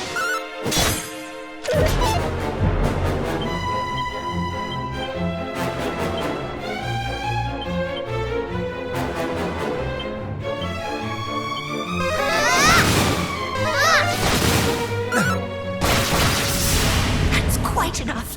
Playtime is over.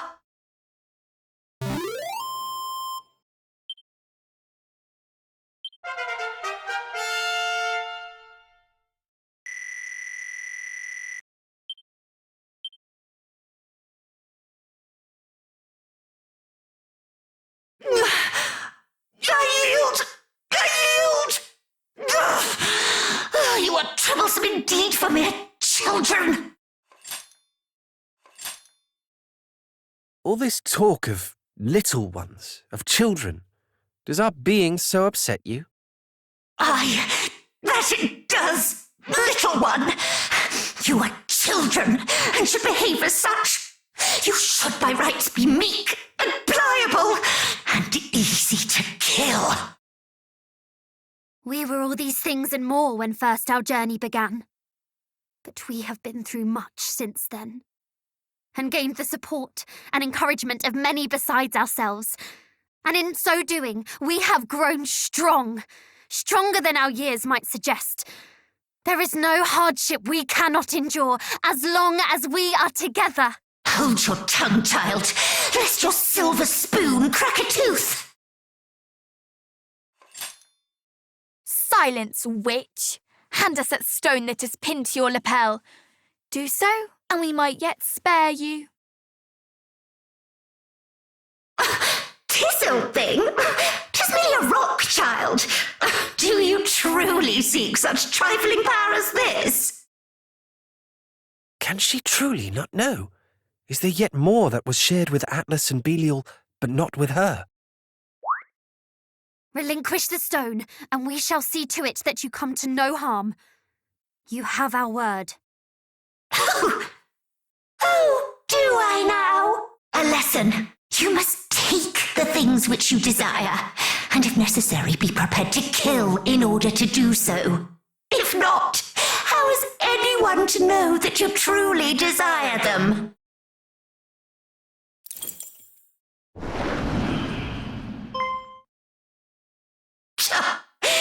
Truly, you are yet babes. Ah! She escaped us once again! Perhaps she spoke true. Perhaps if we truly desired the sigil, we would simply have cut her down and taken it. What? Surely you jest! To strike down a defeated foe and engage in thievery into the bargain? I could never do such a thing. Could you, cousin? Is this truly the path we should have chosen? Yes, good. She had yielded. It would not have been right. But she had not truly yielded. She simply found herself at a disadvantage. It matters not. What matters is that the sigil is ours. Let us take solace in that for now.